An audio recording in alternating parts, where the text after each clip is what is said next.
Therefore, I vaguely have a bad feeling. Noodles were dangling from Li Yao's lips. While sucking them into his mouth quickly, Li Yao spoke to Long Yangjun. I feel that Jin Xinyue's plan has been seen through, and a great scheme targeting the entire Federation is slowly unfolding right now. One moment of carelessness, and the Federation will be consumed by the very fire it started itself and be doomed forever. Also, the scheme will likely break out very soon, faster than we anticipated. Do you believe me? Looking at Li Yao, Long Yangjun tried her best to hold back her urge of rolling her eyes. You sound very reasonable. It is truly as expected of the wise and meticulous Monster Li. By logic, I should have more faith in you. But this is the third bowl of noodles you have eaten. The third! Blinking blankly, Li Yao picked up the third egg with a disposable fork and said, "What's wrong about having noodles? You can only fight the bad guys bravely and smartly and announce your glamorous return if your belly is full. Do you know what the critical problem is? The most critical problem is that Jin Xinyue's plan is too precise and too well organized. She seems to have taken too many things into her calculations. It is the same logic as refining. The more precise a piece of magical equipment is, the more likely it will have faults. The more you want it to be perfect, the more likely it will collapse. When you want to install dozens of functions into one piece of magical equipment, you may end up with a device that cannot carry out any of the functions well. The bottom line is, based on the tip of the iceberg that we have seen, I think that Jin Xinyue's plan is so gigantic that it far exceeds the limits of her ability to control. Perhaps nobody can ever control such a plan, not even her father Jin Tui if the guy was reborn right now. If we get to the bottom of it, that is because she is still too young, too simple, and sometimes even a bit naive. But that's not her fault.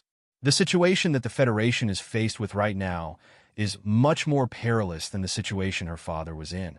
Not only do we have to take care of a Black Wind fleet, we also have to take care of it in the shortest amount of time at the minimal cost without losing much of our own capabilities in case the Imperium sends out a second expedition army. It is a mission that is practically impossible to accomplish. No wonder Jin Xinyue decided to wager on such a risky plan. Having finished the egg, Li Yao picked up a piece of sausage that had already become soft after being soaked in the soup for a long time with a fork and bit it hard as he both complimented and felt sorry for his disciple's plan. Long Yangjun narrowed her eyes to try to avoid watching his gluttonous face. Then, what do we do now? Up until so far, according to our analysis, Jin Xinyue is still loyal to the Federation and to her master, Li Yao said solemnly. She never crossed the boundaries of the cultivators, either. So, she is still my good disciple. Now that something might be wrong with my disciple's plan, I'm naturally obliged to clean up the mess for her as her master. Otherwise, why does she even need a master? Long Yangjun nodded. Fair enough, but everything is just our speculation so far. We don't even know who the enemy other than the Black Wind Fleet is, or if they have any other schemes. If I may ask, how do you plan to clean up the huge mess that your disciple Jin Xinyue has left for you? Li Yao smiled. That's exactly why I requested when the Federation arranged the sailing route that we take a detour in the 100 Flower Space Zone. The 100 Flower Space Zone does not have any habitable planets or enough resource planets. It is even more barren than the Dragon Snake Space Zone, with barely any value to be developed. However, this place is at the center of the 7 sectors of the Federation. It is a very important node in the space jump. Also, it has a dual star system.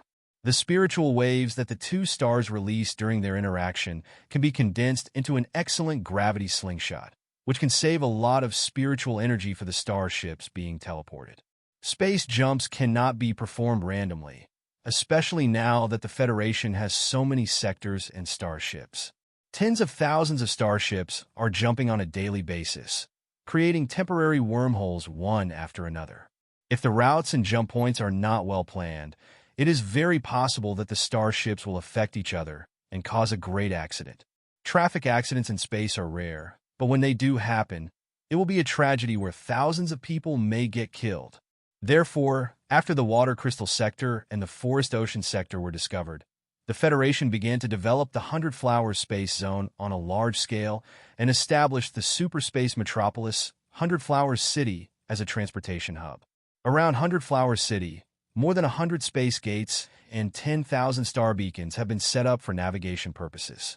The starships traveling among different sectors of the Federation often jump from their mother planet to the 100 Flowers space zone first. Then, they refill their supplies, repair their vehicles, and recalculate their sailing routes. In the end, through the gravity slingshot provided by the dual star system, they jump to their destination. This is the safest, most organized, and most energy-conserving means of transportation for them. Long Yanjun nodded. I know that, but this starship, with the delegation on board, does not really need to conserve a tiny bit of spiritual energy and could have asked the federal government to establish a dedicated sailing route for us, right? I've been meaning to ask you for a long time. Why do we have to transfer at the 100 Flowers space zone when we could have directly jumped from the Uranian Ring sector to the Heaven's Origin sector? It is a great waste of our time. The Federation spent a great fortune and decades of time constructing the 100 Flowers space zone into a transportation hub that connects the 7 sectors, Li Yao said. Countless sailing routes and starships transfer at this place. To calculate the complicated sailing routes and the space ripples after the jump of the starships, a computation center of an enormous scale is required. Therefore, 100 Flowers City boasts the most awesome super crystal processor of the entire Federation. There are only 3 super crystal processors of the same level in the country. One of them is in 100 Flowers City to control the routes in space. One of them is in the Heaven's Origin sector, responsible for the big data calculations of the federal government. The last of them is in the Star Prior's house on Spider Den in the Flying Star sector. It is used to monitor the astronomical anomalies and analyze the star map of the Panga civilization in order to find more sectors. After finishing his noodles and drinking up the last drop of the soup, Li Yao tapped the table with a fork and said, I feel that something is greatly wrong with Lu Qingqing.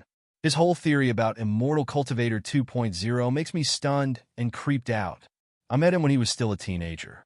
He was much more sophisticated than his age, and definitely not someone who was willing to work below anybody else. I'm scared that Jin Xinyue may not be able to control him or even be swallowed by him. Therefore, I studied his life when I was free, especially the collapse of the virtual spirit sector, an event that caused him to completely degenerate into an immortal cultivator. As it turned out, few articles on the collapse of the virtual spirit sector could be found on the spiritual nexus. Even the so-called in-depth reports mostly lacked a main focus and did not explain the causes and consequences of the event well. But then it does make sense. The grand unified spiritual nexus that covered multiple sectors was being constructed at that time. If the news of experimenters being killed by the spiritual nexus had spread, people would inevitably have become suspicious of the safety of the spiritual nexus. Besides, the victim Su Changfa was an immortal cultivator from the Imperium, who was in an awkward position in the Federation in the first place. Therefore, the thing simply passed and got forgotten by everyone together with the virtual spirit sector. But I felt that something was not right. Despite the deep bond that Lu Qingqing might have had with Su Changfa, his master's death was an accident. It was far from enough for him to loathe the Federation and surrender to the Imperium, wasn't it? What exactly happened in the virtual spirit sector at that time? Why was Su Changfa killed? Why did Lu Qingqing change? Why did Professor Mo Xian abandon the studies on virtual life? My professor is one of the most resolute people I've seen. Even when he was transformed into a phantom entity because of the great explosion years ago and lived half dead for years, he never gave up on his dream of refining after he was brought back to life. The greater a failure is, the braver and more unwavering he will be. It doesn't make sense. Nothing makes sense.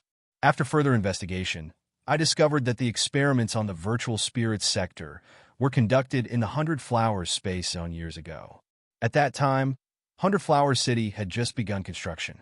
All the supercrystal processors had been shipped from the Heaven's Origin sector, the Flying Star sector, the Uranian Ring sector, and Kunlun to this place to be assembled and debugged again. According to the public reports, it was because something went wrong with the debugging of the computation center next to the laboratory that Professor Mo Xian, Su Changfa, Lu Changfa, and the mainframe crystal processor in the laboratory were affected. In the end, the collapse of the virtual spirit sector was caused. Today, the relics of the virtual spirit sector must be hidden somewhere below the computation center of Hundred Flowers City, right? The development and control center of civilization is here too.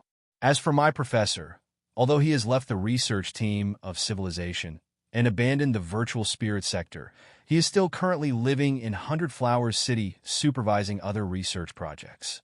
Long Yanjun understood it. So, you want to find Professor Mo Xian to learn the truth about the collapse of the virtual spirit sector in the past in order to decide if something is wrong with Lu Qingqing? That was my original plan, Li Yao said. However, after careful studies, I discovered a new lead. As it turned out, not just Lu Qingqing, even my professor was not right. Long Yangjun was slightly dazed. She lowered her voice subconsciously and asked, "What was not right?" Li Yao narrowed his eyes and said, one word after another, "He got divorced." Long Yangjun. Li Yao slapped the table hard and said, "He got divorced, and only because he got caught by his wife, Professor Yuan Manchio, who is another teacher of mine, when he was cheating on her." "Forgive me," Long Yangjun said. "It suddenly occurred to me that there's something I need to do. Why don't I leave you to enjoy your noodles?" "Wait, listen to my explanation," Li Yao urged. Professor Mo Xian and Professor Yuan Manchio used to love each other and supported each other for more than 100 years. That couldn't have been easy. Why on earth did Professor Mo Xian cheat on her and then get divorced? It's freedom of marriage and none of your concern. I only have limited patience, and it ran out when you had your third bowl of noodles. No, trust me and think about it. The whole thing happened soon after the collapse of the virtual spirit sector. Do you not feel that it was a weird accident? Long Yangjun took a deep breath, only to smell nothing but the spicy flavor of the noodle residue. She waved at her nose in disgust and managed to think for a while. Then she nodded and said, "Now that you put it that way, it is indeed a bit weird. Isn't your professor a spectral cultivator? How could he cheat on his wife?" "That's actually not a problem," Li Yao said. "He is a piece of erratic liquid metal. Technically speaking, he can totally make what he needs by himself, and even more than one of them if he wants. Also, even for the regular spectral cultivators, thanks to the developed artificial limb industry in the Federation nowadays, special limbs have been devised for them. How should I put it delicately? It's like the so-called Mr. Horn, Dr. Rod, or Lady Oyster in the ancient sages sector. You are a eunuch, aren't you? Shouldn't you be most familiar with that kind of stuff?" "Who's a eunuch?" Long Yangjun bashed the table hard, leaving a deep dent on the table. "Since it is not a technical problem, isn't it perfectly normal? Star spirit or spectral cultivator. He is a human being after all. Every human being has their feelings and needs. The two of them have spent 70 years together.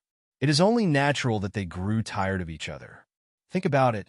Professor Mo Xian was responsible for part of the development of the game Civilization and supervising the project of the virtual spirit sector in the Hundred Flowers Space Zone, while Professor Yuan Manchio worked as the dean in the refining department in the Grand Desolate War Institution in the Heaven's Origin sector.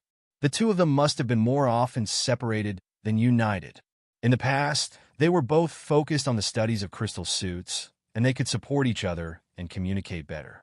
But after Professor Mo Xian turned into a star spirit and had a soaring computational ability, he changed his focus to the studies of the spiritual nexus. Then, would they still have any common language? At this point, the project of the virtual spirit sector, to which Professor Mo Xian devoted his life, failed and even caused the death of a researcher. I don't need to remind you how regretful, frustrated, and depressed he must have been. If a charming nymph or a female researcher who also focused on the studies of the spiritual nexus and crystal processors approached him while he was vulnerable and healed his wounded heart with her gentleness, is it strange at all that something happened between them? Li Yao scratched his chin hard. Now that you mentioned it, it is exactly what happened. According to the gossip I read, my professor's mistress seemed to be a female researcher of the Grand Unified Spiritual Nexus Computation Center. She was also some sort of experienced algorithm specialist. Then, What is your problem? Li Yao shook his head hard. No, I have to figure the whole thing out. It won't take much time anyway. I'll simply pay a visit to Professor Mo Xian while our starship is being repaired and refilled with fuel. If everything is alright with my professor, I'll send the message that I'm back to Ding Lingdang and Jin Xinyue through him.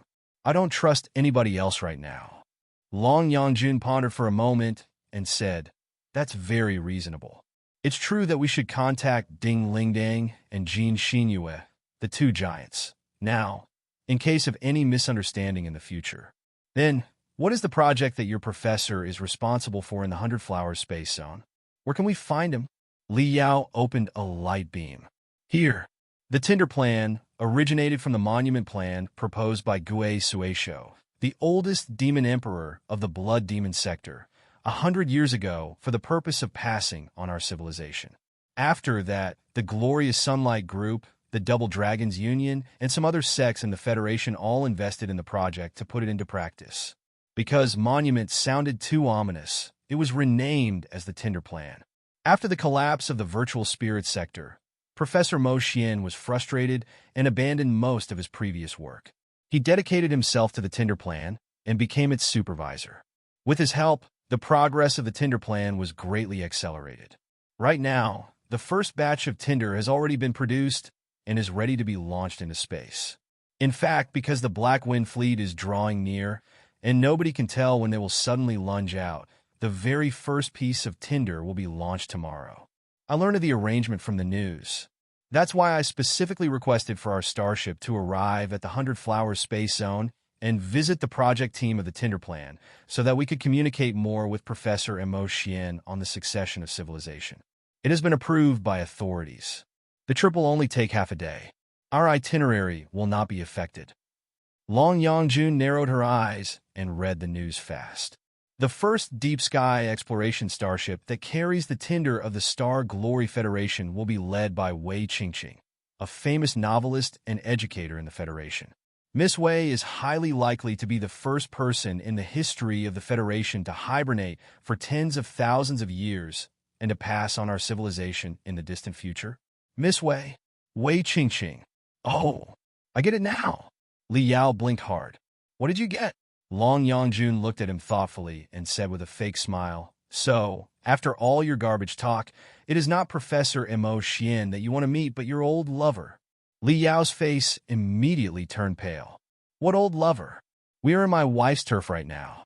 You'd better watch your mouth. Isn't Wei Qingqing the girl in the refinement stage who sacrificed herself to save you on the train north to the Grand Desolate War Institution before your spiritual root awakened? Long Yangjun chuckled. It is said that her encouragement helped you set up the goal of being a cultivator. For you, she is always some sort of sacred and glorious big sister. Don't glare at me. All your biographies say exactly the same. I totally understand it now. The big sister who saved your life and encouraged you to embark on the path of cultivation is about to set off for a journey of 10,000 years tomorrow, and you will never see her again. Now that you have heard such a piece of astounding news, it is perfectly normal that you want to bid her farewell. It does not conflict with our business, either. I get it. I totally get it. Why didn't you tell me more straightforwardly? It's only natural that you want to see your life savior, who is in a pure relationship with you, for the last time. I support you and definitely won't tell your wife. Just rest assured.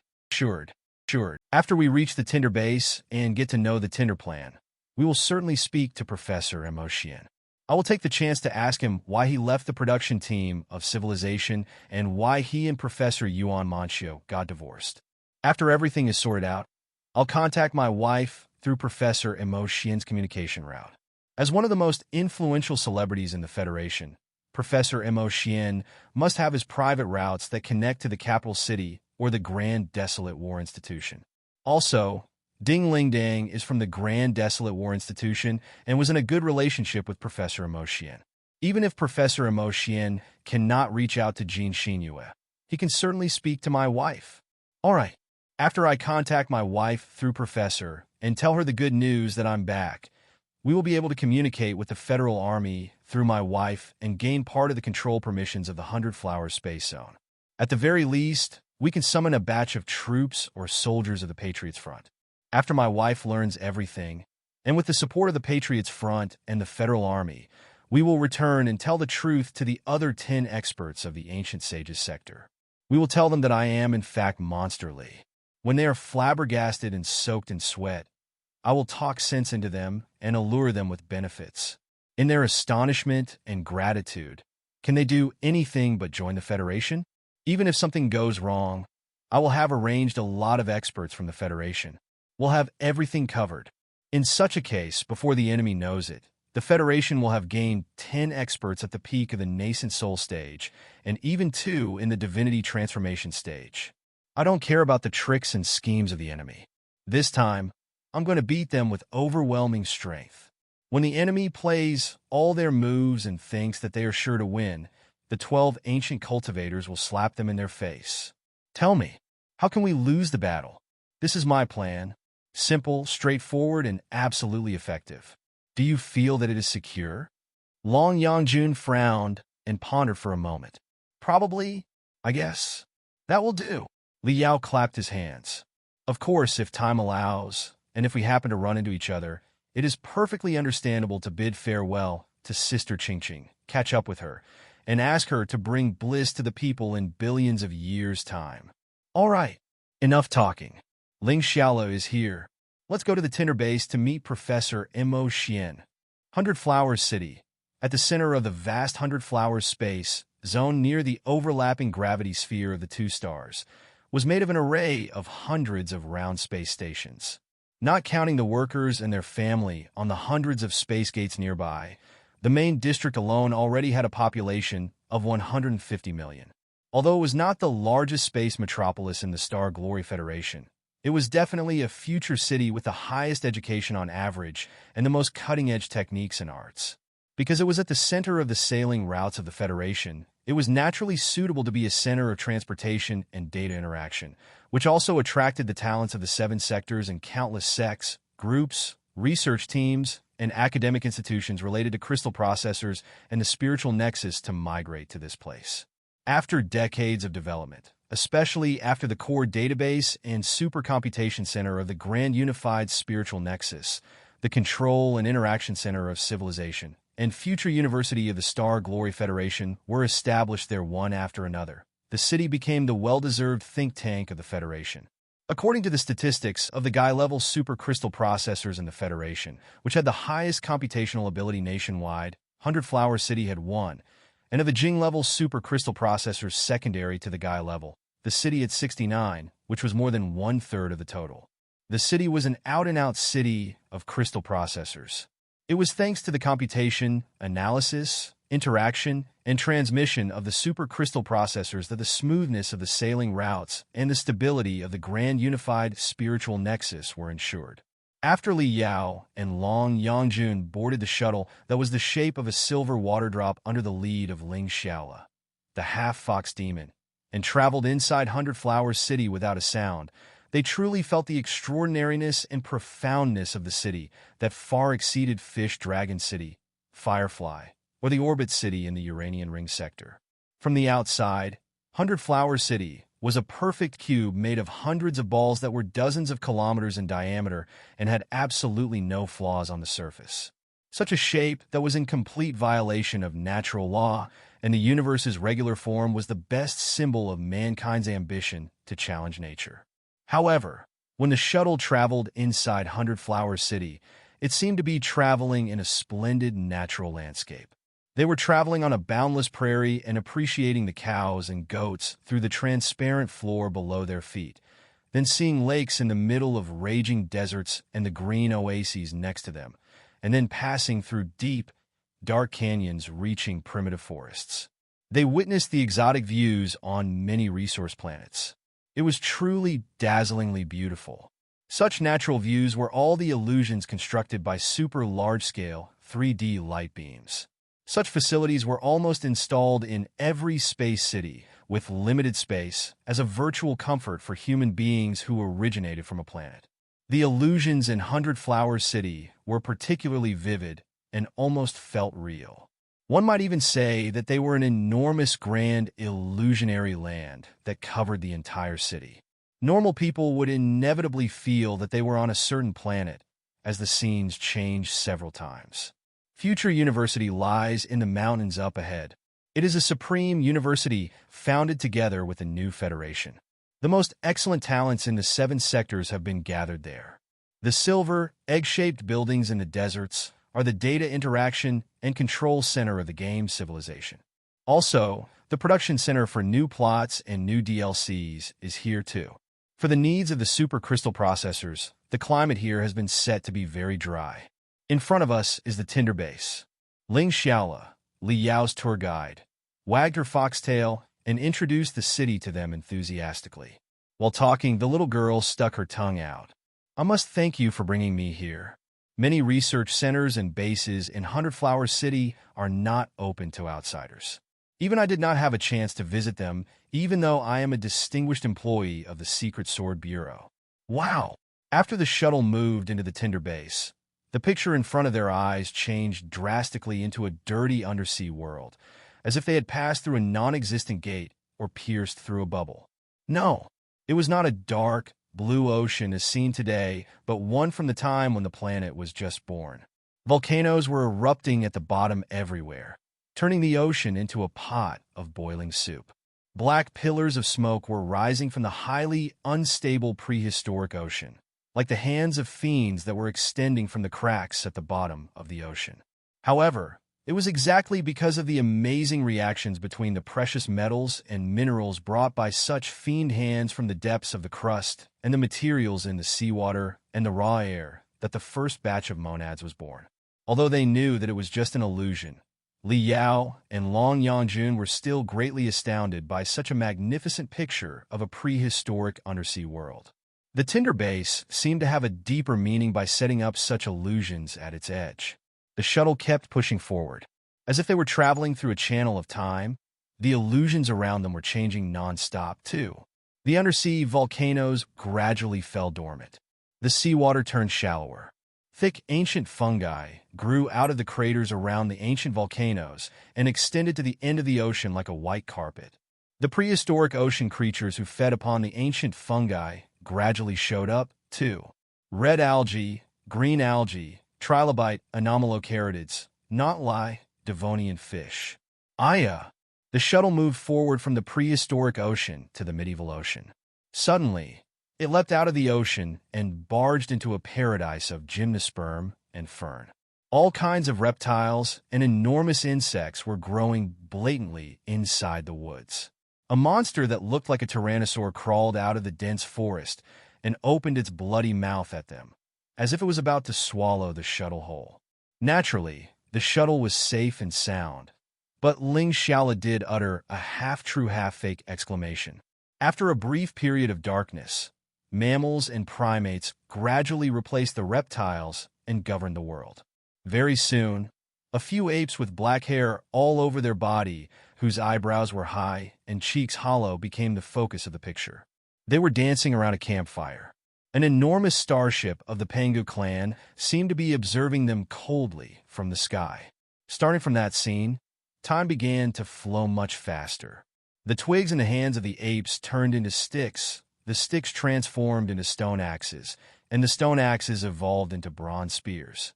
Flying swords showed up, armor appeared, and caves and tree houses turned into pavilions and into flying mountains and islands in the sky.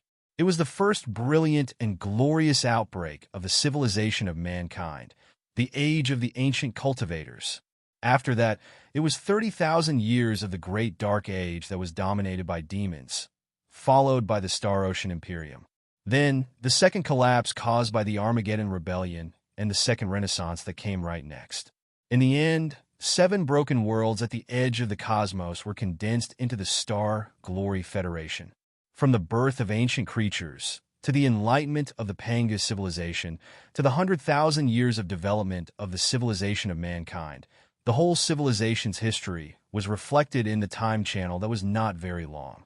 Every illusion stood for a phase of the development of life, But the skyscrapers and the tide of starships that represented today's Star Glory Federation were only put at the second-to-last phase.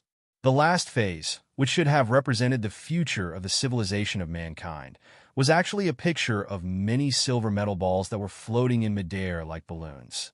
There was no telling what it meant. As if they sensed that honorable guests had arrived, all the silver metal balls melted like liquids before they turned into 4 huge, glittering words. Tinder lives, civilization lives. The monument plan was a flea solution that was derived from absolute pessimism, which was destined to be unfavorable in the Federation that was determined to fight a bloody battle of resistance until the end. Although the glorious Sunlight Group, of which Li Yao was a major shareholder, invested in the monument plan at the beginning for Gue Suisho's sake, it soon left the plan to develop on its own. Gue Suisho, the old demon emperor and the initial leader of the monument plan, was not a guy that was good at real-life operations either. He was a historian and sociologist, or in the more fashionable theory of the Federation, he was a civilization specialist. He could propose a set of groundless and yet astounding theories that could shock everyone who heard them. But as for exactly how theories could be put into practice, it was not really what the old tortoise was best at. Therefore, until Li Yao left the Federation, the monument plan had never made much progress and probably would not have achieved any substantial results in the next decades by his estimation. It was just a plan on paper. It had never occurred to Li Yao that the monument plan, after being changed into the Tinder plan, would already reach the point where the first batch of Tinder could be sent after 100 years.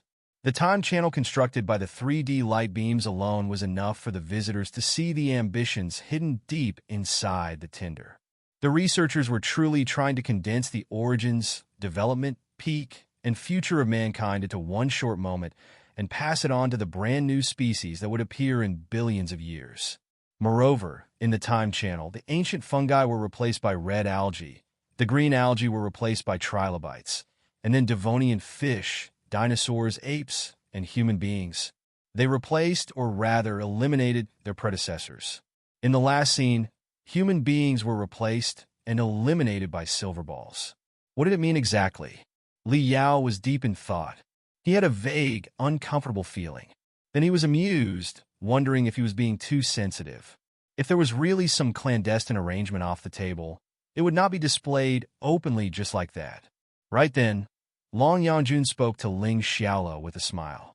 I'm told that in the age of ancient cultivators 40,000 years ago, a lot of ancient sects would set up illusionary arrays in front of their headquarters so that the guests would be inevitably awed and impressed by the sect after witnessing the splendid and intimidating illusions. At that time, the illusionary arrays in front of the headquarters represented the capabilities of a sect. Many ancient classics describe the illusionary arrays of the most renowned sects to be so grotesque and gaudy that a new world seemed to have been established in front of the headquarters. I thought that it was merely the ancient people's exaggeration, but after seeing the modern illusionary array in front of the Tinder base, I finally realized that the ancient people were not lying at all. The decorations of the modern illusionary array alone are indicative enough that the Tinder plan is meant for great purposes. But it is rather strange that I barely heard about such a magnificent plan that crossed billions of years before. Tomorrow, the first Tinder is going to be launched. Why are there so few reports in the media outside?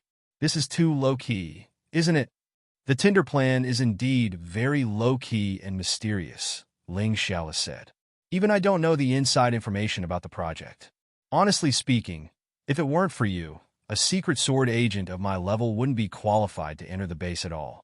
Even the speaker is not free to visit the base, because the Tinder plan is not entirely a government project in principle. Professor Mo Xian has the absolute majority of shares. Most of the investment comes from him, too. This base is essentially his private property. So, it is only with Professor Mo Xian's consent that you are allowed to visit this place. Oh, Long Yangjun blinked. Is there anything in this place that must be kept confidential? Not exactly confidential. Ling Xiaolo thought for a moment and said, how should I put it? The Tinder plan was previously known as the Monument Plan, and monument sounded too ominous. In fact, that was the truth too. It was a plan of the pessimists and escapers. It could barely be called a flea, but equal to a declaration, stating that since we are all going to die, we might as well make a beautiful monument and launch it out in memory of us.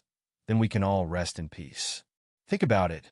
The Federation is vigorous and rising unstoppably in its golden years right now. Who would be interested in learning about such a plan? Long Yangjun pondered for a moment and was amused. It does make sense. Nobody likes a jinx. Ling Xiao nodded and said yes. The general public prefer blood-boiling, inspirational plans. The government does not want the monument plan to be exposed too much, too, in case the morale of the people is struck. The theory that mankind is destined to be destroyed in billions of years sounds too nihilistic. Nobody likes to hear that. The general public do not like it, and the government is unwilling to promote it. It is only natural that the project has been kept low profile. More importantly, as a plan of the pessimists, the ultimate success or failure of the project will forever be a mystery to us. By us, I'm not just saying people of our generation, but everyone in the civilization of mankind from the past to the future. Long Yangjun frowned. I don't understand. They're going to launch the first Tinder tomorrow. Of course, our deep sky cruise technology is quite mature right now, and the launch of the Tinder can't go wrong, Ling Xiao said. But the Tinder is set to drift in the sea of stars for millions of years in search of brand new species. Then, can the Tinder remain undamaged after a voyage of millions of years in the universe? Will everything contained inside the Tinder, including Wei Qingqing herself, be completely shattered? Can she locate a suitable planet and discover a new life? Or will she float in the desolate and boundless universe forever? Also, even if she does find a new life, will the new life be a carbon-based species made of flesh and blood that can comprehend our civilization?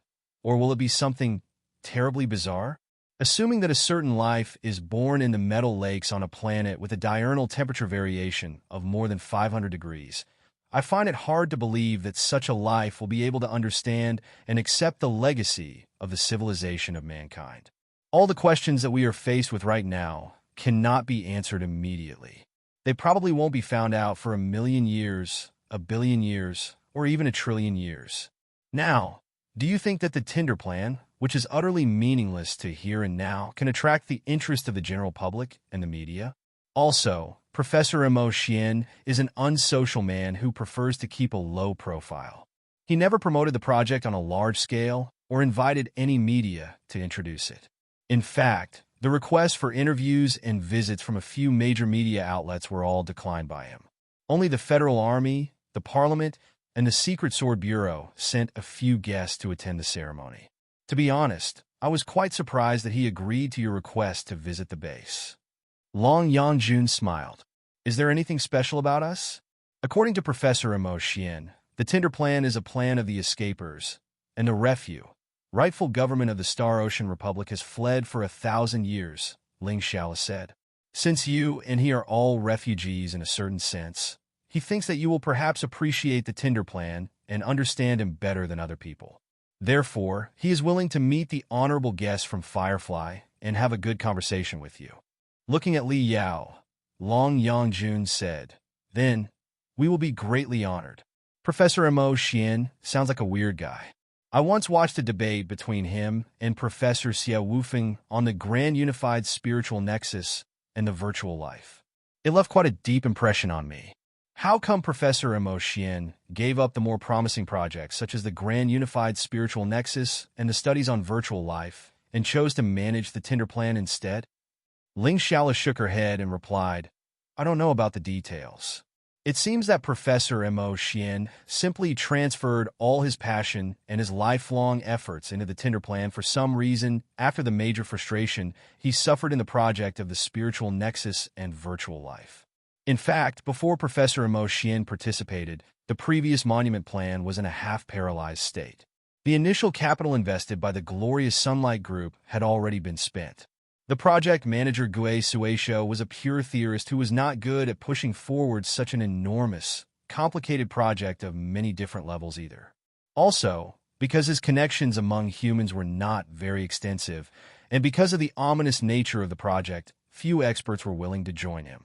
After all, the Federation was prospering in all aspects back then. There were too many thrilling projects and programs to count. As long as you were a talent, you would certainly find a suitable place to work.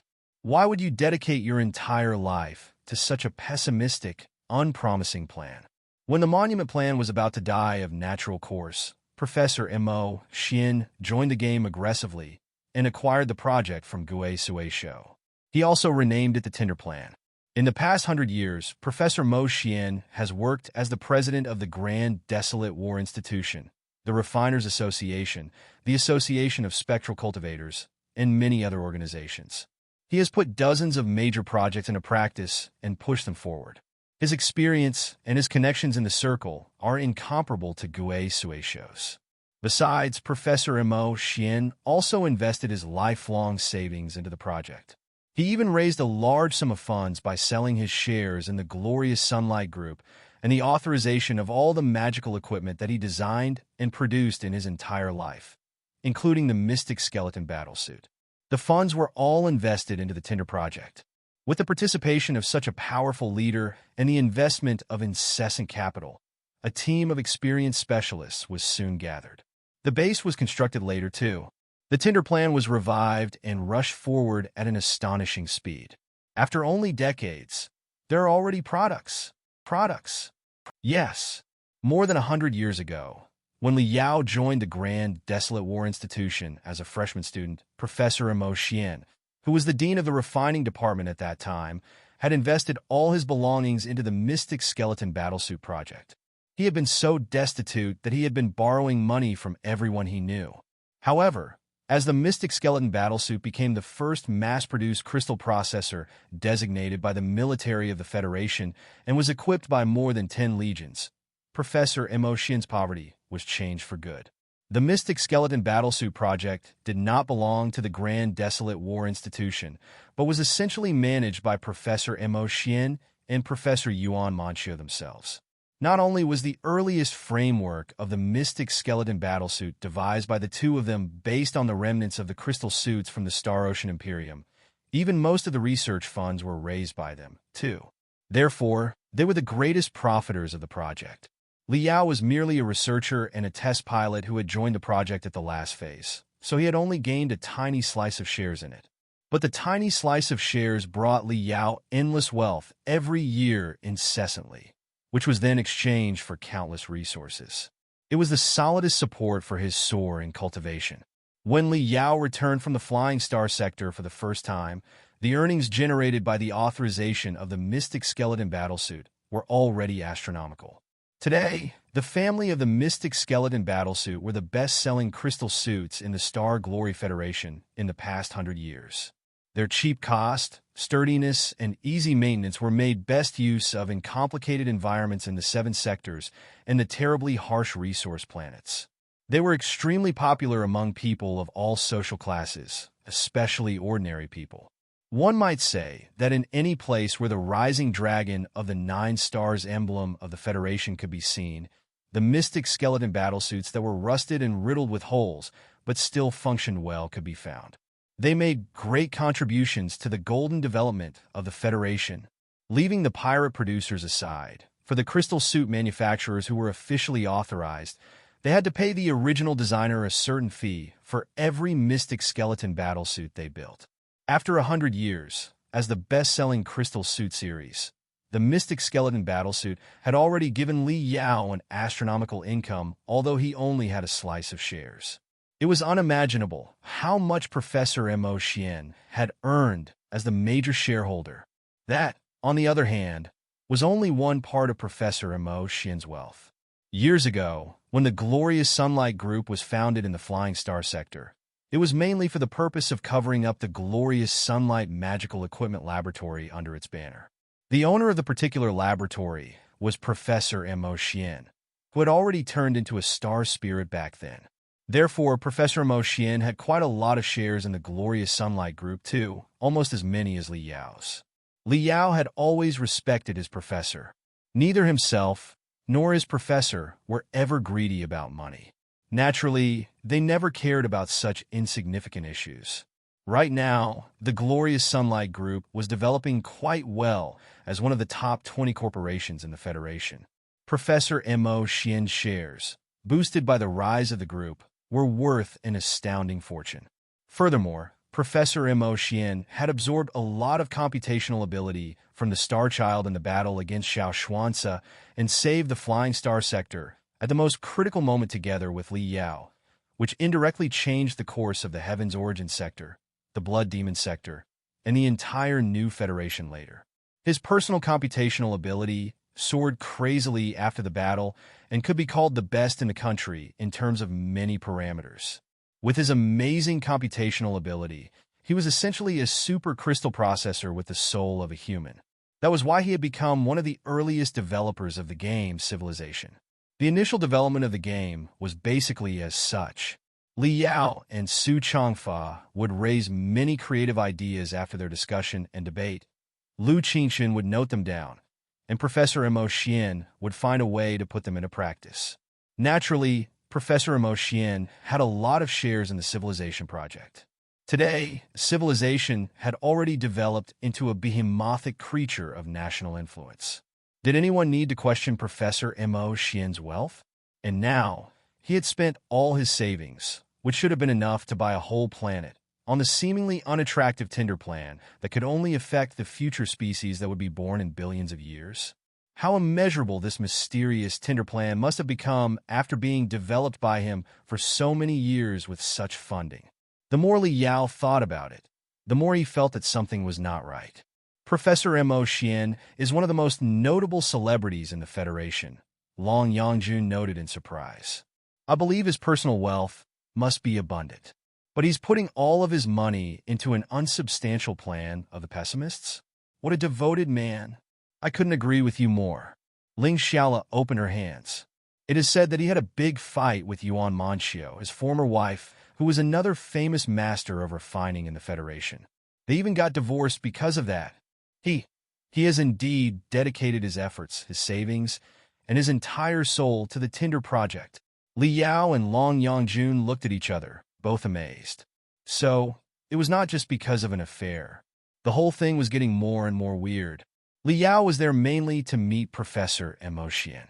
Investigating Lu Qingqing was not his primary concern. Most importantly, he was hoping to reach out to Ding Lingdang and Jin Xinyue through a reliable channel with Professor Mo Xian's help. But, judging from the latest information, Professor Mo Xian seemed to be the one he should really focus his attention on. Professor, what happened to you? Who have you become after 100 years? Or maybe, while Li Yao was pondering, the shuttle trembled softly and slowly stopped on a silver rail that was close to the ground. Green grass grew around them.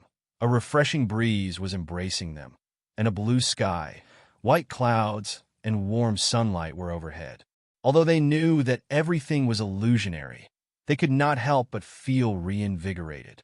Li Yao heard giggles and laughter that were ringing like a pleasant bell. He looked at the source of the sound, only to discover that almost 100 elementary school students were playing on the lawn with each other. A few teachers in white dresses were also involved, playing the game together with the kids. They seemed to be on a spring hike together. But unlike normal spring hikes, every kid there was followed by a weird thing. Li Yao blinked and did not know how to describe it. Some of the objects floating around the students looked like some sort of furry, round, and cute pets, like the pudgy critters with short and stupid wings in Li Yao's memory. But some of them were raging dragons that were hovering above the students. They looked rather intimidating, but the kids were not bothered at all. Even the most vulnerable girls did not seem to have noticed the ferocious animals above their heads at all. Some other students were followed by glittering puppets, or even living human beings.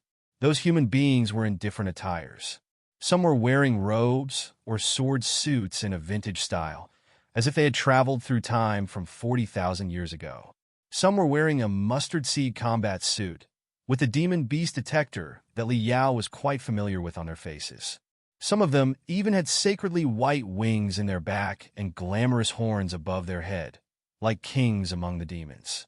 Every elementary school student was accompanied by such a being. Before Li Yao figured out what was going on, two little boys who appeared brawnier than their age and the two beings that were following them closely like guardians collided. I finally got a chance today. Look at my old grandpa. This is the 9th generation of the latest model. Have you ever seen one before? It is going to beat your old grandpa to the ground. What's the big deal about the ninth generation? Although my old grandpa is the eighth generation, his combat system was just upgraded yesterday, and he learned quite a few new techniques. You are bragging. Let me teach you a lesson. Come on. Do you think that I'm scared of you? Bring it on. The two young boys began wrestling with each other on the ground until they were covered in grass and mud. The two old grandpas behind them drifted to the midair and fought each other. What slightly surprised Li Yao was that the two old grandpas were quite professional warriors and looked like real experts. As they began fighting, glamorous saber and sword auras were spreading out like fireworks. Had it not been for the fact that Li Yao sensed no spiritual waves, he would have almost mistaken the two old grandpas for real persons. But soon, the teachers leading the team noticed the two wrestling students. One of them quickly ran close and pressed the crystal processor on her wrist. The old grandpas that were having a heated battle above the two little kids turned into two streaks of brilliance before they were absorbed into the teacher's crystal processor. Little Long, Little Chi, it's you two again. Old grandpas are supposed to teach you knowledge, not horse around, the white-dressed teacher said angrily. You will be forbidden from using old grandpas for 3 days as punishment. 3 days? Please don't, teacher. The two boys immediately begged for mercy with tears in their eyes. Li Yao looked at Ling Xiaola. Ling Xiaola stuck her tongue out and shrugged, indicating that it was the first time that she had ever seen such a weird scene and that she did not know any more about the base than he did. While the three of them were suspicious, a little green bird made of clear, beautiful crystals hovered for a moment above the shuttle and slowly landed before it. Then, it turned into a girl who was pure, serene, elegant, but somewhat as lonely as an orchid flower in an empty valley. The girl looked at them with a smile. Li Yao felt his heart palpitate. He had seen the image before on the train north to the grand desolate plateau 100 years ago. It was Wei Qingqing, the one with the lowest cultivation and the weakest combat ability, and the one who had been the least obliged to stand out of the 7 cultivators who sacrificed themselves valiantly to save a train of ordinary people. It was the free little green bird. He had not seen her for 100 years, but he had never forgotten her. It had nothing to do with romance. It was something much more intense than romance. Before, it had been under the encouragement of Wei Qingqing and the rest of the heroes that Li Yao had awakened his spiritual root and embarked on his path of cultivation. The scene of the valiant sacrifice of Wei Qingqing had been etched into his soul as part of his belief, never to be effaced. Greetings. My name is Wei Qingqing, and I am a teacher here. I'm going to set off to billions of years in the future tomorrow. You are free to see me off if you want. The virtual image of Wei Qingqing said gently and calmly. Chapter 1706, Prosperous Circulation. However, what they were more curious about was the children and the old grandpas. Sensing their confusion, Wei Qingqing smiled and gestured for them to walk on the lawn on which the children were playing with each other. The Tinder base includes quite a large park. More than 50,000 workers and their families live in this place. So, this is more or less a town that has everything that you need, she explained. Schools, hospitals, stores, and entertainment facilities can all be found here. Naturally, we have our own kindergartens and elementary schools. These little guys are all the children of the researchers of the Tinder plan. I've spent the last 5 years with them in a school here. Miss Wei, Miss Qingqing. Seeing that they were walking close, many children stood up and greeted them. It was not hard to tell from their smiling faces that Wei Qingqing was quite popular among the kids. Wei Qingqing smiled. She suddenly looked at the kids while she closed her hands and opened them, presenting a blossoming flower from her palm. Then she pouted her cheeks and blew at the flower, and the flower flew out in the wind like a dandelion, attracting a lot of children to chase it amid laughter. There was nothing but joy on the lawn. Wei Qingqing's body of flesh and blood had already been destroyed in the beast tide outbreak more than 100 years ago. As a spectral cultivator, she did not have a real entity. Her current shape of a human and the colorful dandelion were naturally both illusions. However, the fact that she could create such a vivid, almost real illusion and make it drift 100 meters away was still indicative enough of her high level of cultivation. She was an illusionist in the first place, one of the weirdest professions in the world of cultivators who had the ability to shape their writing into all kinds of illusions. Miss Wei, what are the old grandpas over the children? Long Yangjun asked. They were known as half-intelligent virtual educational telepathic thought amalgamations when the patent was published, Wei Qingqing said. But since it is too long and awkward, everybody simply calls them old grandpas because they're truly like old grandpas who are knowledgeable and answer our every need. It is a virtual educational program, or some sort of virtual teacher, if you will. Technically speaking, it is not complicated. All you need to do is combine the curriculum of the 12 years of compulsory education together with all the content on the Grand Encyclopedia of the Federation. However, in the Tinder base, the Research Institute wants it to be more independent with a higher performance in decision-making. Not only should it be a good teacher for a student, it should also be a good life companion and even a good helper in a battle. Let me put it this way. They are hoping to project an old grandpa onto a harsh, unpopulated, alien planet. As long as it detects a life form similar to mankind, it will automatically formulate the entire education system and upgrade route according to the environment to help the life form learn everything of our civilization from scratch, from the most basic baby babbles and arithmetic to the most complicated arts of refining and combat techniques. When the student is in danger, the old grandpa should be able to foresee the unpredictable factors and protect the student. It's like this. Wei Qingqing raised her hand. Bright green, hazy mists of light surged out of her non-existent fingertips and condensed into a translucent shadow in midair. It was a white-haired old man who looked amiable but had intimidation deep inside his eyes. Li Yao scratched his chin hard. Why did he feel that the old man looked somewhat similar? This is the old grandpa of the 10th generation that we are currently developing, Wei Qingqing said. The standard template is named Old Yao. It is built with Li Yao, the great hero of the Federation, as the prototype. Li Yao. Wow, how interesting, Long Yangjun exclaimed. The old Yao waved his hands, and an enormous blank light beam suddenly appeared in front of him. Then he began teaching the simplest words such as people, mountain, sky, and sun, while simple figures, pictures, and characters appeared on the light beam. Then the content on the light beam suddenly changed into the fundamental disciplines of the college level. After a presentation of a literacy lesson, Old Yao demonstrated the most standard body exercise from the Federation's military. Then he made quite a few typical postures where one could absorb and summon natural spiritual energy. In the end, he became motionless. Wei Qingqing smiled. From the first generation to the 10th generation, the development of the old grandpas has seen significant progress. But there still seems to be a long way to go for them to meet the needs of all unknown environments and species, which is our goal. So, we have brought them to our kindergartens and elementary schools as toys for the children in order to collect more usable data. Li Yao and Old Yao stared at each awkwardly for a long time. In the end, Li Yao coughed and said, "So to speak, you are planning to send the old grandpas to billions of years in the future to edify new civilizations?" "Yes, of course."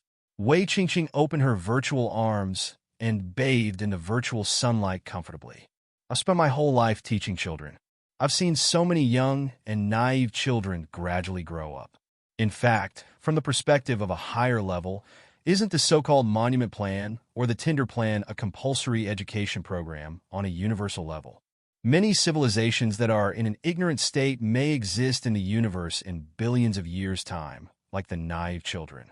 Whatever their life form is, if our old grandpas can bring the essence of the civilization of mankind to them and offer them enlightenment, won't they be the continuation of our civilization? Of course, the lives bred on different planets and different environments are bound to be in different forms.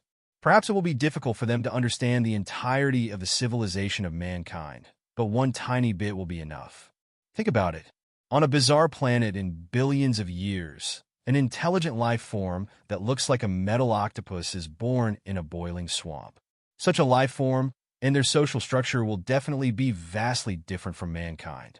But with the help of an old grandpa, they begin to understand our concepts of love and protection, and even include the concepts into their own civilization because they feel that such feelings are good. What a beautiful universe it will be! To achieve such a purpose, even the 10th generation of the old grandpa does not have enough robustness and universalness. The specialists in the Tinder base are still working on it, but I can't wait any longer. Just let me be the first old grandpa and search for the children in the universe. Oh, that's not right. If I am the candidate, I should be an old grandma. Ripples spread out on Wei Qingqing's body, and she truly turned into a friendly, adorable grandma whose back was hunched and whose hair was white. Seeing the image that he had never seen before, Li Yao was somewhat lost. Miss Wei, I'm rather curious about one thing. Have you ever considered the danger of the Tinder plan? Long Yangjun asked. Will certain alien species deep inside the universe take advantage of certain information carried by the Tinder plan and threaten the civilization of mankind? After all, the universe is too vast and dark. Other than children, tremendous, ferocious, and voracious animals are lurking, right? Wei Qingqing smiled casually and replied, Of course, we've thought over the problem. That's why every piece of Tinder has been installed with the barriers of the highest level. It cannot be opened for 1,000,000 years. If it is opened by brute force, the self-destruction procedure will immediately be activated. The information stored inside the Tinder, on the other hand, will not exceed the college level in the Federation today. It should be fundamental knowledge for all the civilizations in the universe. After 1,000,000 years, if the civilization of mankind still exists, it will probably have developed into a form and a level that none of us can imagine right now. How can the unknown alien species, however ferocious they may be, use our fundamental theories that are outdated by 1,000,000 years then? On the other hand, if the civilization of mankind goes extinct within the next 1,000,000 years, which, based on the mind-boggling path of development in the past 40,000 years, is a highly likely possibility, then the alien species will not be able to jeopardize us because we no longer exist. Yes, we don't deny that the Tinder plan entails some danger. Perhaps the universe is truly full of darkness. But that is why we should throw torches around to ignite the grass and bushes and illuminate our environment, so that we can find more of our kind and companions that we can communicate with. Otherwise, won't we spend our entire life shuddering in fear in the darkness, fearing that we can never get out of it? Wei Qingqing's words cast Li Yao, Long Yangjun, and Ling Xiaola into silence. Wei Qingqing continued smiling and said, In fact, don't underestimate the difficulty of searching for a civilization in the universe. By the calculation of the specialists in the Tinder base, the odds of us finding an alien species in the next 1,000,000 years are no higher than 1/1000,000th. Perhaps we will have to drift for tens of millions of years in the sea of stars before we have a chance of finding a new life. By that time, there is a great chance that the civilization of mankind will have already been destroyed, just like the Panga civilization and the Niue civilization were. It is possible that the brand new species who receive our old grandpa and inherit the essence of our civilization will return to the homeland of their teacher and help the offspring of their teacher make a new mankind and recreate our civilization. Who knows? If one isn't enough, we will send thousands of old grandpas into the universe. Some of them will certainly run into a good student, right? Circulation brings prosperity. Perhaps this is the best solution to keep the civilization of mankind alive forever. Yes, I am the best candidate, Wei Qingqing said with a smile. At first, the Tinder plan aimed to launch a bunch of Cosmos rings that store the old grandpas. However, as you have seen, the old grandpa, right now, can only serve as an educational tool for human beings. If it is an unknown life form that is the opposite of mankind, say not a mammal and not even made of flesh and blood, the old grandpa will be rendered helpless. Even the 10th generation of the old grandpa can hardly teach a fish, not to mention a bizarre metal life form, magnetic life form, or energy life form. It will take a long time to improve the old grandpa. Maybe the subject of the old grandpa's teachings can only be universally indiscriminate after hundreds of years of development. But we cannot afford to wait that long now, because the expedition army of the Imperium is arriving anytime. If we don't launch the Tinder, we may never get to launch it.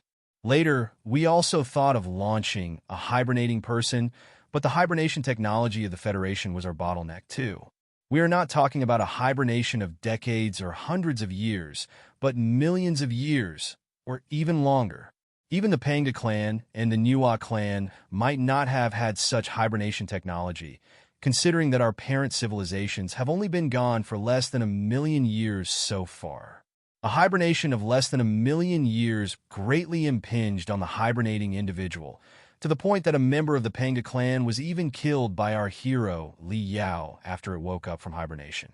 While the incident proves the invincibility of Li Yao, it also indirectly suggests the unreliableness of the Panga clan's hibernation technology. If the member of the Panga clan had hibernated for millions of years, it's possible that it would have rotted and died without any foreign interference. After much deliberation, we concluded that if someone must be launched, spectral cultivators such as myself are the best choice because spectral cultivators are not burdened by fleshly bodies. All we have is just an unsubstantial soul, which is almost weightless and consumes little energy. The specialists in the Tinder base have produced a very powerful and stable silicon chip with an amazing material excavated from the 17th mining planet in the water crystal sector, known as Silicon-41. The shortcoming of common silicon elements that they are easy to break is overcome. Theoretically speaking, once the structure of the new element is stabilized, it will not change for 100 million years. My soul will be melted into the silicon chip and sealed with special barriers. Then, I will enter a prolonged sleep like the hibernation for other people before I march toward the depths of the universe. This is the most energy-conserving solution that can last the longest time.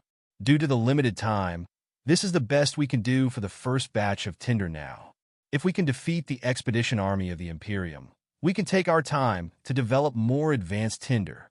Li Yao had hibernated for 100 years himself, and understood the feeling of loneliness and insignificance very well. He could not help but grow respectful of Wei Qingqing. Almost blurting out Sister Qingqing, he quickly shut his mouth and calmed himself down before he asked, "Miss Wei, you will be launched into the vast universe for a journey of millions of years by yourself in a tiny chip. Do you not feel that it may be lonely?" "Lonely? I don't think so. I've tasted the feeling of being sealed by the barriers. It's equivalent to sleep. You close your eyes, you have a long dream, and millions of years will have passed. Besides, looking at somewhere far, far away, Wei Qingqing smiled.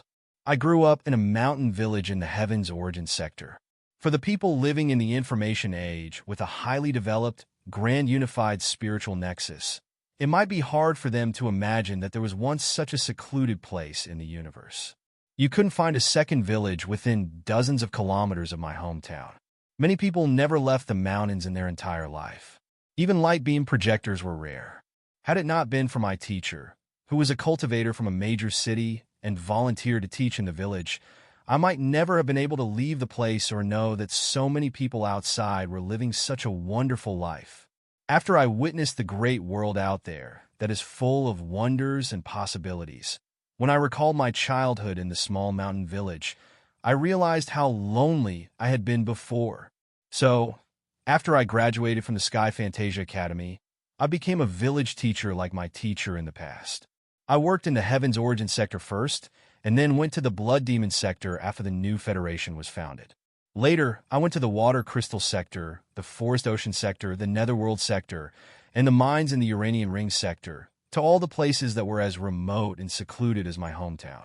I told the children there how big the world outside was, and that they were not lonely even if they were living on a tiny oasis in the middle of a vast desert. I lived such a life for almost 100 years. I introduced the outside world to the isolated villages, and I brought a lot of children on the lone islands out and helped them find a greater and more wonderful world.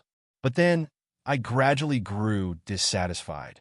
For both the civilization of mankind and the alien species that probably exist in the depths of the universe billions of light years away, if we are forever trapped in every corner of the dark mists, blocked by our prudency and suspicion of each other, and never have the courage to talk to each other, won't we be too lonely? Compared to the solitude of an individual, I think that this is the real loneliness. The eternal great loneliness. I want to break the loneliness. I want to find our own kind in the depths of the dark forest. If there aren't any, we will create some to make the cold and grave universe livelier. Hee. Allow me to brag about myself a little bit. I consider myself as a village teacher that the civilization of mankind will send into the universe. I'm sure that a lot of children will be waiting for me in the future. I almost can't wait to meet them. Why should I feel lonely? Li Yao sighed with complicated feelings. Then he said, Miss Wei, this is the first launch of the Tinder after all. The performance of the so-called super-stable silicon chip is purely theoretical too. Nobody can guarantee that it can persist for 100 million years. Have you ever considered that you might die? Of course, death is a possibility. Wei Qingqing blinked. However, I should have died 100 years ago on the train north to the Grand Desolate Plateau. I am unbelievably lucky to have transformed into a spectral cultivator and lived another 100 years. During the 100 years, I flew over mountains and rivers in the 7 sectors, enjoyed countless splendid landscapes, heard many soul-stirring stories, made friends with a lot of very interesting people, and tasted the best feelings in the human world. Everything is perfect. Just let me walk into the dream with hope. Even if everything comes to an abrupt end in the dream, what's there to be regretful about? Wei Qingqing stopped. Without them knowing it, they had arrived before a silver gate, which stood on the lawn in quite an out-of-place way. At first glance, there was nothing behind the gate except for the boundless grass and hills. Li Yao extended his hand to the air next to the silver gate, but his hand was immediately pushed back gently but firmly. It appeared that the lawn and hills far away were all illusions. A certain enormous building must be standing there, but it was covered by some sort of brilliant 3D light beam and grand illusionary land to create the illusion of a great natural scene. Now, do you understand the true significance of the Tinder plan? It is not a plan of absolute pessimism and nihilism as many people in the outside world say, Wei Qingqing said with a smile. The Tinder plan is as glorious as the Heavenly Road Plan, the mainstream space exploration project in the Federation today. The main focus of the Heavenly Road Plan is to explore the greater universe from the perspective of space, while the Tinder plan is trying to explore from the perspective of time and to march billions of years into the future so that the civilization of mankind can defeat time itself. All right, please come in. Professor Mo Xian is waiting for you. The silver gate seemed to be made of liquid metal. Ripples spread out as it faded away. Li Yao and Long Yangjun looked at each other. Together with Ling Xiaola, the three of them entered the research and launch center of the Tinder plan under Wei Qingqing's lead. At the same time, the last immortal cultivator in the core formation stage in the Black Wind Fleet had been awakened.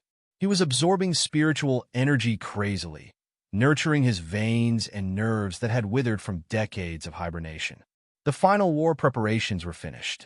At this moment, there were 21 hours, 33 minutes, and 59 seconds to go before the Black Wind Fleet jumped to the Heaven's Origin sector.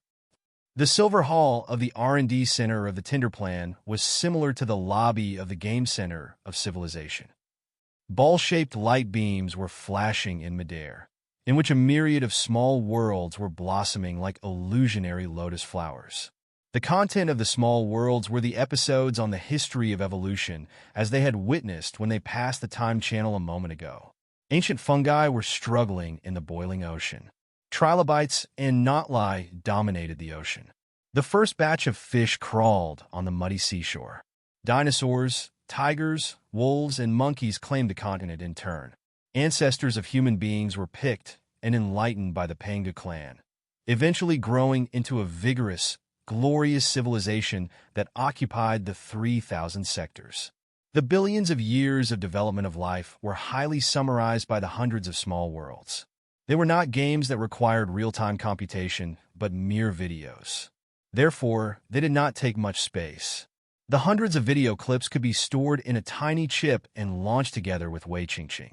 For the alien species millions of years later, even if they could not understand the language of mankind or communicate with Wei Qingqing, as long as they boasted vision, they would be able to get the gist of mankind as a civilization from the videos that depicted the evolution of life. If the alien species were not very developed yet, it was possible that they would be fascinated by the skyscrapers, flying shuttles, and blazing lights in the videos and consider it a miracle demonstrated by the gods. Then, they might mimic certain things on the light beam and become the heir of mankind without them knowing it. According to Qingqing, the several hundred psychologists in the Tinder base had devised a series of secret tests regarding the succession of civilization, which could examine the morals and worldview of the potential inheritors without them knowing. I have recorded all the test content, Qingqing said. The old grandpas to be sent in the future will be installed with such test procedures too. The old grandpas will only release a tiny bit of information and techniques at first and run a series of tests, while they observe the behavior of the acceptors of the knowledge.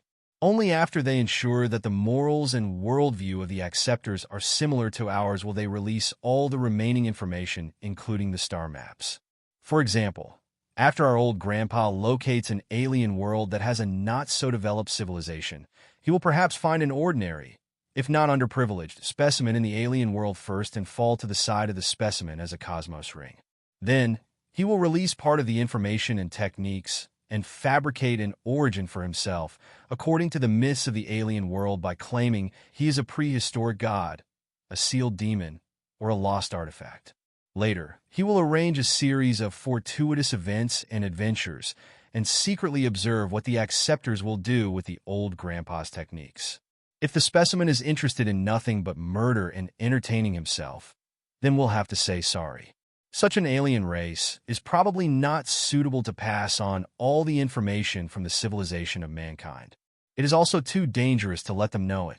The old grandpa will automatically destroy most of the remaining information and prevent the alien race from learning of the civilization of mankind's existence. Then, the old grandpa will release special waves and slowly corrode the brain of the specimen. In the end, the specimen will live in the illusions created by the old grandpa, unable to free itself. To people who are sober, the specimen will be a complete psycho whose words must not be believed. In such a way, nobody in the alien world will know anything about the truth of the civilization of mankind. On the other hand, if the specimen makes good use of the old grandpa's knowledge by helping other people and protecting the ordinary people, it will suggest that the alien world has a worldview that is similar to ours, and that it is qualified to accept our legacy.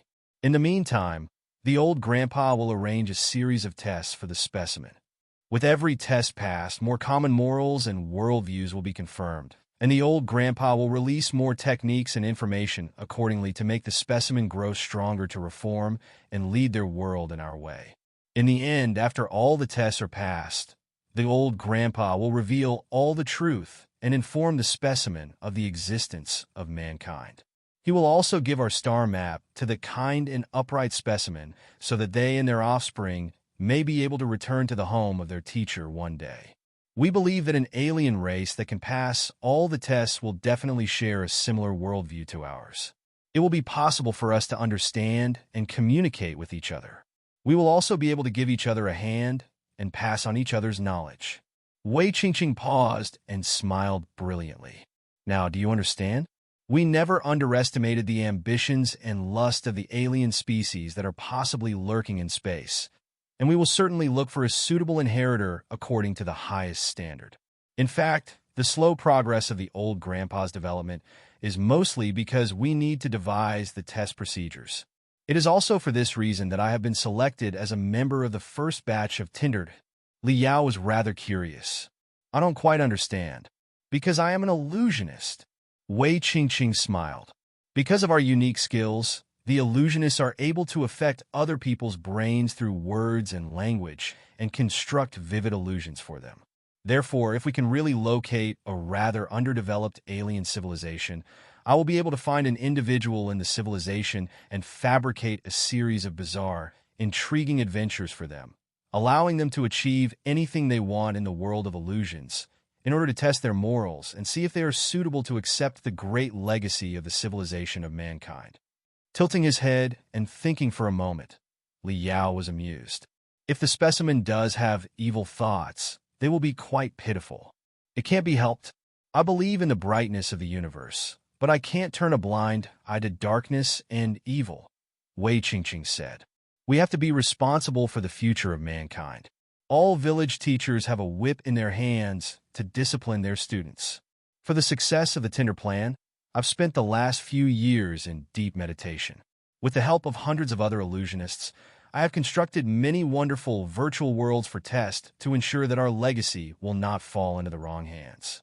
So, there is no need to worry at all. We're here. Passing through a long silver pathway, they reached a magnificent round hall.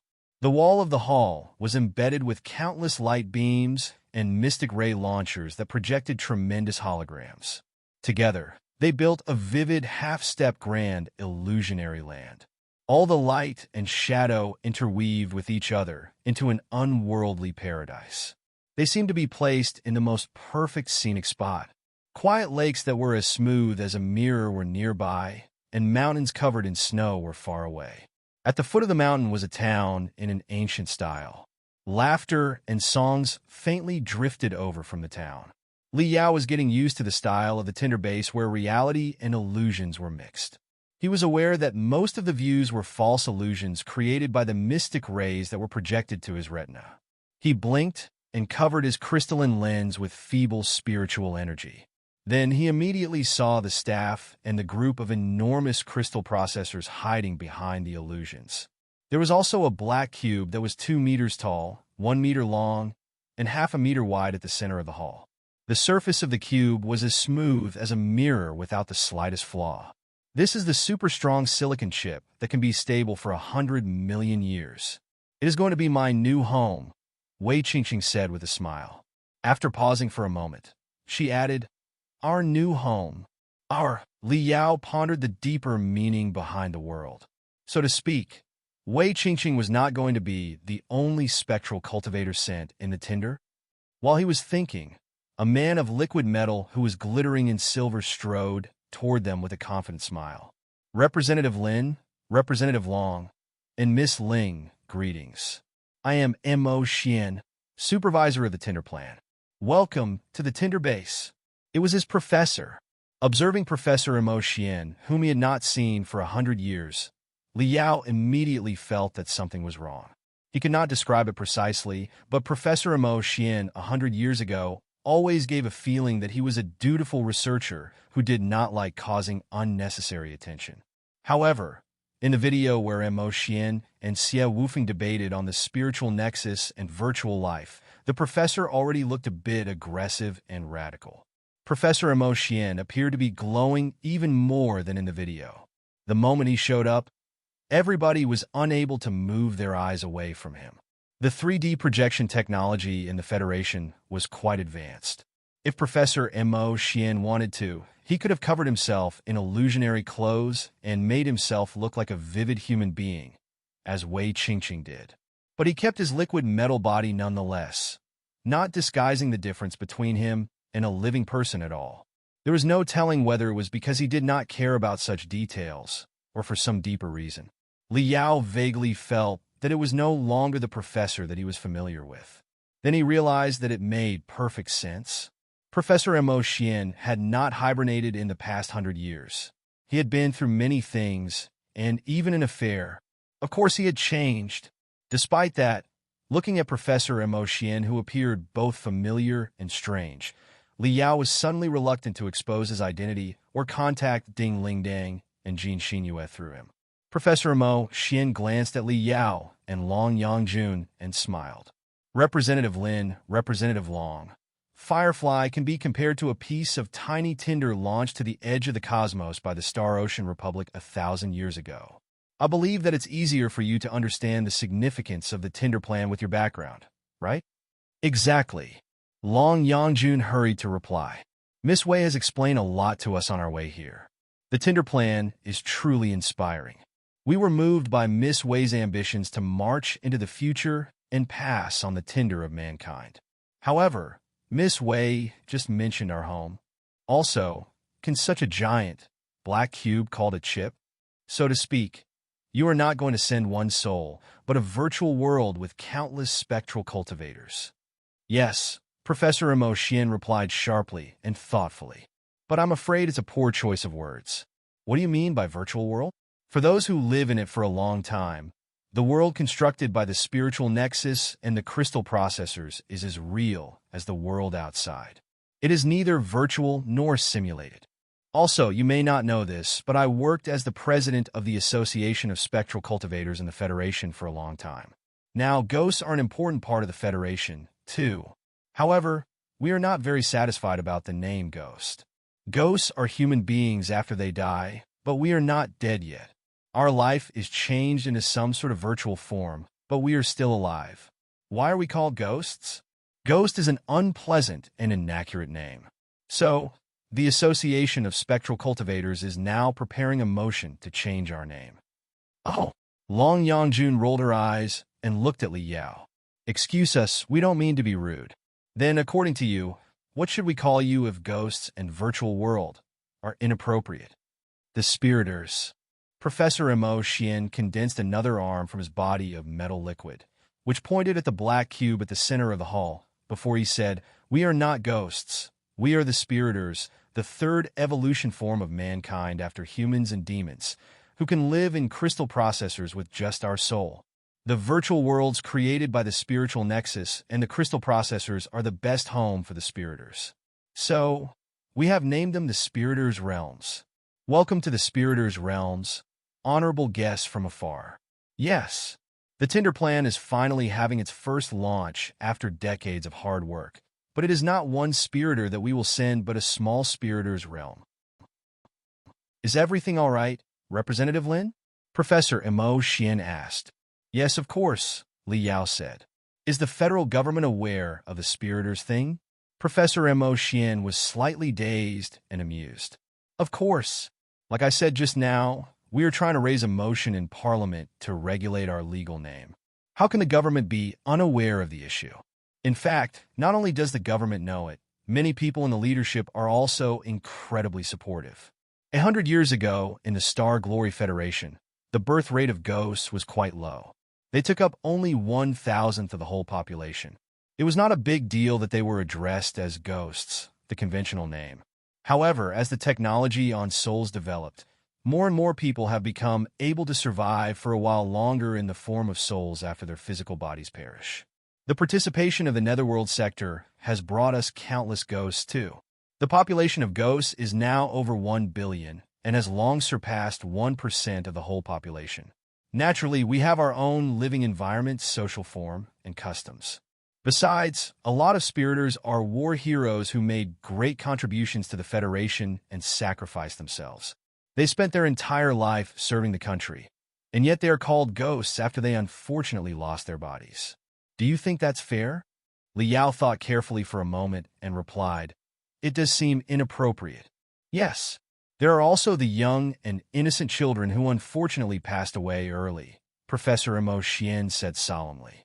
They will have to spend the rest of their life being called ghosts and feel visible and invisible prejudice everywhere.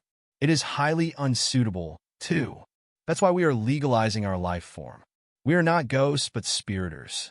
We are proud members of the Federation, like humans and demons. We serve the people as much as they do, don't we? Li Yao was rendered speechless. Well, that sounds reasonable. Moreover, Professor Mo Xian continued. In the past, ghosts often lived in the outside world with artificial bodies like regular humans. However, as you must also know, Representative Lin, artificial bodies are not made of flesh and blood, and their protection for the soul is not as high. Souls are highly vulnerable too. Intense spiritual waves, solar radiation, and ionic storms will all damage, if not destroy them. Therefore, ghosts in the past could barely live a quality life, even if they survived. Also, their longevity wasn't long. It was already impressive if they could live decades. For ghosts, we are essentially a cluster of unsubstantial souls. The best solution is to melt our soul into the silicon chips and then bury the silicon chips deep underground, where all radiation and waves are blocked. That's the only way to sustain a long life for them. In the past, such a lifestyle that is no different from being imprisoned was definitely an unfavorable choice. However, as the technology of the spiritual nexus developed, we are now able to construct illusionary but vivid worlds and even connect them to the vast universe that is the grand unified spiritual nexus. Ghosts do not need to be prone to natural influences in their artificial bodies in the outside world anymore. They can satisfy all their social, work, and emotional needs on the spiritual nexus. As a result, many ghosts do not need artificial bodies. They only need a tiny chip that stores their soul. After such chips are stored in underground warehouses and connected to the spiritual nexus, they will be able to live in the spiritual nexus for a long time. Think about it. The ghosts spend almost all their time on the spiritual nexus. Cyber communities are their everything and their real life. Isn't it preposterous to call it a virtual world? What does virtual mean? Is their life not real, but false, illusionary, and simulated? Therefore, the cyberspace that the ghosts or the spiriters live in is fundamentally different from the game worlds of regular players. We treat our new home very seriously. This is not a virtual world, but the spiriters' realm. It is a new territory of the Star Glory Federation and will be a boundless new world for all humanity. Liao had learned a few days back that because the technology of the spiritual nexus was quite advanced, not just the ghosts, even a lot of living people spend days and nights on the spiritual nexus. The spiritual nexus meant everything to those people.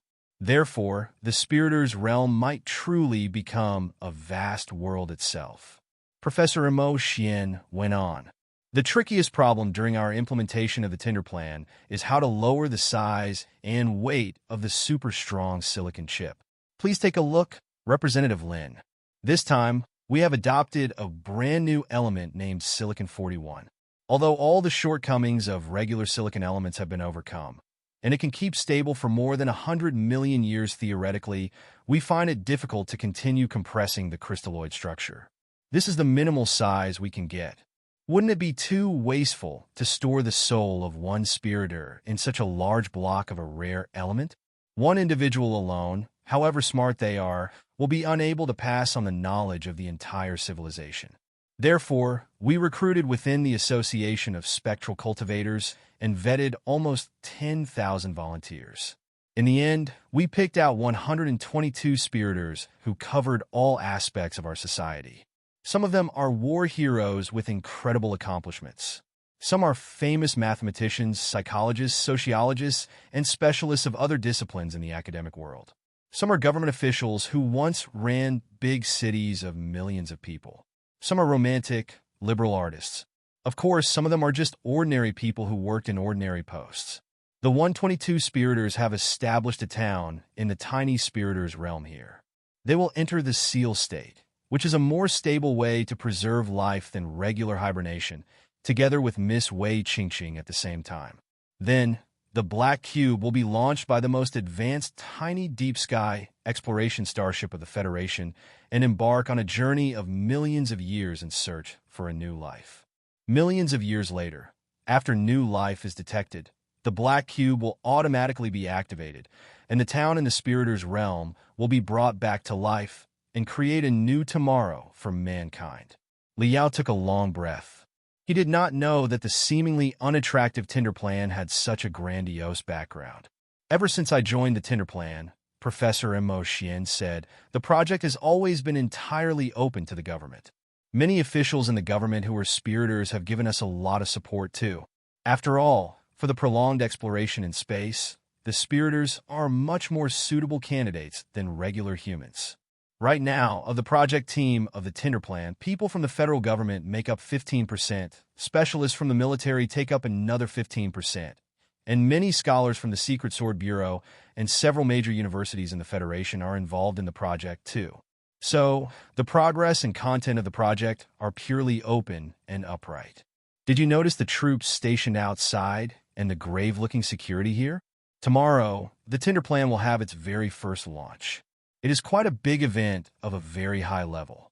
The local garrison of the 100 Flowers Space Zone and the heads of the Secret Sword Bureau are all here with their tough subordinates to monitor everything closely. Therefore, you do not need to worry about your safety at all, Representative Lin. This project is not open to the public because we do not want to cause unnecessary conflicts before the name Spiritor is officially recognized.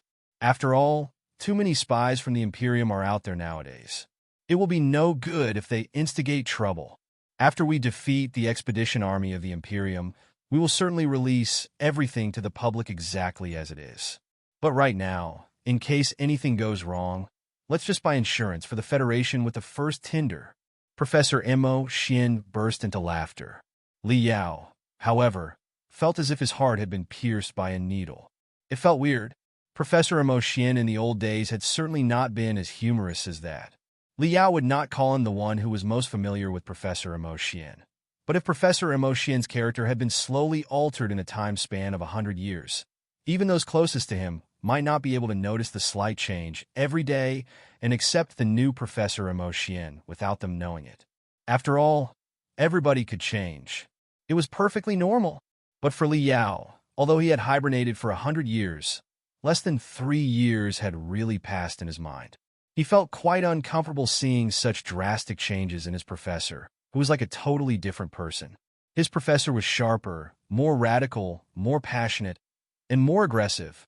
In the past, Professor Mo Xian had been as warm and smooth as jade, but right now, Professor Mo Xian was like a saber made of the most dazzling sunlight. Was such a change good or bad? Come on, Representative Lin, Representative Long, and Miss Ling, pointing out the dense, immersive virtual cabins not far away. Professor Mo Xian invited them courteously. Enter the carefree world with me and bid farewell to the small spiritor's realm that will be on its way tomorrow. Enter a spiritor's realm? Li Yao shuddered without reason. Yes. Aren't you here to see the Tinder plan? Professor Mo Xian was slightly dazed. He asked curiously, "What's up?" The heads of the local garrison and the local branch of the Secret Sword Bureau are all visiting the carefree world right now and saying goodbye to the 122 spirit of volunteers. Is there a problem? Narrowing his eyes, Li Yao observed the immersive virtual cabins deep inside the lobby. The silver virtual cabins were both like cocoons and coffins, emitting an air of coldness and death. The virtual cabins were guarded by at least one elite squad from the Federal Army, as well as more than 10 Secret Sword agents who looked rather strong. Li Yao felt more or less relieved after seeing that. He was probably being paranoid. However, thinking quickly, Li Yao quickly looked at Long Yangjun and dropped her a hint. Then, having no time to consider whether or not Professor Mo Xian would grow suspicious, he said, "No problem at all. But it's better if I enter the spiritor's realm by myself." Our representative Long accidentally hurt her head yesterday during training. According to the doctor's instruction, she must stay away from immersive virtual cabins in case the recovery of his brain is affected. Professor Mo Xian slightly frowned. Then he nodded and said, "All right. Should we arrange a new visiting route for Representative Long, so that she can take a look at the other departments of the Tinder plan, say, the Research Institute of the Old Grandpas?" "That will be unnecessary," Long Yangjun said. "I'll just wait for the captain next to his virtual cabin. I would appreciate it if you can give me some relevant files so I can kill the time. After all, the captain's visit won't be for too long. Our carrier is still waiting to jump to the Heaven's origin sector." The main difference between advanced virtual cabins and low-level ones lay in the quality of the nerval interaction liquids. What Professor Mo Xian had adopted was apparently the most cutting-edge nerval interaction liquids that had only been developed in the Federation recently. It could make someone dwell completely in the virtual world, the spiritor's realm. Before he was fully consumed by the nerval interaction liquids, Li Yao glanced at the big shots in the rows of virtual cabins next to him, who were from the military, the Secret Sword Bureau, the government, and the various research institutions in the 100-flower space zone. They were all there to attend the launch ceremony of the Tinder plan tomorrow. At this moment, their souls were all visiting the spiritor's realm. Looking at their bodies that were absolutely still, as if they were in a deep sleep, Li Yao somehow felt creeped out. Thankfully, Long Yangjun was still next to him, offering protection. Well, although such a person whose sexuality and purpose were equally ambiguous was also not 100% reliable, at this moment, Li Yao suddenly had the feeling that she was even more trustworthy than Professor Mo Xian. Rest assured, the moment Li Yao was completely consumed, he saw Long Yangjun winking at him, reassuring him with her eyes. Shua, light and shadow changing in front of Li Yao's eyes. Li Yao soon found himself on a tiny hill in the middle of a quiet prairie on a brand new world. The sky was clear, and the clouds were scarce. The scent of flowers was flowing in the air. Ripples were spreading out on the lakes, which looked like mirrors. Silver rivers zigzagged into a town that was of an ancient style and flowed out into the distance. Almost every household in the town had colorful wind chimes in front of their door. The pleasant sounds that they uttered only added to the serenity of the town. On the hills far away, somebody was singing folk songs aloud. There were also kids who were flying in the sky to their heart's content, as if they were carrying enormous kites. This was an illusionary world that did not need to abide by the laws of the reality after all. As long as one had enough computational ability and soul power, anything beautiful could happen. Most virtual worlds cannot be perfect simulations to reality, partly because the computational ability of the crystal processors is not enough for too many participants, partly because the remote communication across sectors is too unstable, causing the high lag and inconsistency for the people in different worlds, and partly because perfect simulations of reality are too painful and very likely to lead to accidents. But most importantly of all, it is because of people's attitude. Professor Mo Xian's deep and passionate voice echoed behind Li Yao. Even if it is a perfect simulation of reality, if those who enter it only consider it a game and themselves players, how can they treat everything seriously? After all, everything is fake and can be rebuilt anytime. Even if they break the rules, they will not suffer any penalty greater than being kicked out of the game. When countless false attitudes overlap, they create a gigantic, weird, and false world. Therefore, it is not strange at all that the DLCs of Civilization for regular players are called virtual worlds. But this place is different. I assure you that the Spiriters' realm is a home to the Spiriters. It is a place where we live carefully and will defend with our lives. This place has its own rules and laws. Even if I am its creator, when Li Yao turned around, he saw Professor Mo Xian's true appearance, which he had only seen in pictures before. He was a tall man with particularly broad shoulders, bronze skin, stubble, and a pair of determined eyes. He looked like some sort of hybrid between camel and bull, which would persist to the end of its goal after a goal was set no matter how harsh and unfavorable the environment was. Even though he had fallen and died and decayed into a pile of bones, it would still take thousands of years before his remains were entirely effaced. Professor Mo Xian, in a gray suit, was squatting on the ground. Narrowing his eyes, he touched the smooth, moist grass that scattered the ground. Suddenly, a sapling rose up from where he touched and grew up quickly in the wind into an apple tree more than 3 meters tall. Then, 3 heavy red apples dangled down from the tip of a branch, so round and succulent that the juice inside seemed as if it would explode at any moment. Professor Mo Xian picked the 3 red apples. He had one bite of the apple and chewed it while he threw the other 2 at Li Yao and Ling Xiaola. Moaning in great satisfaction, he finally finished the rest of his remark. I have to abide by the laws of this place, too. The best I can to is treat the honorable guest from afar with 2 apples. Li Yao and Ling Xiaola looked at each other and bit the 2 apples hard.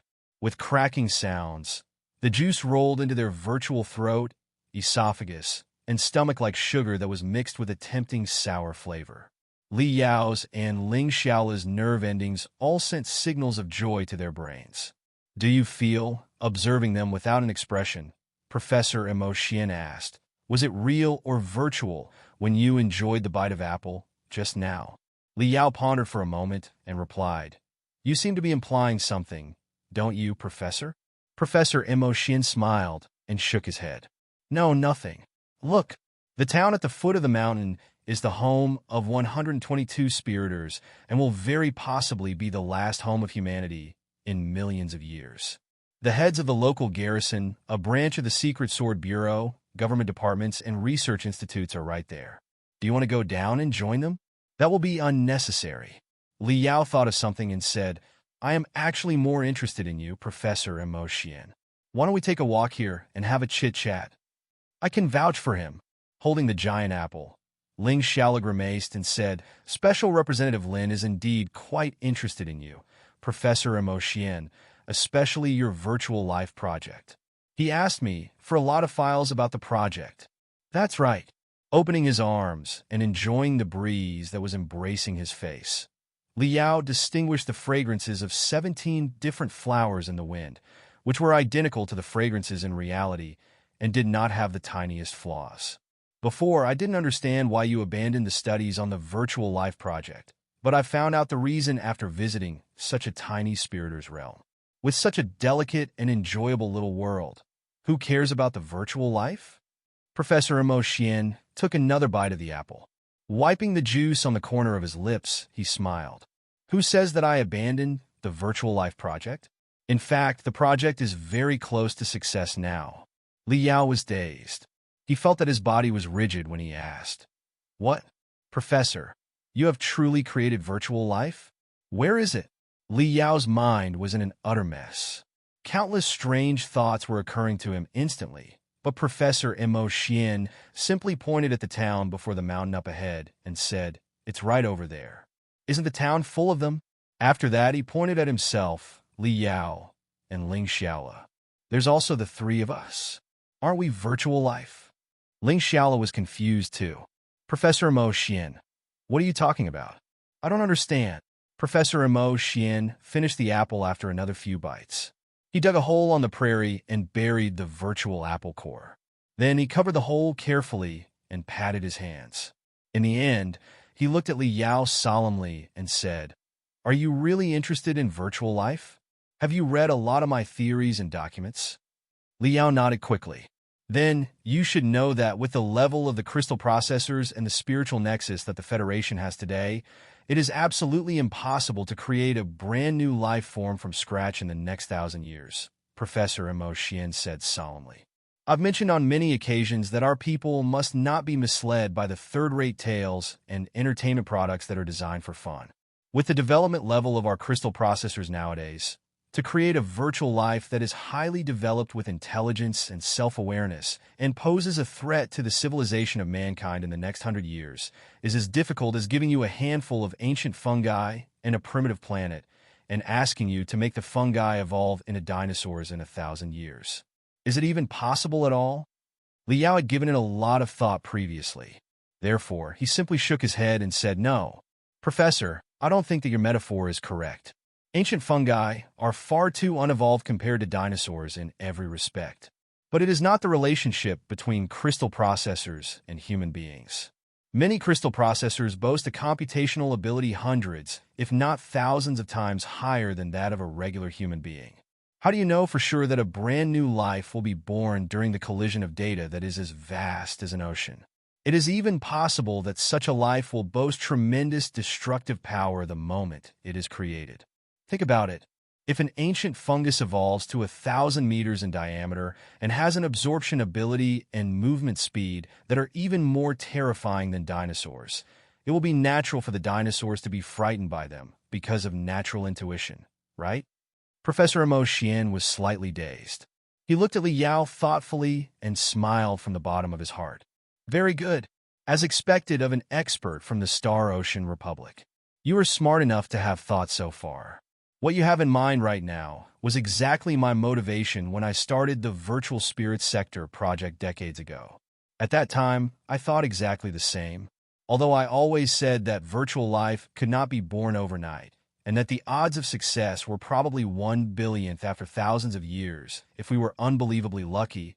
I was reluctant to give up deep in my heart and determined to find a certain way to transform the enormous computational ability of a crystal processor into real self-awareness and intelligence.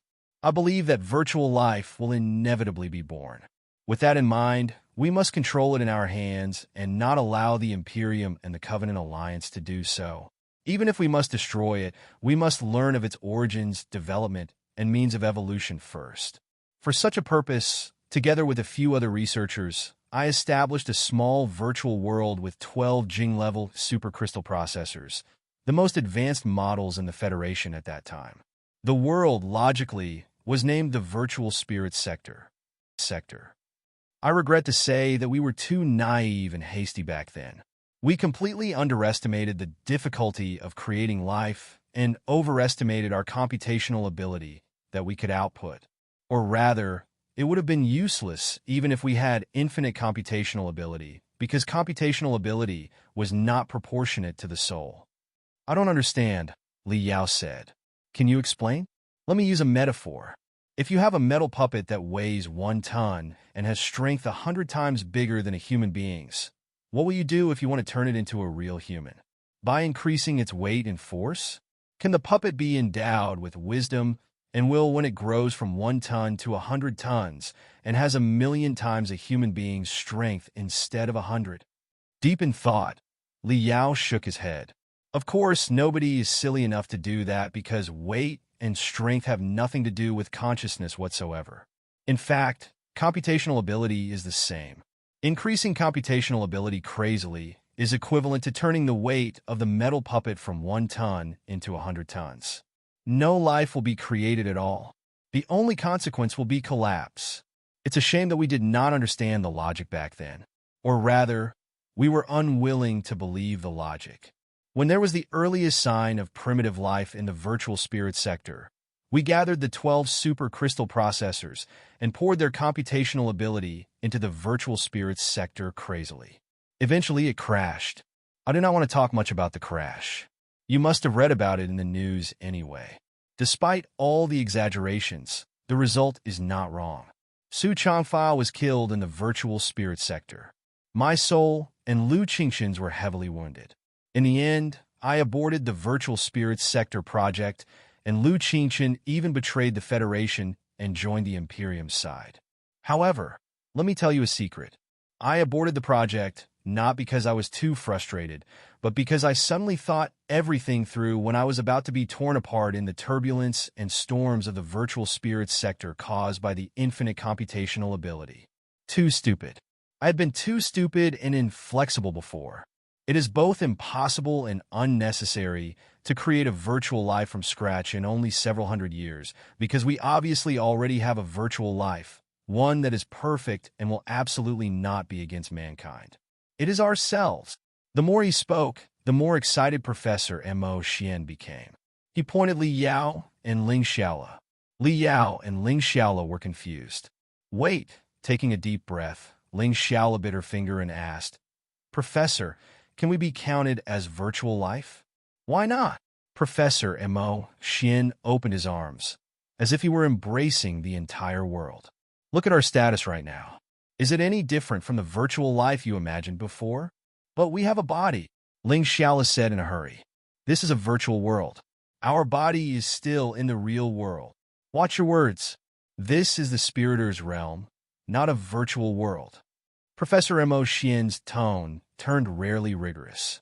A moment later, he lowered his voice and said, Yes, you do have a body, but ghosts do not.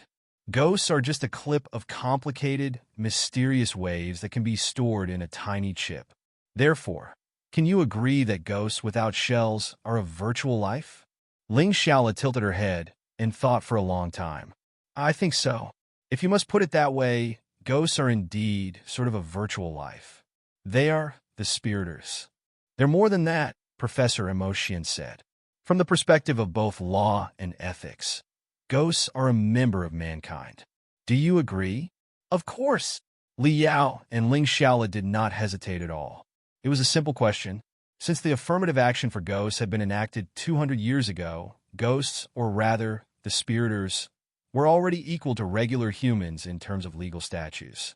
200 years was more than enough time to allow most spectral cultivators to melt into the regular society. So, you all agree that a human is a human not because of his body, but because of his soul, right? Professor Mo Xian asked. As long as they have the soul of a human, it doesn't matter how their body changes or if their body does not exist at all, right?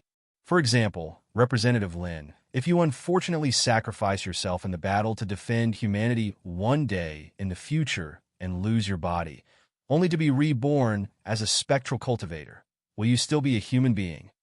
Li Yao blinked and said, Of course. Therefore, the body is not important. The real foundation of the life form we know as human is the soul.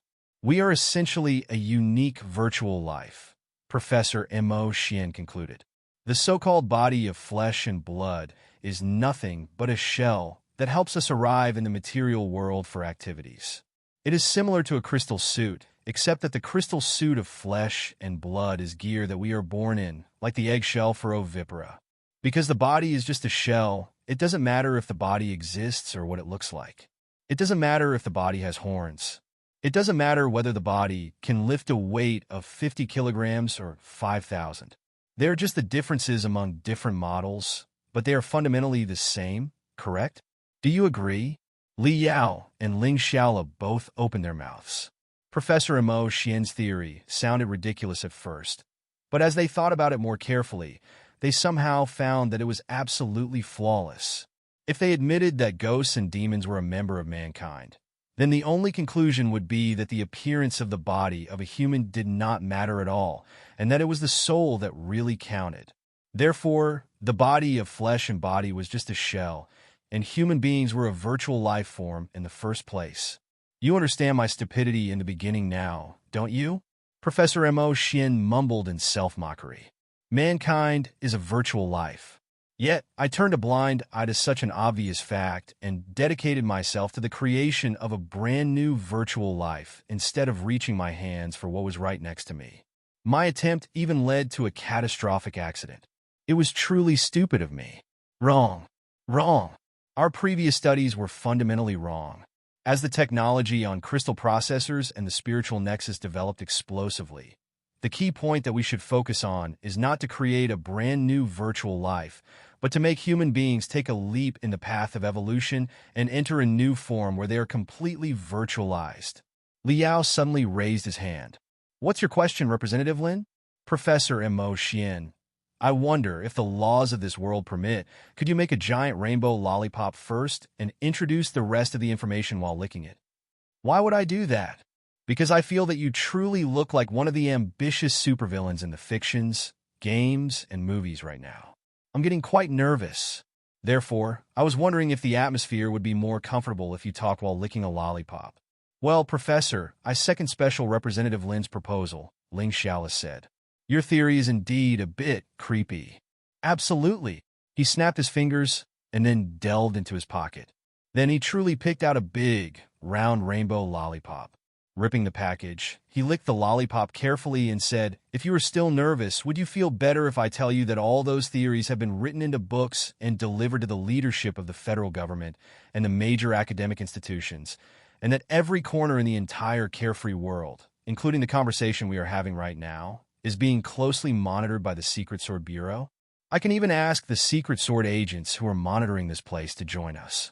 Perhaps you will even recognize a few colleagues from them. Do you want me to do it? A middle-aged man whose eyes were deep and whose face was solemn was now licking a giant rainbow lollipop carefully. It was indeed quite a weird scene. However, it did wash away the gloomy and zealous atmosphere from a moment ago.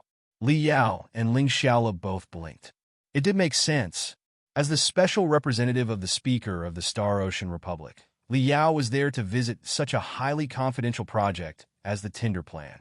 It would be utterly unreasonable if he was not spied on by the Secret Sword Bureau. I know what you are thinking, but things are not exactly what you imagine them to be, Professor Mo Xian said casually. Representative Lin, under normal circumstances, how much time do you spend on the crystal processors and cyberspace every day? Li Yao thought for a moment and replied, counting the training in the Grand Illusionary Land, 10 hours or so. After all, for cultivators of my level whose computational ability and soul are powerful enough, we can lengthen time in the Grand Illusionary Land and turn 1 hour into 3 to 4 hours. A lot of training and deduction work can be done in the virtual world. Professor Mo Xian nodded. What about you, Miss Ling? Ling Xiaola thought for a moment and replied, it's not fixed. When I'm on a mission, it will be shorter, but I'm basically online all the time during holidays. So, it's also 10 hours or so on average. All right, you are both very close to the average online time in the Federation. Professor Mo Xian smiled.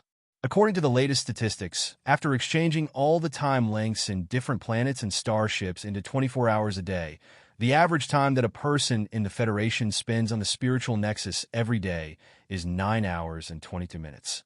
For the active age group between 8 and 120, their average online time is 12 hours and 33 minutes a day. Although the time is only half an entire day, almost all the important things that modern people do, i.e. entertainment, socialization, self-improvement, everything is done on the spiritual nexus. We can even say that the focus of modern human life has long been completely and irreversibly shifted to cyberspace. I would like to ask you a question. If you have to spend half of your life and do 90% of the important things in your life, including work, training, friend-making, and so on, through the spiritual nexus, and you're even glad to do things in such a way, are you really a carbon-based life form or a virtual life form? Do your souls live in cyberspace or in the material world? Is the body of flesh and blood in your so-called reality not just a shell that ensures that you can surf online normally and allows you to reproduce for the next generation who will also surf online? Is it really difficult to admit that mankind is a virtual life and cyberspace is our future, our foundation, and our everything? Professor Mo Xian declared resolutely while biting his rainbow lollipop hard. Professor Mo Xian continued licking the non-existent lollipop and enjoyed the sweetness that was purely virtual. Then he smiled and said, "I don't want to do anything except have a nice chit-chat with the honorable guest from the center of the cosmos. If you feel uncomfortable, we can always go to the town and join the leadership of the Federal Army and the Secret Sword Bureau in the 100 Flowers Space Zone. Of course, it will hardly be any different because they have the highest clearances of this world.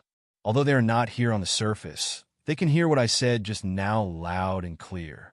A true cultivator never bothers to conceal his opinion. Everything I do is open to any scrutiny. I have repeated my standpoint more than 100 times." Li Yao was deep in thought. He would rather figure out what was on his professor's mind exactly instead of joining them. Therefore, he simply shook his head and said, "That will be unnecessary. I'm quite interested in your theories, Professor. They do sound a bit radical, but a lot of cutting-edge studies can only be radical in order to be innovative. It's totally understandable. Please proceed. Anything else you would like to add?" "Of course." Professor Mo Xian pointed at his temples. "Do you understand? Human beings who are confined to their physical bodies are actually an imperfect life form. Our ancestors originated from the continent of an unknown planet in the depths of the universe. They were regular monkeys even 1,000,000 years ago and only triggered the first spark of wisdom by making fire and using tools. Later, they were picked by the Panga clan or the Nuwa clan as a certain experiment subject and carefully modified to accommodate a lot of their genes and hereditary techniques. However, despite all the modifications of the Panga clan and the Nuwa clan, we cannot get rid of the shadow of monkeys. Our bodies are only suitable for basic hunting and gathering on the planet. They are a product of serious flaws. We, as monkeys, can only live in the worlds with an atmosphere and a stable temperature and environment. Most people cannot withstand heats above 80 degrees or coldness below -50 degrees. Our bodies are so fragile that a tree branch or a sharp tooth is enough to kill us. We need air that has a precise ratio of elements, and the increase or reduction of the microelements can easily turn the air into fatal gas. Our physical strength is too weak, and our running speed is too slow. Compared to the vastness and ancientness of the universe, our life is also too short when we can only live less than 500 years. Are we any different from the germs that are born in the morning and die at dusk? Of all the shortcomings, the most insufferable one is our brain. Our original brains, sticky, podgy things, are too poorly devised. They were prepared for the monkeys hundreds of thousands of years ago, whose sole destiny was to collect, hunt, and reproduce in primitive forests. It never occurred to the monkeys that they would shoulder the mission of conquering the entire universe one day. For starters, our brain cannot inherit the wisdom and memories of the previous generation. We cannot allow our offspring to get everything their parents know when they are born. However smart and knowledgeable their parents are, they cannot embed their wisdom, information, and memories into their genes and pass them on to the offspring. Everything must start from zero. Even the child of the greatest mathematician of our age must learn 1 + 1 = 2 clumsily at the beginning. What a great waste that our wisdom and memories cannot be inherited. What a pathetic brain. Secondly, The brains of most humans are not suitable for complicated computations. Without the help of crystal processors, arithmetic is already the limit for the brains of most people. Even a distinguished high school graduate can only run arithmetic within 5 digits without pen and paper at best. But what about calculus? What about quantum physics? What about the deflection and turnover of magnetic fields? What about the mathematical expression of the gene strands? What about the calculation of hypersurfaces in hyperspace? Can human brains do that? No, not just the ordinary people. Even nascent soul stage cultivators might not have a brain capable of doing such things. However, such things are necessary for us to explore the universe and develop our civilization in a broader space on a higher dimension. To conquer such a mysterious universe with a fleshly brain is like an ant living on the plane of a piece of paper trying to figure out how to climb onto a high mountain. It is too difficult. Getting to the bottom of it, we're just monkeys. The planet from which we originated should have been where we ended. The sea of stars shouldn't have been our destiny, responsibility, and ambition. We are not capable of that.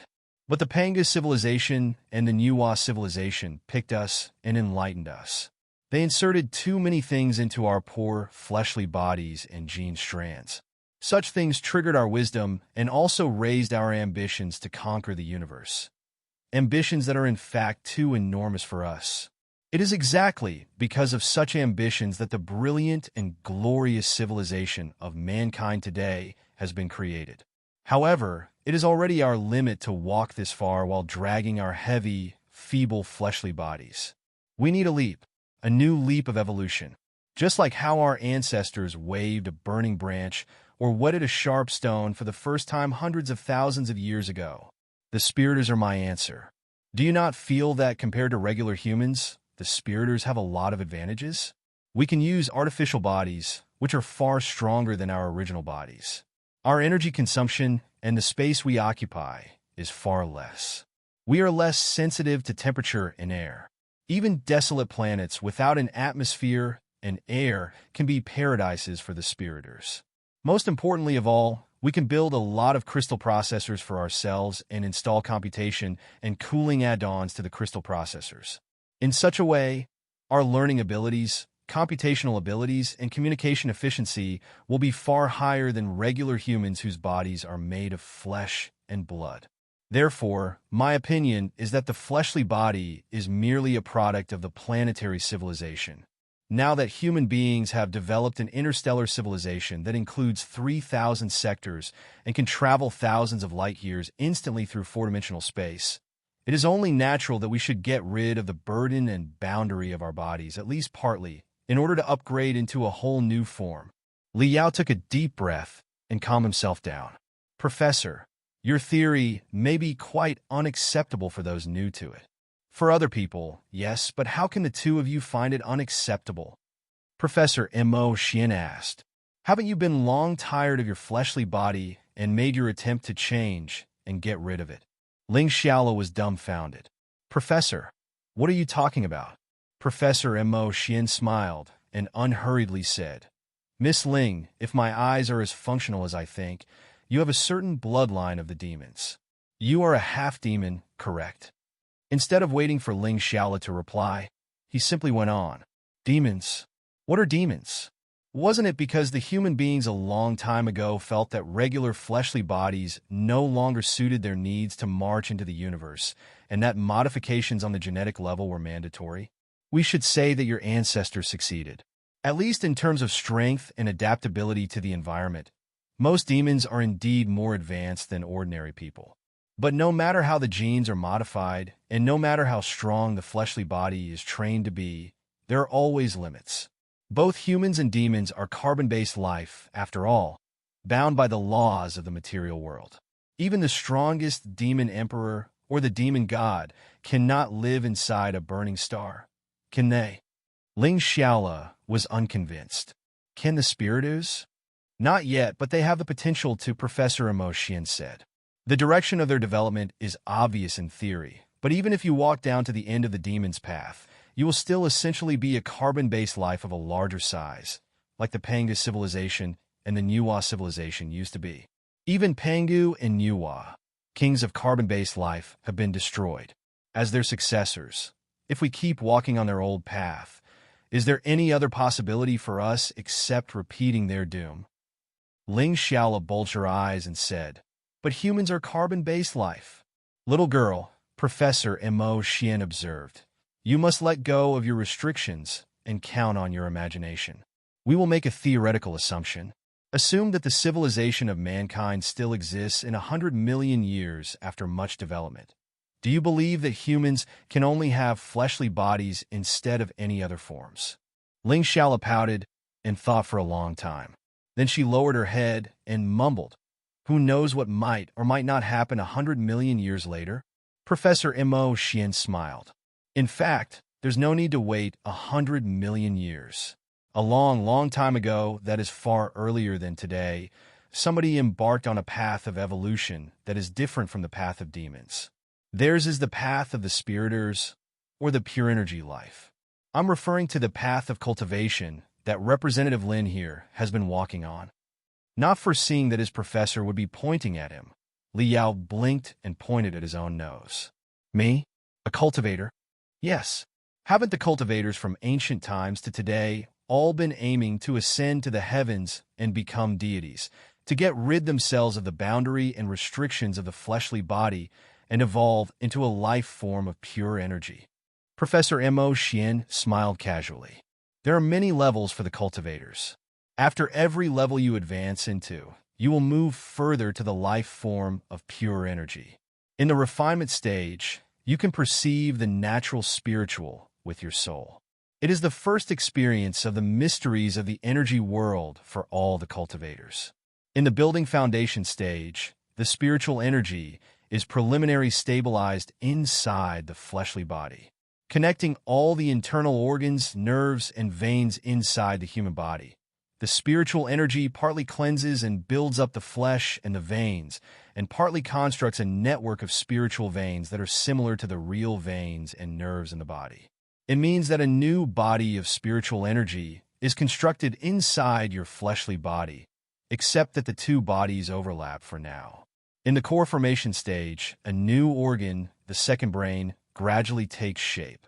It is the brain of spiritual energy for the body of spiritual energy. In the nascent soul stage, a cultivator's soul will have been nurtured and trained to a very powerful state. It means that a baby in the form of spiritual energy is finally born and really sets foot on a whole new path of evolution. Representative Lin, you are now at the beginning level of the nascent soul stage. You must have a deep understanding about what I described, right? If you are lucky enough to reach the Divinity transformation stage one day, in the Divinity transformation stage, for example, the soul and the body of a Divinity transformation stage cultivator can be compared to a ship and a port. Before the Divinity transformation stage, the ship is too small and shabby without the protection of the mother port, and it will be knocked over by the overwhelming tides the moment it sets sail. But in the Divinity transformation stage, it finally grows a huge ship that can cruise on the ocean against the furious wind. Naturally, even the biggest ship cannot completely get rid of the mother port. They have to return to the mother port for supplies, maintenance, and such. Therefore, the body is still necessary for a cultivator at such a level, albeit much less important than before. It is exactly because of the independence of the soul that cultivators at the Divinity transformation stage boast their domain. What is the domain if not the virtual worlds created by their soul? Think about it. Isn't it so? Li Yao thought for a moment and realized that it did make sense. Professor Mo Xian went on. Above the Divinity transformation stage will be the Divinity branching stage, in which the soul can split, or rather, duplicate into multiple copies. They can exist in many places at the same time, but also maintain a subtle connection with each other. I haven't quite figured out how I should describe it. It seems a bit inaccurate to call it quantum entanglement, but I think it will suffice for now. Above the Divinity branching stage is the void refining stage. Different people have a different understanding of void, but for me personally, I think it means higher dimension. The void refining stage means that one will be able to march into the universe of higher dimensions as a life form of pure energy. Chances are that they can even establish wormholes and travel among every part of the universe without any restriction. As for the levels above the void refining stage, they should be the different, mysterious presentations of the pure energy life form in the higher dimensions. That is not something that we can understand with our barren computational ability when we are still trapped in the three-dimensional universe today. In conclusion, the ultimate level that all the cultivators pursue is in fact always to evolve into a pure energy life from a pure body of flesh and blood. After they reach a certain level, while they cannot abandon their physical body altogether, they do make the physical body return to the original function, nothing but a shell. You must have heard a lot of tales and myths of the ancient times. In the tales and myths, certain magnificent beings can turn into a lot of other creatures, or even grow 3 heads and 6 arms. They can even enlarge or shrink their body. When they are huge, they can hold the sky like a mountain. When they are small, they are as tiny as the mustard seeds, which allows them to crawl into the enemy's stomach and cause great trouble there. How do you explain that? From the material point of view, even if someone has trained their body to the maximum, it is impossible for them to reshape their body easily like that. Where do the cells and the mitochondria get all the energy? How do the tissues grow out of nowhere? Even if proliferation and expansion of a certain degree is possible, how on earth can they be so fast? It does not agree with the fundamental laws of our world at all. But it is easy to understand if you use the theories of energy, life, and shell. Everything is just because those magnificent beings are essentially clusters of souls. Their vastly different appearances, from the huge bodies like high mountains and the tiny ones like germs, are nothing more than the combat shells that they prepare for themselves. When they are in need of a new shell, they will simply pick up the shell from a certain dimension with a piece of magical equipment similar to the cosmos ring and then cram their soul into the shell to drive it. Hearing his professor interpret the different levels of cultivation, no matter whether he really had a scheme or not, Li Yao was still greatly enlightened. He sincerely said, "Professor Mo Xian, you truly deserve to be one of the greatest masters in the Star Glory Federation to explain the levels classified by the ancient people with the latest theory." Professor Mo Xian smiled and said, "We shouldn't underestimate the wisdom of the ancient people, but we shouldn't be superstitious about it either. In fact, I don't quite agree with the classification of levels that have been passed on from ancient times, because our civilization of ancient cultivators was in fact an abnormal, crippled civilization. At that time, we had just evolved from monkeys and did not form our real wisdom yet. But on the other hand, we were stuffed by the Panga clan and the Nuwa clan with too much knowledge that far exceeded our era. The combination of the two factors resulted in our ancestors crazily worshipping training and techniques. It also forced them to add too many imaginary things into the theories that they couldn't comprehend. Refinement stage, building foundation stage, core formation stage, nascent soul stage, divinity transformation stage. The 5 phases are relatively easy to reach. A lot of experimental data can be found. Therefore, the descriptions of the ancient people are generally accurate. But starting from the divinity transformation stage, most of the descriptions become pure poppycock. I don't believe that there were so many experts in the divinity transformation stage, the divinity branching state, the void refining stage, and above in the ancient times 50,000 years ago. Most of them are just rumors. Even if the ancient people did reach those levels by chance, they couldn't have understood what happened to them at all, and it was barely possible for them to describe their experience to the people who were still in three-dimensional space.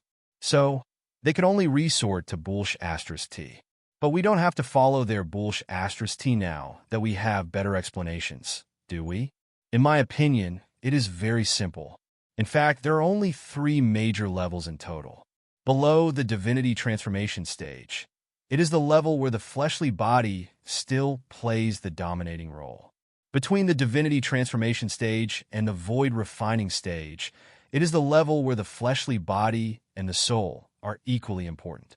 Above the void refining stage, it is the level where one's soul will be dominant, allowing them to break into higher dimensions, and the fleshly body will become a pure shell or a tool when they arrive at lower dimensions.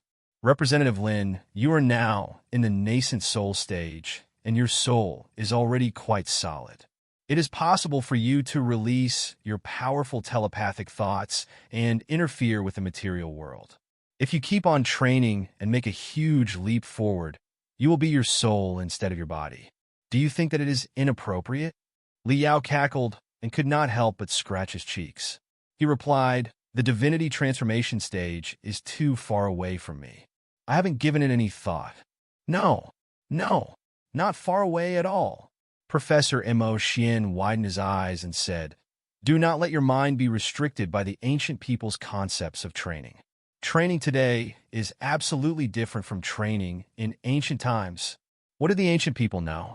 For them, even flying was difficult to accomplish. But today, with the advanced magical equipment, even the ordinary people can fly on shuttles or airships. With the assistance of crystal processors, they can also perform dazzling, soul-stirring aerobatics that even the cultivators in the ancient times might not have been able to achieve. The other training techniques, as well as entering the divinity transformation stage, are exactly the same as flying. In ancient times, there was no such thing as the spiritual nexus. Of course, it was terribly difficult for a cultivator to get their soul out of their body and travel into great nature. But right now, with the spiritual nexus, even the consciousness of ordinary people can also travel in cyberspace as fast as light. Isn't it the divinity transformation stage in a different sense? The bottom line is, the old rules of training and classification of levels are already obsolete thanks to the development of technology. Maybe one day, everybody will be able to enter the divinity transformation stage without much trouble. It will be even more convenient for the nascent soul stage cultivators like Representative Lin to reach it. I've run some studies in that regard. If you're interested, we can talk more after the first launch of the Tinder. Not knowing whether Professor Mo Xian's invitation was genuine or not, Liao simply replied, "Okay." Ling Xiaola pouted her lips and remarked, "Professor, I still feel that what you said is a bit unbelievable. It feels weird."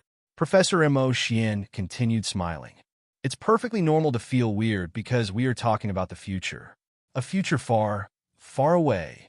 From a different point of view, if you ask an ancient person living 40,000 years ago to come to our era and visit our lifestyle and social form, they will feel that it is weird and uncomfortable too. Besides, Miss Ling and Representative Lin, both of you are very successful in the material world. As an agent of the Secret Sword Bureau and the captain of Team Red Lotus on Firefly, all your materialistic and mental needs can basically be satisfied in the real world right now. But what about the ordinary people? It's a shame that humans' desires are infinite. However hard we excavate the resources in the material world, we cannot satisfy all the people. Not just the Imperium and the Covenant Alliance. Even in the Federation, a lot of people living at the bottom level of our society are still impoverished. The material world is too small, too crowded, and too mean. Let me give me a simplest example. Do you know the house price in the capital city today? Most college students often can't earn enough money for 1 square meter space in the capital city after working hard for 3 years. Put yourselves in the shoes of the ordinary people. Now, there are 2 different lives. The first one is the material one. You will live in a tiny nest like a snail, without any hope for the rest of your life. Most of your wages will be used to pay for your rent. The second life is to enter the spiritor's realm. Even the college students who have just graduated can purchase a villa with a garden with virtual cash at the cost of a tiny bit of money. Then, they can enjoy the life of a magnate in the outside world. As long as the simulation is good enough, there is no need to be perfect. 90% accuracy should be more than enough. Which life do you think an ordinary college graduate, who does not have any extraordinary intellectual faculty or physical strength, will choose? For the federal government, if some people are willing to live in virtual cabins, the pressure on housing, transportation, the environment, and many other aspects will be greatly reduced. The diseases on our cities today will be healed immediately. Both people and the government are satisfied. Theoretically, it is an out-and-out win-win, win-win. For people who lived in the magical equipment graveyard and struggled to survive, like Fatty Leung, would they prefer to live in the garbage dump in the material world as scavengers, or would they find the life in a certain virtual world, or rather, the Spiriters' realm, more beautiful and appealing? Perhaps Professor Mo Xian was right. The material worlds that mankind lived on, the planets that were nothing more than grains of dust, were too small, crowded with too few resources. They could not meet the demand of the development of the civilization at all. Professor Mo Xian raised his voice and said, "Of course, everything I talked about is just my imagination, which is probably not going to come true for hundreds of years. With that in mind, we might as well take a leap ahead and think even further. In the distant future, perhaps in millions of years, the ideal, perfect form of mankind for me should be mainly made of the Spiriters. By then, cities and homes of human beings on the material level will no longer exist. Even if some of the remains are not gone yet, they will only serve as history relics, museums, symbols of our civilization, and such. Most human beings will live in the Spiriters' realm in the form of the Spiriters. The material foundation of the Spiriters' realm will be supercrystal processors that are stored in indestructible, permanent warehouses deep within every planet together with the crystal chips that keep the souls of the human beings. Because we barely require any air or water, we will be free to spread to every planet, and we will not have to go through all the trouble of searching for the habitable planets that have atmospheres like we do right now. By then, supercrystal processor centers that are buried deep underground will be new cities for mankind. Everybody will live in the Spiriters' realm. Their life will be easy, comfortable, conflict-free, and peaceful. They will be occupied in the theoretical and intellectual jobs. Too many artificial intelligence facilities, like old grandpas you have seen, will be at our service as servants. Of course, our connection with the material world cannot be completely cut off. Therefore, everybody will also own a lot of shells other than their soul. They will be able to transmit their soul into those shells and enter the material world. Those shells will have a plethora of forms and appearances. They can be the bodies of pure flesh and blood, like what human beings have today. They can also be the bodies of demons whose genes have been highly modified. Naturally, they can still be artificial bodies made of superalloys. Furthermore, the shells can even break the limit of the shape of humans. They can be an enormous mechanical spider hundreds of meters tall, a starship that is thousands of meters long, or a base that covers dozens of square kilometers. As long as their soul is powerful enough, they will be able to control all those huge shells. By then, even a common miner will enjoy a luxury villa, a private garden, and a hunting ground in the Spiriters' realm. Hundreds of artificial intelligence servants will cater to his every need. He can get whatever he wants. His sole job and duty will be to transmit his soul to a certain mining starship every day and spend some time remotely controlling the starship to collect resources on a resource planet. The raw minerals that he digs out will be shipped to the bases that are actually the shells of certain purification specialists. Then the products will be taken away by certain other shells that are controlled by the crystal processor specialists, who will further strengthen our center of crystal processors and make our city a better place to live in. The more powerful the crystal processors are, and the higher their computational ability is, the more real, complicated, and vast the Spiriters' realm will be. It means that greater mining starships and more fierce warships will be produced for us to explore the boundless world out there. Don't you feel that only such a civilization is a real universal civilization that has a slim chance of figuring out the truth of the universe? Li Yao and Ling Xiaola looked at each other. Both of them saw the deep concerns in each other's eyes. Ling Xiaola knew that the leadership of the Secret Sword Bureau had to be monitoring their conversation closely right now. She emboldened herself and said, "Professor, I feel that you seem to have gone a bit crazy." Crazy?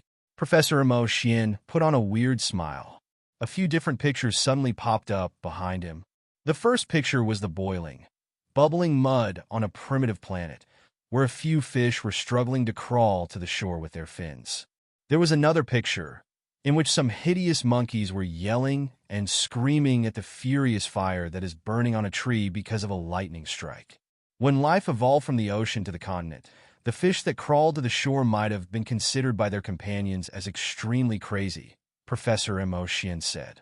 Also, the monkeys who decided to touch the fire in violation of their natural instincts might have been taken to be crazy too. Replacing fists with stones and teeth with claws, building a house with branches and rocks, eating a crab for the first time. Those were all insane decisions when they were made, but only after all those insane decisions have human beings and our civilization been created. We are cultivators. We stand at the peak of intellect and wisdom. If we are trapped by mundane, everyday routines, too, and restrict our mind and morals to the level of the ordinary people, how can we expect our civilization to make progress? Do you wish for the civilization of mankind to not change at all, but simply remain struggle to survive, even millions of years? Yes. I know that my theories are terribly immature at this point.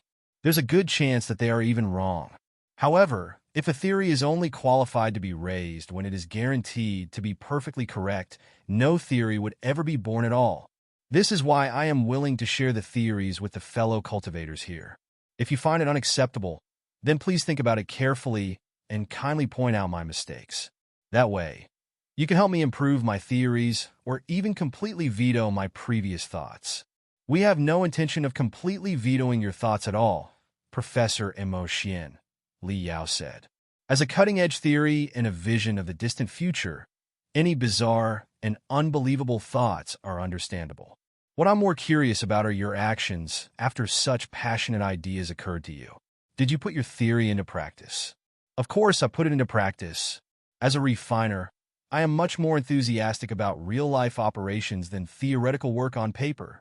Professor Mo Xian stared at Li Yao and Ling Xiaola. Licking the lollipop, he thoughtfully said, "When such an idea occurred to me and went on a rampage in my head like a wildfire, I immediately," Li Yao held his breath. "Immediately what?" "I immediately reported the extremely crazy idea to the government," Professor Mo Xian announced.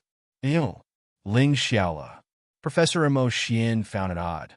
"Is there a problem? Such an idea is too crazy, dangerous, and extreme. For the prevailing ethics in our society, it is even slightly evil, but it is truly likely to be the future of mankind, too." Of course, I had to report it to the government, in case those guys who have ill intentions make use of it. Also, I summoned the specialists of multiple fields and discussed the issue together. Later, I compiled our discussion into a book and submitted it to the government too. Li Yao was greatly relieved. That was really rational. Professor Mo Xian frowned and said, "What else should I have done if not that?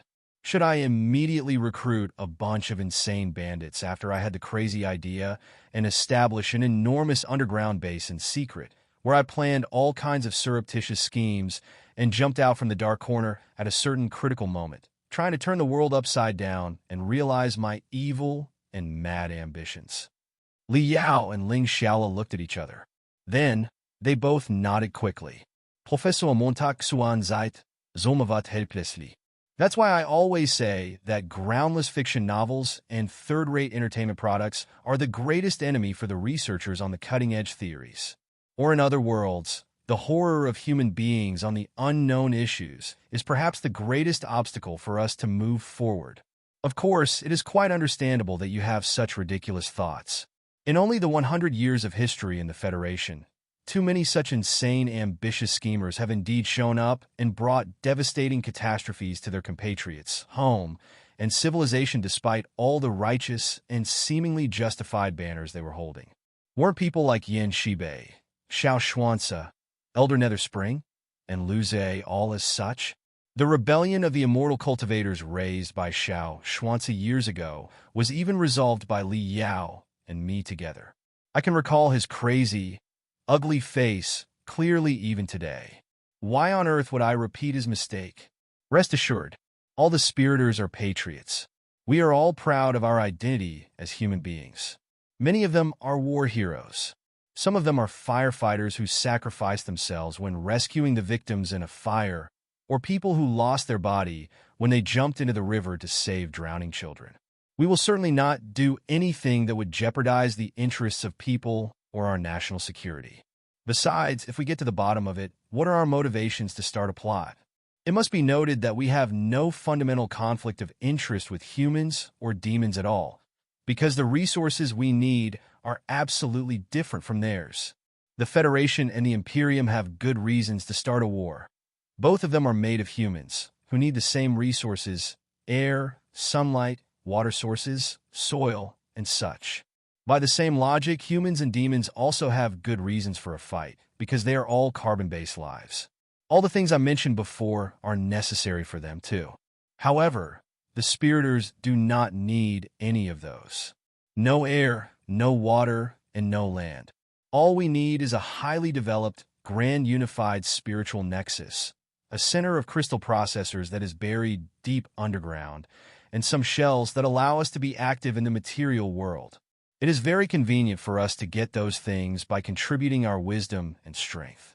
Therefore, do we have any reason to betray our homeland, our family, and past ourselves and stand against humans and demons?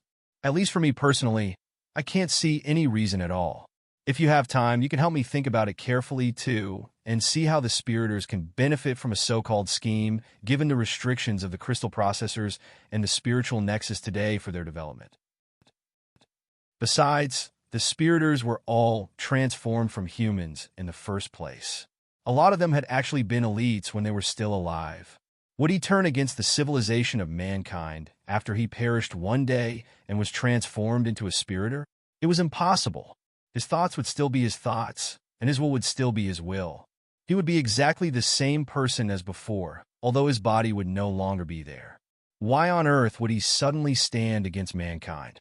Also, most importantly of all, the technology on the crystal processors and the spiritual nexus in the Federation were still quite juvenile and underdeveloped.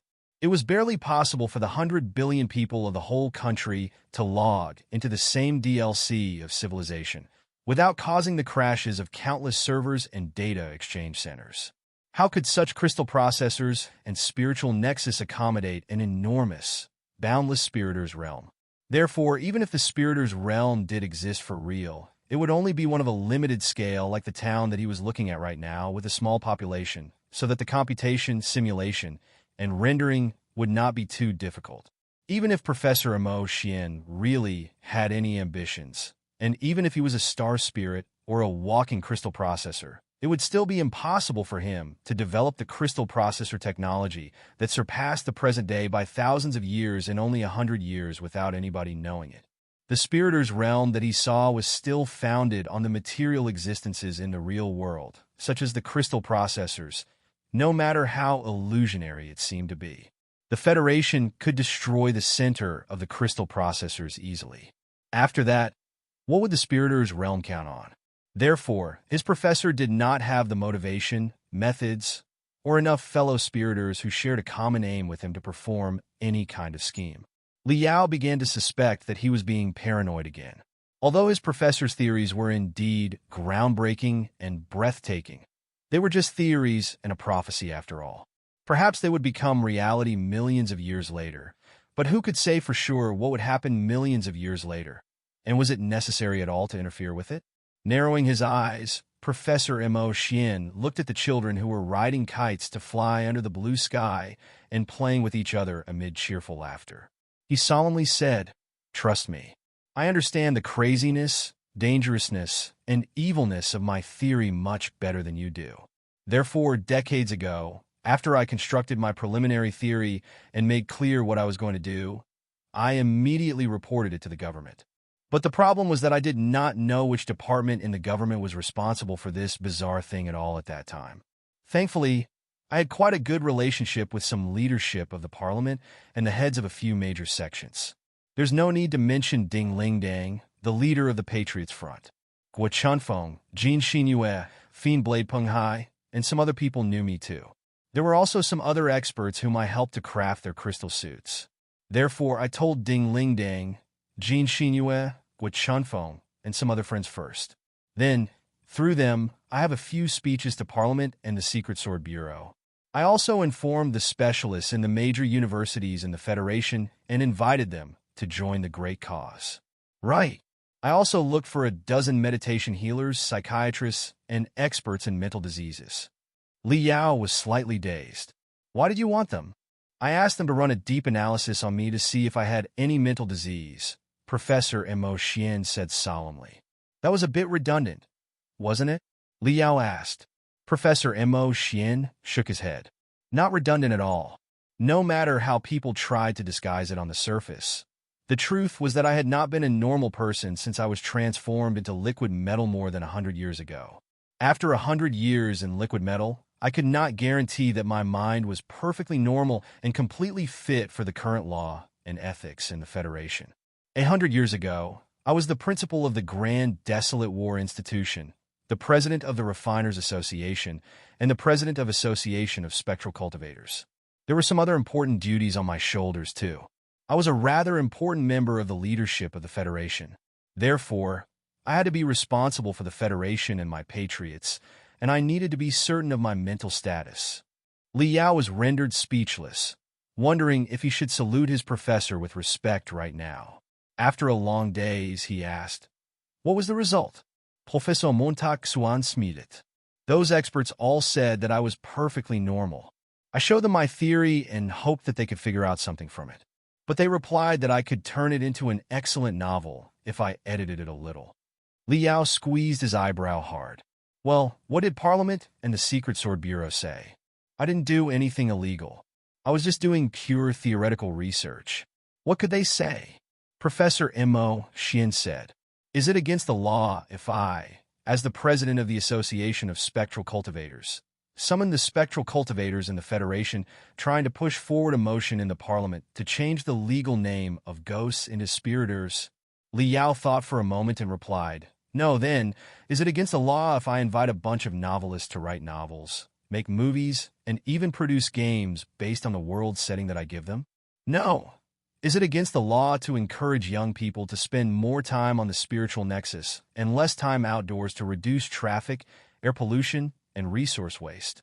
No. Is it against the law to increase the level of our crystal processors, produce more super crystal processors, improve the algorithms to build virtual worlds that are almost perfect simulations of reality, and welcome all the people in our society to live in them? No, then everything is settled." Professor Mo Xian clapped his hands and said, "I always remember the lesson of Lu Zue, the director of the Secret Sword Bureau, 100 years ago. In fact, he began his cause for a great purpose, but it was because he resorted to clandestine approaches that he got mired deeper and deeper in trouble, until the mistakes were too grave for him to turn back. Therefore, from the very first second, I exposed everything to the sunlight.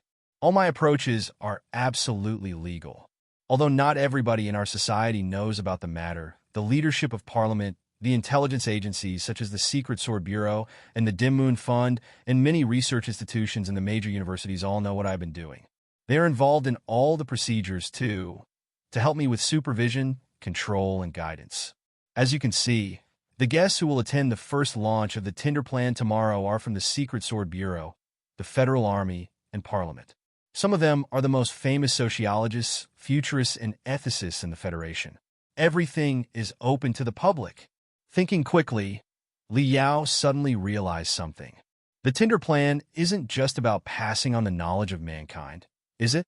It is related to the spiriters, too. Of course it is. Why else would I devote all my belongings to the Tinder plan?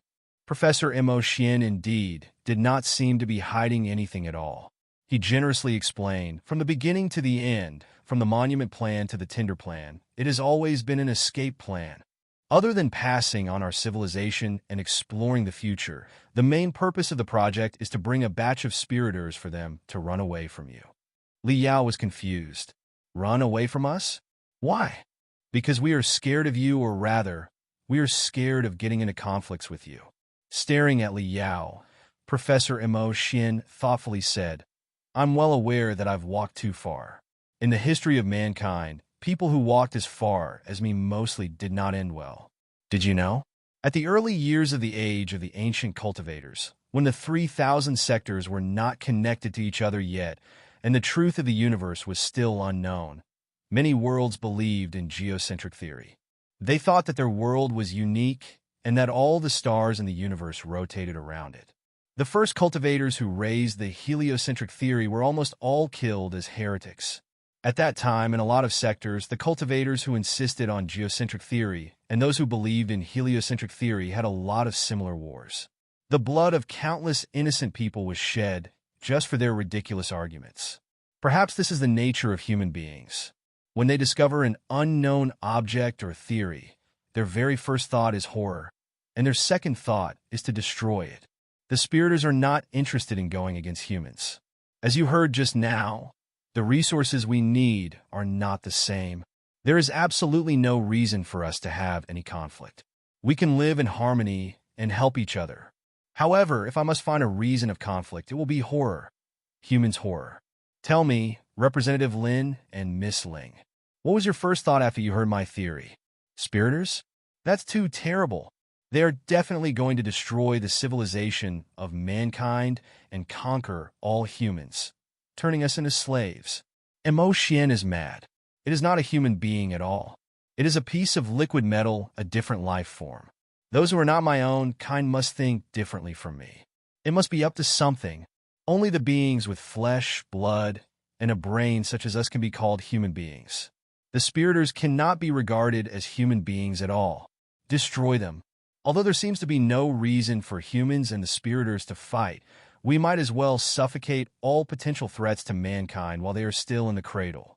Look me in the eyes and tell me, did you have any of the thoughts I mentioned just now, even if only for one moment? Li Yao and Ling Xiaola looked at each other, blushing. Professor Montag Xuan smiled. There's no need to lie to me. I understand you very well. The spiriters are as much human beings as you are. Naturally, we share your concerns. Right now, the spiriters in the whole Federation take up 1% of the population. It is still only a tiny proportion, and ordinary people perhaps can live with that. But what if they take up 5% or even more in the future? Can the other 95% of the population really tolerate the existence of the spiriters and admit the fact that the spiriters are the future and that they are old human beings while the spiriters are new human beings? I hope they can, but I cannot be assured. The previous two branches of mankind, humans and demons, fought for 40,000 years before they reached a preliminary rapprochement at the corner of the universe. I do not want the spiriters, a third branch, to have another conflict of 40,000 years with its brothers. Such a tragedy must not be repeated in any case. So, now that the future here is gloomy, we will run away. We will leave the present to you, the old human beings, and we will run to the future, to millions of years later, where we will create a new chapter of the civilization of mankind.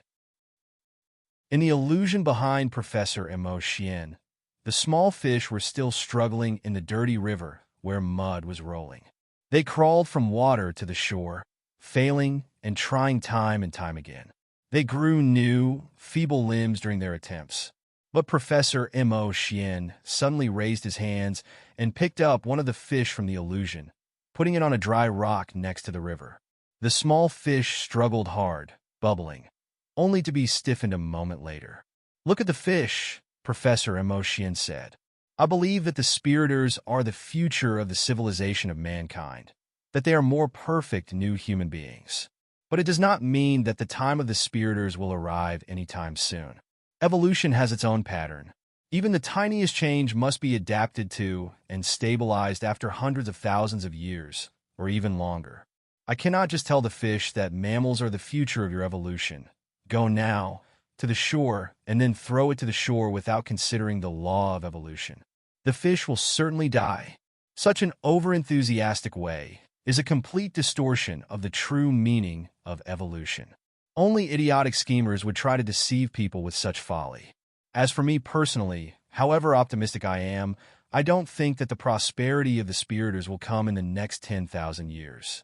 However, as soon as the spiriters begin to let out their voices, however feeble the voices are, some people among humans and demons will be scared. Fear will lead to misunderstanding. Misunderstanding will lead to prejudice. Prejudice will lead to conflict, and conflict will escalate to war. It is the tragedy that has happened countless times in the history of mankind and will happen countless times in the future. I don't want such a tragedy to happen between the spiriters and humans and demons. Just like I firmly believed in the eventual birth of the virtual life, I have no doubt that the spiriters will definitely be born and prosper. The trend cannot be stopped by anyone's will.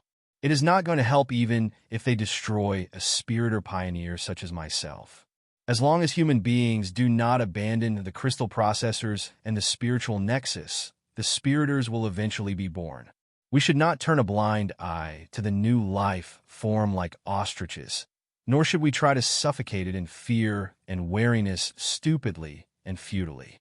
Instead, we should open our arms to welcome it and find a way to live in peace with it. Or rather, even if we are stupid enough to suffocate it, we should get to know it well first through communication, right? Therefore, I mainly did two things. Firstly, I reported my theory to the government and reached out to the major academic institutions. Then I invited the specialists of the Federal Army, the Secret Sword Bureau, Parliament, and the major universities to discuss the cutting-edge theories together. We gathered to talk about various possibilities. We predicted the future development of the spiriters and their unexpected threats, flaws, and disadvantages. Gradually, we made everyone in the Federation, the humans, demons, and spiriters, realize that a new era was really coming. Secondly, I acquired the monument plan with all my belongings and modified it into the Tinder plan, hoping that a tiny proportion of the spiriters could flee from here. Most of the spiriters are as rational and calm as I am. They believe that evolution is a natural process, and that we can only observe in silence and offer slight guidance if we must. All beautiful things will happen by themselves. However, if some of the spiriters cannot wait any longer, they can set sail for the distant future and the other side of the sea of stars. In millions of years, if the civilization of mankind is not destroyed yet, it will certainly have developed into a brand new form. By then, different branches of mankind can grow, prosper, and blossom in different parts of the universe without affecting each other. Even if they meet again, I'm sure that the humans at that time will certainly have wisdom and morals much higher than ours, and they can settle the problem of peaceful coexistence perfectly. After hearing that, Li Yao's suspicions at the beginning were almost entirely turned into shock and admiration. "Professor, your ideals are so great." Professor Mo Xian smiled and casually said, "I once had a disciple named Li Yao, who was a famous hero in the Federation. But his fame did not solely come from his strength. In terms of strength, a lot of people in the Federation were better than him. But only he brought peace to the Heaven's Origin sector, the Blood Demon sector, and the Flying Star sector with his strength. Peace. How precious and vulnerable. After the Panga civilization and the Nuwa civilization faded out, humanity has developed alone for 100,000 years. How many years in them were absolutely peaceful? Perhaps not even one, right? Enough blood has been shed when human beings attacked each other. We have just resolved the long grudge between humans and demons. I truly don't want the spiriters to have new contradictions with their brothers. Is the 40,000 years of war between humans and demons not enough for the offspring to draw a lesson and grow the tiniest wisdom on peace? So, since the very beginning decades ago, I never hid my thoughts and plans. All my arrangements had only one purpose, which is to make the spiriters grow, prosper, and blossom in absolute peace with humans and demons as a functional part of mankind. Li Yao took a deep breath and said, "I believe that if your disciple Li Yao heard what you said, he would definitely have supported you." Professor Mo Xian sighed and said, "Yes, I believe he would. But not everybody wants peace. At the very least, the Imperium of true human beings doesn't. In fact, the Tinder plan isn't ready for the first launch yet because we haven't resolved the most critical reproduction problem. Right now, people are saying that the war will break out very soon. The predictions of the intelligence agencies of the Federation are not optimistic either. That's why we are making the first launch in a hurry. Should the Federation fail, the Imperium probably won't tolerate the existence and development of the Spiriters. Even if they do, they will certainly force the Spiriters to do dreadful things, like the Star Child, who manipulated Xuan to sabotage the Flying Star sector in the old days. Therefore, this is a piece of Tinder that has a low chance of success and may die out. Nobody will know its fate in the boundless universe. But let's just hope that life can find a way out for itself. It surely will." Li Yao could not help but remark, Miss Wei and her companions will certainly find a new out for humanity in the distant future on the other side of the Sea of Stars. "All right, Professor Mo Xian smiled gently. For a moment, the sharpness and aggressiveness in him that felt like a saber were entirely gone. He seemed to become the firm and generous professor of 100 years ago again. You must be thirsty after such a long talk. Do you want to have a cup of wine in Carefree Town? We have the most delicious wine of the Forest Ocean sector. It took us quite a long time to create the flavor. It is identical to the wine in the real world. Li Yao pondered for a moment. He would not mind going to the town to further discuss with his professor or even reveal his identity under the right circumstances.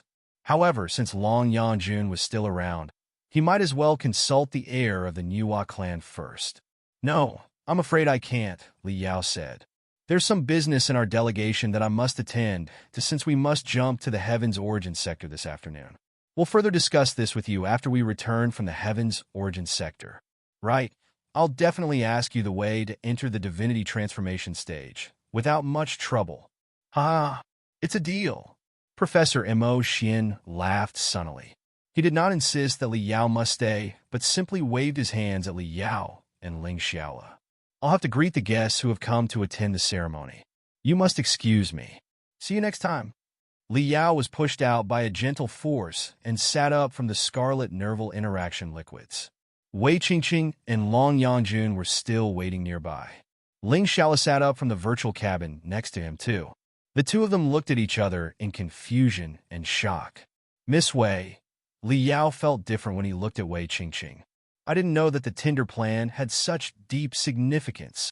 Wei Qingqing immediately understood. She frankly acknowledged. As an illusionist, I prefer to create spectacular and colorful worlds. But in reality, all some people in the Imperium, the Covenant Alliance, and the Federation want is to destroy the world. I do not like such reality. So, I might as well run to millions of years in the future and find a new world without destruction, oppression, and slavery.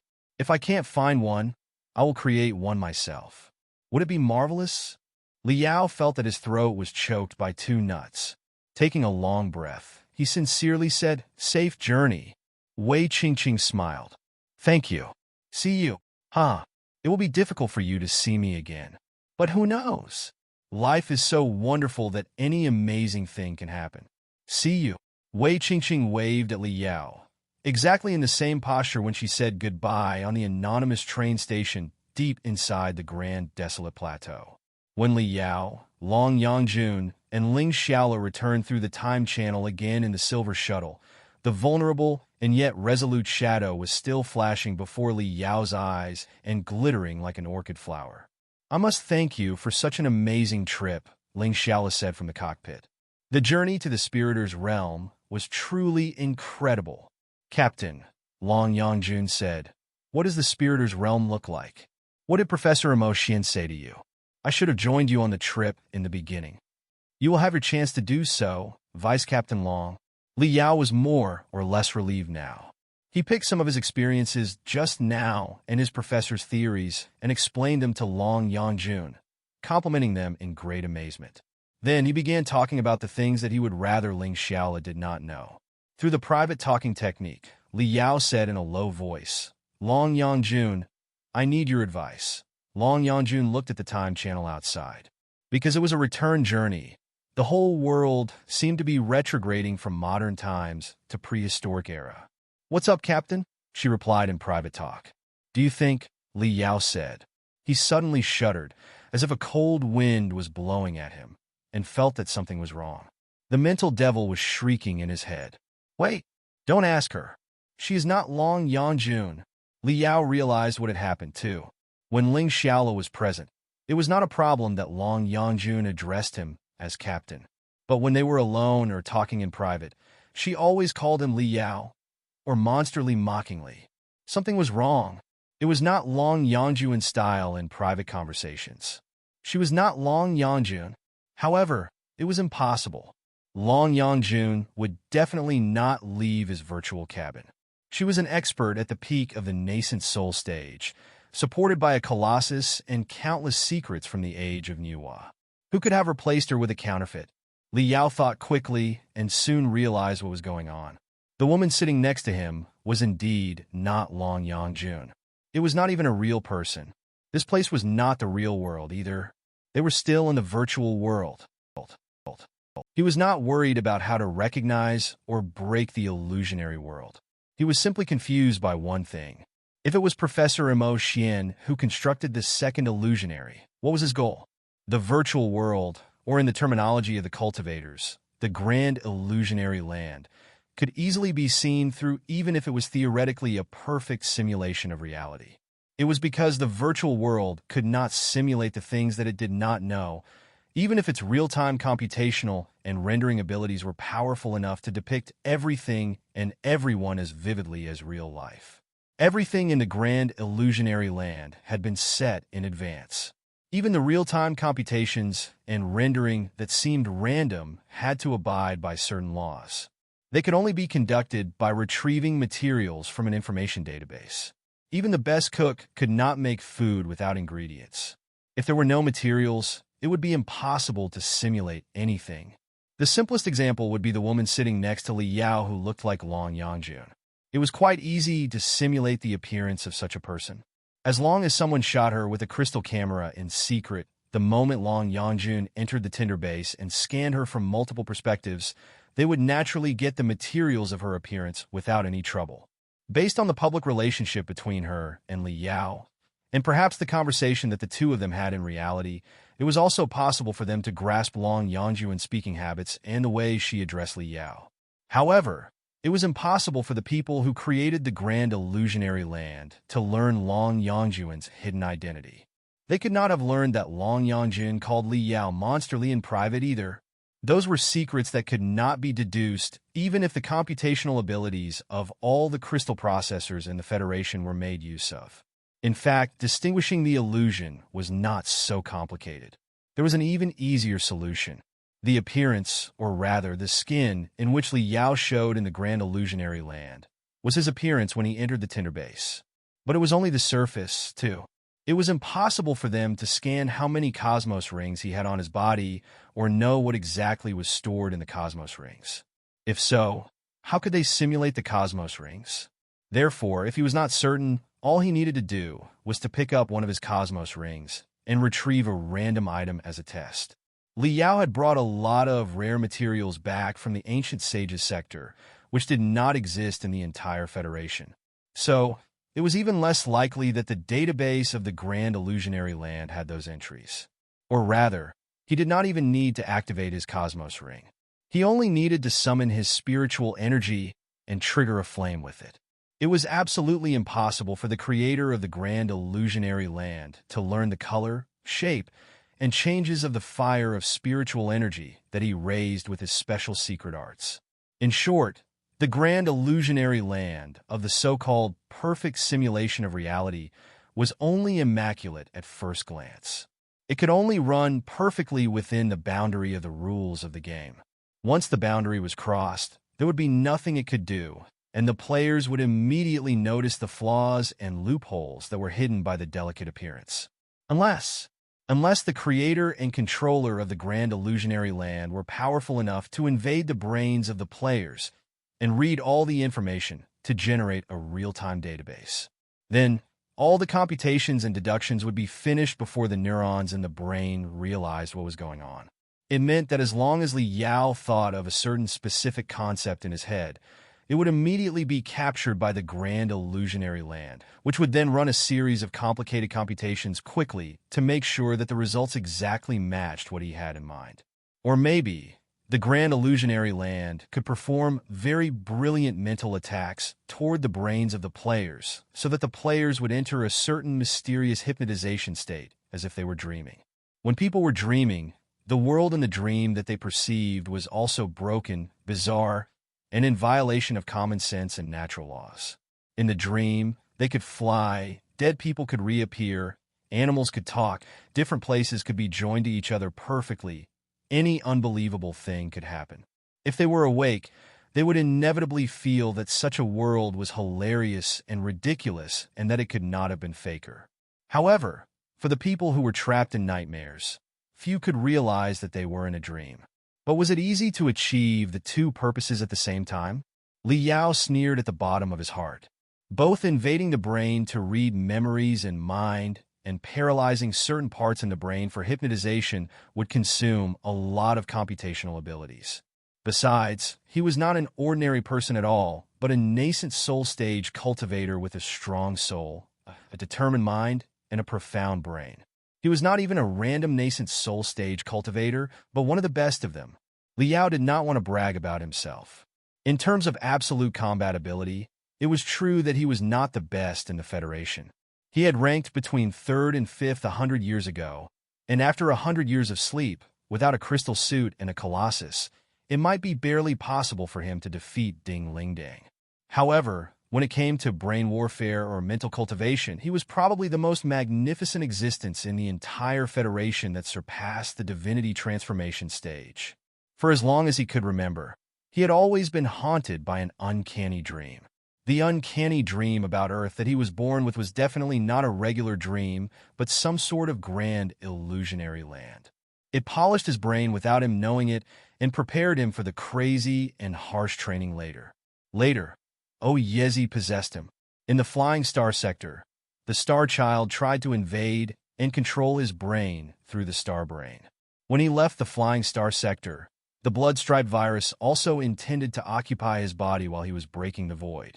After 3 perilous, breathtaking battles in the brain, his brain and his soul were further cleansed and hardened.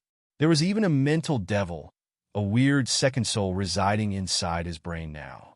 His experience was unique and uncopyable in the Federation. Therefore, if somebody performed a mental attack on him, they would be fighting a battle that he was best at. It was exactly what he wanted. But naturally, if his professor was truly up to something, the threat must not be underestimated either. As a star spirit, Professor Mo Xian's soul had been through mutations of a certain degree, too, in a weird and enigmatic way. Also, in the battle against the Star Child, Professor Mo Xian also absorbed tremendous soul strength and computational ability from the Star Child. Perhaps he had gained even more than Li Yao did from the battle. After that, Professor Mo Xian managed the glorious Sunlight Magical Equipment Center and supervised the repair work of the 100 super crystal processors from the Star Ocean Imperium in the Star Prior's house on Spider Denver. With his secret techniques as the Star Spirit, he had accumulated even more immense computational abilities. Li Yao had once had a match with his professor, half for fun and half for real. His conclusion was that Professor Mo Xian's mental abilities and soul were truly immeasurable. And that was 100 years ago. In the past 100 years, Professor Mo Xian had not been idling by. He was a human-shaped crystal processor. The production, assembly, and debugging of all the super crystal processors in the Federation were supervised by him or done with his personal help. He must have reached a higher level. Since he was now living as a piece of liquid metal, it would be difficult to gauge his cultivation by the regular levels such as the nascent soul stage or the divinity transformation stage. However, the intelligence that Li Yao had gathered from various sources suggested that in terms of computational ability, Professor Mo Xian far exceeded the regular divinity transformation stage. His professor's computational ability was definitely the highest in the entire Federation. Why else would he be qualified to be the presidents of the Refiners Association and the Association of the Spectral Cultivators? Generally speaking, computational ability did not equal combat ability. However, in the grand illusionary land, to this moment, Li Yao still did not believe that Professor Mo Xian was capable of invading his brain, reading his memory pieces, and paralyzing his central nerves without him feeling anything wrong. Also, it was not difficult for a big player on Li Yao's level to crack such a grand illusionary land. As long as he continued burning his soul and breaking his limits, releasing infinite telepathic thoughts and techniques that surpassed the speed of real-time computation and rendering of the grand illusionary land. The information streams that constituted the grand illusionary land would be cast into a certain overflow state, which would lead to the collapse of the grand illusionary land and even the super crystal processors and controllers behind it. The Star Child had crashed in exactly such a way. Yezi was the same. With the last remains of his computational ability and mental ability, Yezi had constructed a vivid illusionary world, trying to slowly corrupt Li Yao's soul in the illusions. but he had never expected Li Yao's soul to be so strong. As it turned out, although Li Yao did not fight back at all, Oyezi simply crashed because he could not bear the enormous workload of computation and rendering. Mental attacks were a double-edged sword in the first place. If the defender's mind was weaker, the defender would be hit, but if the defender's mind was too tough, the attacker might suffer from their own attack. Narrowing his eyes, Li Yao stared at the blue sky, white clouds, and vast prairie that seemed quiet and peaceful on the horizon. He seemed to notice the green figures and runes pouring down like a waterfall behind the sky and the clouds. If it was really Professor Emo Xian, why was he doing this? On the surface, he was an honorable guest from Firefly, who had come on behalf of the Speaker of the rightful government of the Star Ocean Republic. So many federal soldiers and Secret Sword agents were around, closely monitoring everything. Was it necessary for Professor Emo Xian to attack him with so many eyewitnesses? Besides, although he was Speaker Chui Lingfeng's representative, Firefly was just a bunch of refugees. In the war between the Black Wind Fleet and the Federation to come, his identity on the surface would be a supporting role. If his professor truly had any schemes, would he risk it just because of such an insignificant person? The shuttle would soon return to the spaceport. The Grand Illusionary Land could not be too huge, and the characters being commuted in real time could not be too many.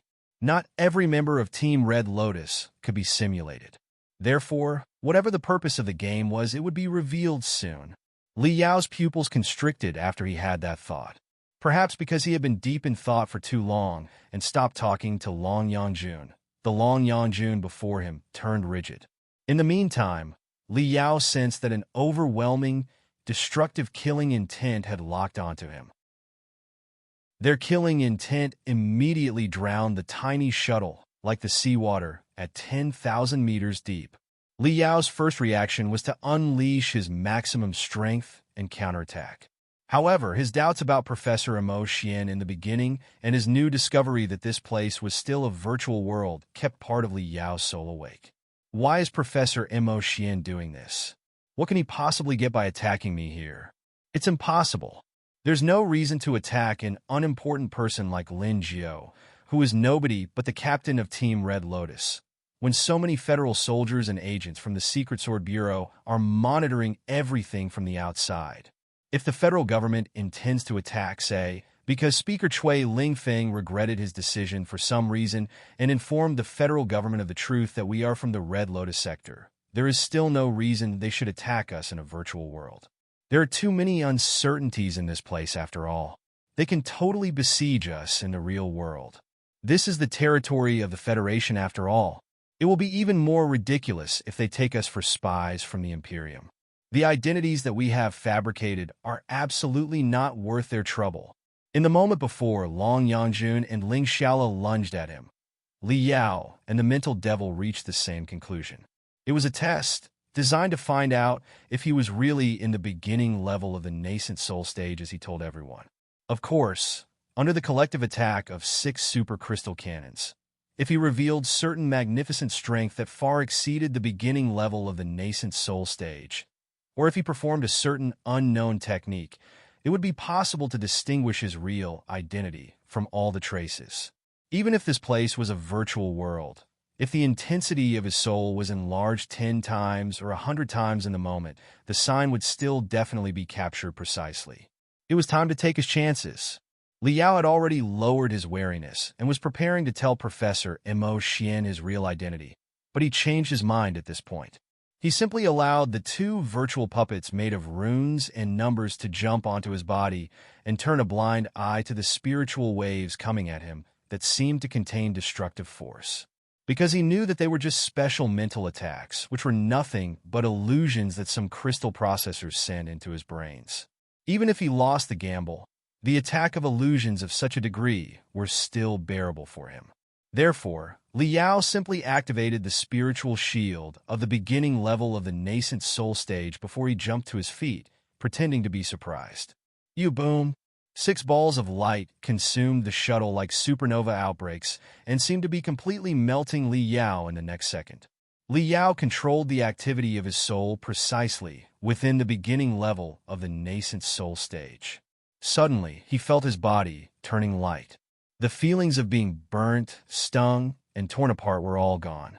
The previously vivid world no longer existed either. Li Yao fell into a silver world. There seemed to be flowers, grass, hills, and rivers in the world too, but all of them were silver and glowing in cold brilliance. They were all made of liquid metal. In front of him, the liquid metal slowly wriggled, spreading out rounds of ripples. Soon, it condensed into a shape of a human in silver. It was Professor Mo Xian, who bowed at Li Yao to express his apology. Wiping his face that was soaked in cold sweat, Li Yao burst into fury. "Professor, what's the meaning of this?" "I am very sorry, Representative Lin," Professor Mo Xian said expressionlessly. "It was not part of my plan, but done at the Secret Sword Bureau's request. They hope to run another security test on you, with the specialness of the Spiritor's realm. After all, you will jump to the Heaven's origin sector and meet most of the leadership of the Federation, even including the Speaker himself, very soon. The Secret Sword Bureau is not suspicious about the sincerity of our ally. However, the spies of the Imperium are truly everywhere nowadays. If they swapped the real Team Red Lotus at a certain procedure and sneak into our capital city, how much trouble would be caused? I was not in favor of it when they proposed to do such a thing with the help of the Spiritor's realm, but the Secret Sword Bureau said that it was for national security. I couldn't find a reason to reject them. So, do forgive me, Representative Lin." Li Yao thought quickly whether or not Professor Mo Xian was speaking the truth, but he simply sniffed on the surface and said, "Then, have you found anything after your test?" "That's not my job," Professor Mo Xian replied. "I merely constructed such a special Spiritor's realm as per the Secret Sword Bureau's request. In fact, this is a virtual world riddled with flaws and loopholes. I believe that Representative Lin must have seen it a long time ago. As for the test result, you can ask the staff of the Secret Sword Bureau after you return to reality." After offering a perfectly logical explanation, Professor Mo Xian bowed again to express his apology. Then, he turned into a cluster of shapeless liquid metal and melted into the entire silver world. Li Yao was pushed out of the silver world again by a gentle force and sat up from the scarlet nerval interaction liquids that were as warm as amniotic fluid. It seemed to be the hall from which he entered the virtual world. The hundreds of virtual cabins that looked like metal coffins nearby were identical to just now. Wei Qingqing, Long Yangjun, and Ling Xiaolo were all staring at him. Wiping his face, Li Yao jumped out of the virtual cabin. Before Wei Qingqing said anything, he snatched Long Yangjun and dragged her to a corner without caring about the astonishment of all the bystanders. "What's wrong with you?" Long Yangjun blinked quickly and spoke in a low voice without moving her lips. "Do not do such things in public, all right? Cut the CR*P. Answer my questions." Li Yao stared at Long Yangjun aggressively, as if he were determined to have a fight with her if anything went wrong. He replied, through private talk, "Give me my 3 nicknames, pseudonyms, or aliases now." Frowning, Long Yangjun looked at Li Yao strangely. "Monster Li, Master Spiritual Vulture, Dominator of 3 sectors. What's the meaning of this? Keep going. Tell me your last pseudonym and false identity." "Well, Wang Shi, a eunuch." "Who?" Li Yao was greatly relieved. It was not until then that his tightened muscles finally relaxed. Long Yangjun narrowed her eyes and observed, "You must have experienced some horrible things in the Spiritor's realm to be so scared." "Not horrible, but weird. Openly weird," Li Yao said. "There are too many eyes and ears here. I'll tell you more when we return." "Greetings." Wei Qingqing walked close and asked caringly, "Is there anything wrong?" "No." Staring at Wei Qingqing, Li Yao asked, "Miss Wei, did we say goodbye just now?" Wei Qingqing was confused. "What do you mean? Weren't you in the virtual cabin the whole time?" "I was talking with Representative Lin and interpreting many details of the Tinder plan for her. Before that, I don't remember bidding each other farewell. Did we?" Li Yao understood everything. Wei Qingqing, who said goodbye to him just now, was false. Or rather, the entire scene was false and created by Professor Mo Xian. "Then, see you," Li Yao said with mixed feelings.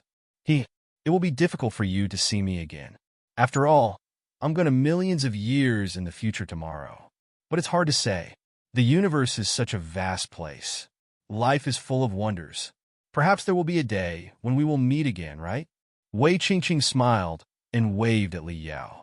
Li Yao's heart sank slowly to somewhere very, very deep. Wei Qingqing's reaction for his farewell was almost identical to Professor Mo Xian's simulation. It was quite understandable. Wei Qingqing was a member of the Tinder base. Professor Mo Xian, or other creators of the Spiriters realm, had a lot of time to observe her in secret and analyze her behavior, or even mental state. That way, they would be able to simulate a Wei Qingqing that was very close to the one in reality. Li Yao did not like the feeling at all. If life could be copied in such a way, would it be creating a new life, or would it simply be blasphemy? In any case, Li Yao did not want to spend one more second in the Tinder base. He only wanted to get out of the place and run as far away from the 100 Flowers space zone and Professor Mo Xian as possible. On the way back home, it was still the reverse time channel, in which the scenes where humans turned into monkeys, monkeys to reptiles, and reptiles to fish were played. Li Yao retrieved a scale that felt particularly rough from his Cosmos ring and touched it inside his palm secretly. It was a scale from the red-haired dragon, a unique beast of the ancient sages sector. The stripes of the scale of such a beast were unique and complicated and could even be perceived by fingers. One could not find a similar item in the entire Federation. The subtle feedback reminded Li Yao that it was the real world. Li Yao asked Ling Xiaola to drive at a slow speed before he told Long Yangjun his entire experience in the Spiriters realm, including the second Spiriters realm, that he was caught in carefully without leaving out any word or any detail in private. He believed that Long Yangjun might be able to figure out something that he had neglected with her keenness and wisdom.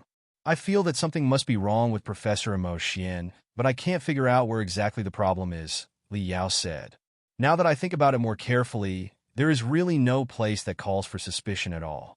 Everything that the professor did has been done openly and frankly. Also, it is just a cutting-edge theoretical study conducted under the supervision of the major institutions and government departments. Even the second Spiriters realm was constructed at the Secret Sword Bureau's request. I confirmed it through Ling Xiaola. The Secret Sword Bureau expressed their apologies too.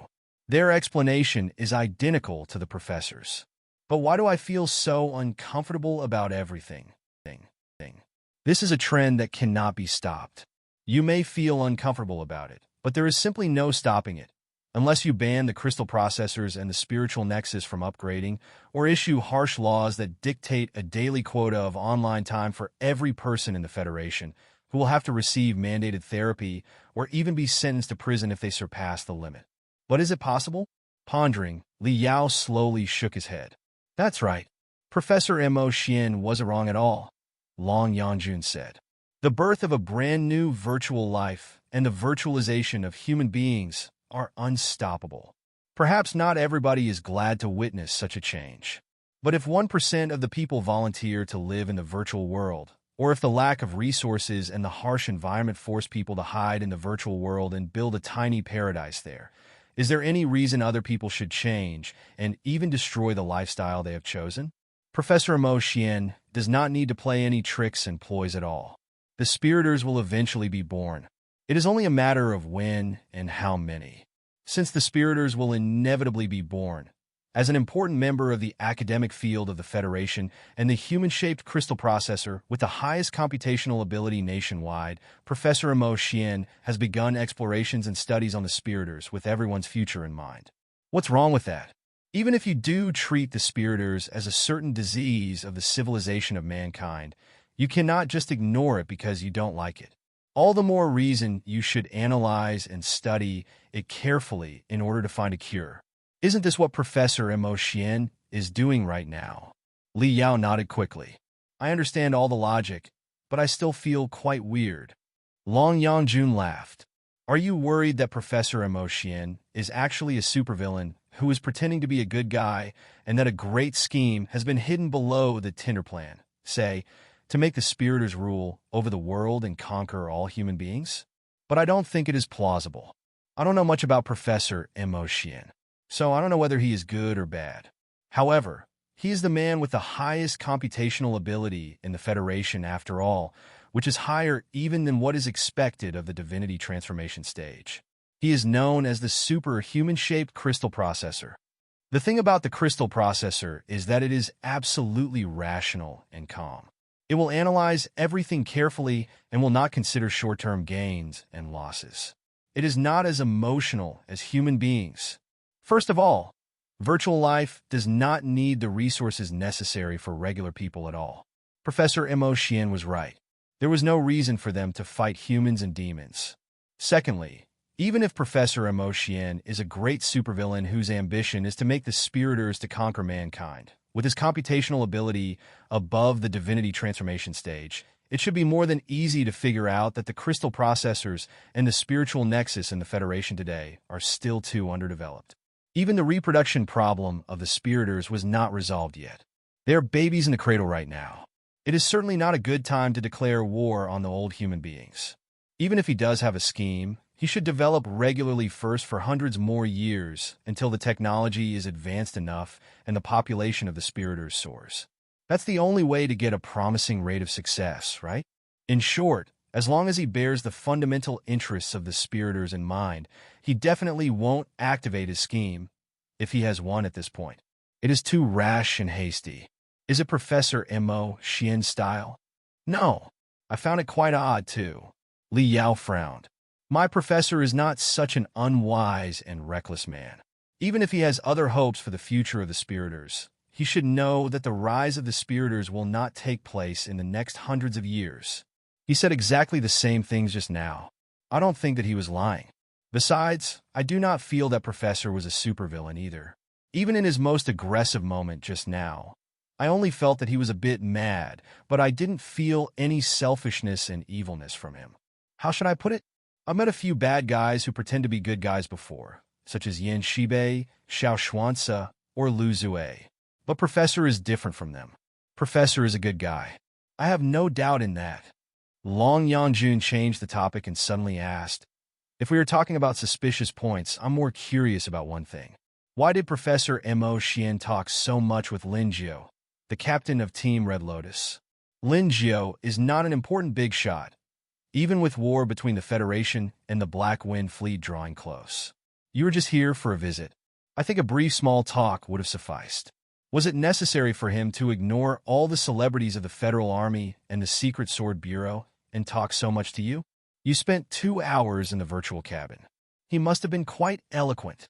Long Yanjun was deep in thought. Perhaps he was buying time for himself, but it still doesn't make sense. There was no reason to waste so much time on a second-rate person like Captain of Team Red Lotus. You are at the beginning level of the nascent soul stage at best. There are more than 1,000 nascent soul stage cultivators in the Federation. Even if a scheme was prepared, you couldn't have been qualified to be its target. Was I being too sensitive? Li Yao took a deep breath. In any case, I'm thinking of leaving the 100 Flowers space zone in advance and jumping to the Heaven's Origin sector to find Ding Lingdang and Jin Xinyu sooner.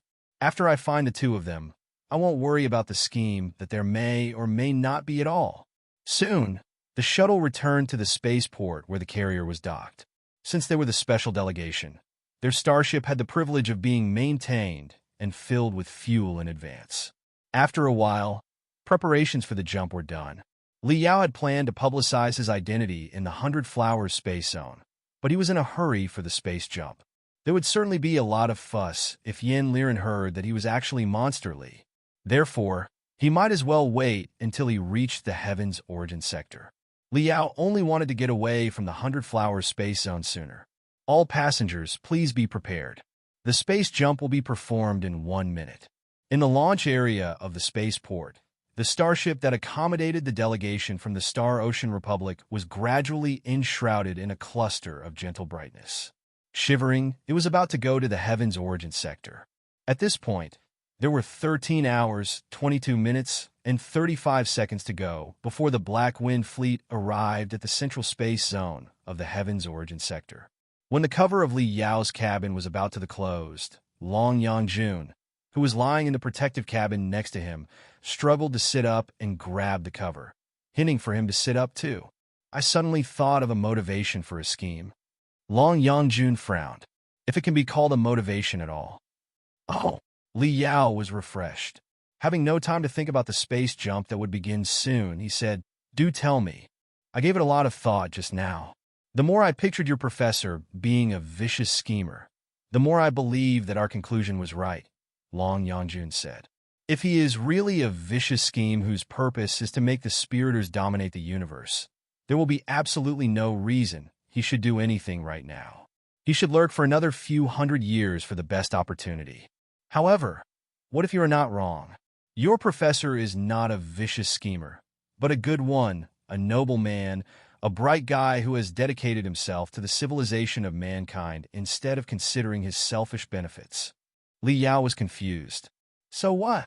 If so, Long Yangjun said, even if he regards himself as a spiriter, he will not consider the interests of himself and the spiriters as the top priority. He will place the overall interests of mankind on the top. That is far more important than the spiriters. In other words, if something is highly beneficial for mankind, even if it jeopardizes the interests of the spiriters and may cause the death of the spiriters, your professor will still do it as a good guy, won't he?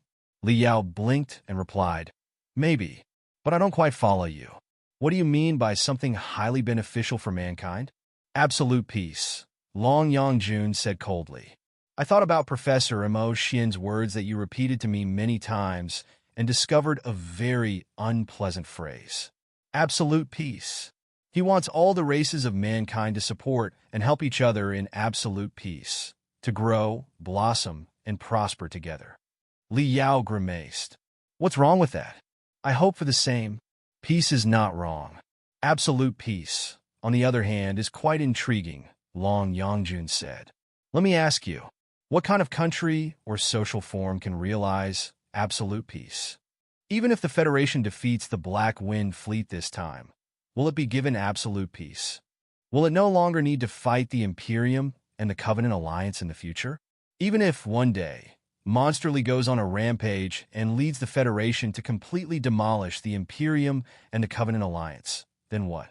The Federation will be stable and united in absolute peace, and a war will never happen again." "Of course not," Li Yao mumbled. "There is only unity where there is division. Peace cannot last forever. Wars large and small will break out sooner or later." "Exactly," Long Yangjun said quickly. "As long as humans continue to exist in their current form, their infinite desires and the finite resources will always be irreconcilably contradictory to each other. Wars are eternal. Absolute peace is never going to happen. But what if most people are virtualized? Will it greatly reduce the consumption on the external resources? Even if wars cannot be ended for good, will the frequency and intensity of wars be greatly lower than right now? Or rather, won't wars become some sort of virtual game, where one can be revived immediately after they are killed?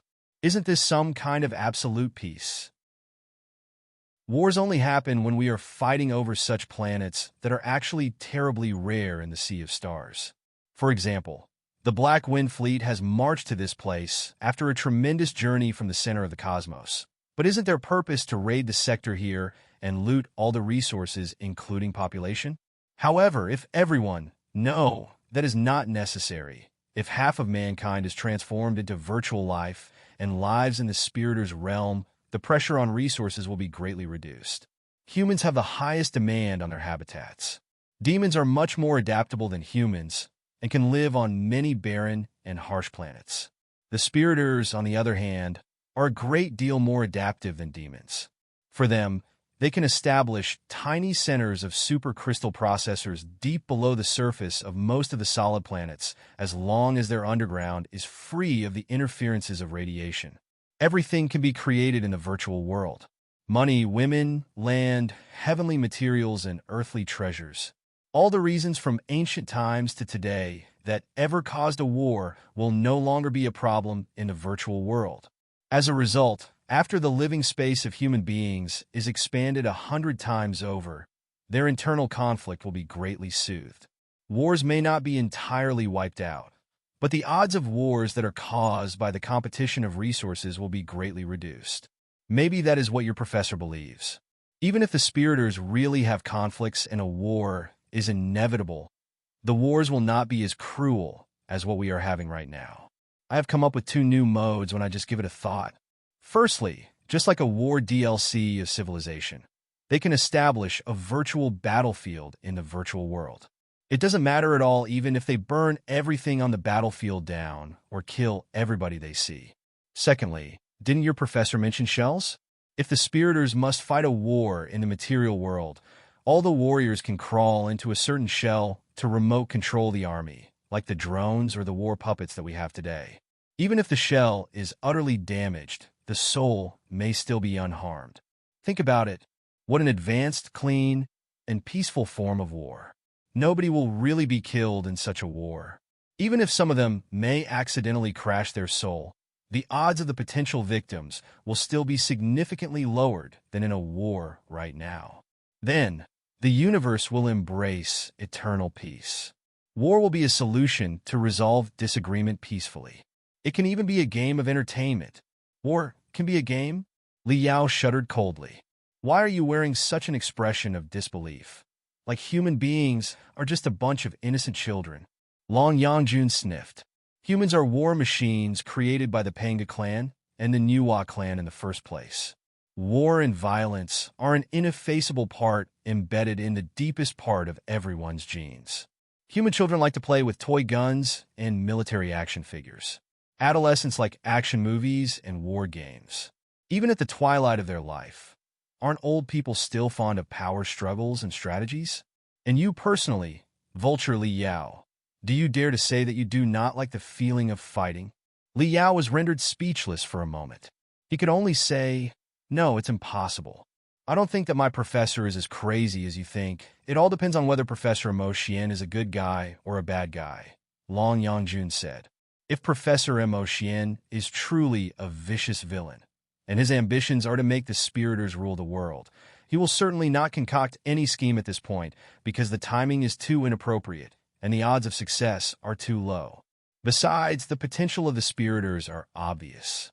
He can totally draw a magnificent blueprint and spend hundreds of years in hibernation while manipulating everything in secret like Jin Tuyi did. Thousands of years later, when mankind is even more deeply associated with the spiritual nexus, it will be the best opportunity for him, and he will activate all his plans. If he is not a vicious villain, but only a selfish one who considers the interests of the spiriters as the top priority and does not care about the conditions of other people at all, he still won't jump out at this point. He can totally dedicate his life and resources to the Tinder plan and flee with his spiriters to the distant future far, far away, leaving the old human beings and the Star Glory Federation behind. After all, the spiriters represent the future. All he needs to do is grasp the future. As for those people in the Star Glory Federation who don't believe him, he can simply leave them at their own mercy. Would he be bothered by their fate at all? Think about it. Does it make sense? If Professor Mo Xian is a vicious guy or a selfish guy, there is no reason he should jump out at this point, is there? Li Yao pondered for a moment and nodded. Correct. He shouldn't jump out to cause trouble if he is selfish or evil. However, as I said just now, and what you have always believed, what if Professor Mo Xian is neither a bad guy nor a selfish guy, but a good guy who places the interests of mankind above the interests of himself and the spiriters? Long Yangjun asked. When such a good guy has discovered a solution that can bring absolute peace to human beings and avoid wars forever, will he be patient enough to wait hundreds or thousands more years? Is it possible for him to carry out an escape plan, abandon his compatriots and motherland, and run to the future, while leaving other people to struggle in the turbulence of war? At this very second, putting the minor conflict that is about to break out between the Star Glory Federation and the Black Wind Fleet aside, a super war that is 100 times more gory that the war here is taking place between the Imperium of true human beings and the Alliance of the Holy Covenant, 2 human superpowers at the center of the cosmos. In such a super war, countless people die every second. They are blown into smithereens, their broken limbs flying everywhere. A lot of old people, women, and children are trembling in fear, screaming, and struggling painfully to live or die. As the Star Glory Federation embarks on the journey to seek universal hegemony, it is inevitable that you will be involved in the war, too. Whether you win or you lose in the end, billions of people are destined to be killed. Can Professor Mo Xian, as a good guy, idle about when such a future approaches and simply care about the petty interests of his spiriters? Can he ignore the deaths of billions of people and abandon his dearest compatriots, but only dwell in his small circle of the spiriters? No, it's impossible. If Professor Mo Xian is truly a good guy, he will definitely try his best to save all of them and free everybody from war. Therefore, when we were just considering from the perspective of the interests of the spiriters and himself, we certainly couldn't find an answer, but if we think for the interests of all mankind, everything will make sense. Bulging his eyes, Li Yao mumbled, "My professor is indeed someone who is willing to sacrifice everything for his motherland and compatriots. Also, as a refiner, he is also a resolute and determined one. When he has a plan, he will certainly not just write it on paper or talk about it, but will put it into practice step by step. To carry out the Heavenly Road plan 100 years ago, if I hadn't volunteered to look for the ancient sage's sector deep inside the dark nebula, Professor Mo Xian would have abandoned everything and marched into the dark nebula at the risk of his life. It's understandable that he does such things now, but the odds of success are astoundingly low. You don't save someone because you are sure that they can be saved," Long Yangjun said. "For example, if you see a poor, innocent little girl on a crystal rail and a high-speed crystal train is running toward her and will soon crash into her, just because you calculate that the odds that you can save the little girl are only 1%, will you simply watch her be killed by the train while doing nothing about it?" Li Yao thought for a moment and replied, "No, I don't think so. I believe that most people will not calculate the odds at all. There may be too little time for them to understand the situation, but if they realize what is going on, they will certainly jump forward to save her without considering anything. It is a natural instinct, a conditional reflex. Why bother calculating the odds?" "Exactly," Long Yangjun said. "You need only calculate the odds of success when you are carrying out a scheme, and you will only activate it if the odds of success are high enough. However, salvation is a natural instinct. One does not require consideration or calculation. People will do it whether it succeeds or fails, and whether it is beneficial for themselves or harmful. As long as war is completely destroyed, trillions of people and even everybody in the entire universe will be saved. Nobody will ever be caught in the pain and destruction caused by war. There will be no more conflicts, no more contradictions, and no more bloody wars. Is such a motive not enough to make good guy Professor Mo Xian pay everything?" Li Yao was lost for words, completely defeated by such a new way of thinking. "Of course, this is just my random thought. It might not necessarily be the truth," Long Yangjun said casually. "It was you who insisted that Professor Mo Xian was weird and asked me to find a motive for his scheme. Then, after I examined and ruled out all the possibilities with my wisdom, this is the last motive that I found. I have already tried my best. You can take your time to think about it. After all, whether it is true or false, we will reach the Heaven's Origin sector very soon. After we get to the turf of your wife and your disciple, there will be nothing to be scared of." After saying that, Long Yangjun was ready to crawl back into the protective gel. Right then, a sweet voice of reminder echoed from the ceiling of the cabin. "Last 5 seconds to the space jump. All passengers, please immerse yourselves into the protective gel and close the covers of the cocoon cabins, in case the storms in 4-dimensional space scourge your body and soul." 5, 4, 3. Storms in 4-dimensional space scourge the body and the soul. Li Yao was deep in thought. The last few words of the reminder, however, forced him to bulge his bloodshot eyes wider and wider. His face grew more and more awful, too. A moment later, he shrieked at the top of his voice, "No, we cannot start a space jump. There is a trap in the 4-dimensional space. Shua, shua, shua, shua." For a moment, Li Yao's mind and Long Yangjun's mind were deeply interweaved with each other. Infinite information was exchanged in the most mysterious way. "Something is wrong," Li Yao said. "Something is greatly wrong with the double test that Professor Mo Xian did on me. Now that I think about it, even if the Secret Sword Bureau wanted to ensure safety, they shouldn't have done it in such a reckless way. Even if they were really so reckless, one of their leaders should have shown up and apologized to me. After all, I was representing the Star Ocean Republic and Speaker Qingqing. However, they merely offered a simple apology through Ling Xiaola, and Ling Xiaola only received the instruction from her portable crystal processor. I assumed that it was truly a test, not performed by the Secret Sword Bureau but by Professor Mo Xian. He somehow manipulated the Secret Sword Bureau. Professor Mo Xian grew suspicious of me and my real purpose behind visiting the Tinder base. I don't think that I revealed any openings in the second Spiritor's realm. But who knows? Perhaps Professor Mo Xian noticed something abnormal in it. Moreover, we are supposed to take off this afternoon, but we have cut in line and left the 100 Flowers space zone 3 hours early. If Professor Mo Xian knows it, he can certainly guess that we've already grown suspicious of him too. The conclusion is that Professor Mo Xian is suspicious of me, and he also knows that I'm suspicious of him. Think about it. If Professor Mo Xian is really planning a big operation, will he simply let us go to the Heaven's Origin sector? In that case, Long Yangjun said, all the more reason we should leave the 100 Flower space zone as quickly as possible and jump to the Heaven's Origin sector. This place is Professor Mo Xian's home field. The critical problem right now is, who can guarantee that we are jumping to the Heaven's Origin sector? Li Yao's telepathic thoughts were bouncing like fire rapidly. Did we see the Heaven's Origin sector? No. The mainframe crystal processor of our starship received the coordinates of the star beacons that were claimed to be from the Heaven's Origin sector. Then, the control tower in the spaceport planned a sailing route for us. We are simply launching the space jump based on the coordinates and the sailing route that they offered. Who can guarantee that their information is absolutely correct? Who can guarantee that Professor Mo Xian cannot hack this place?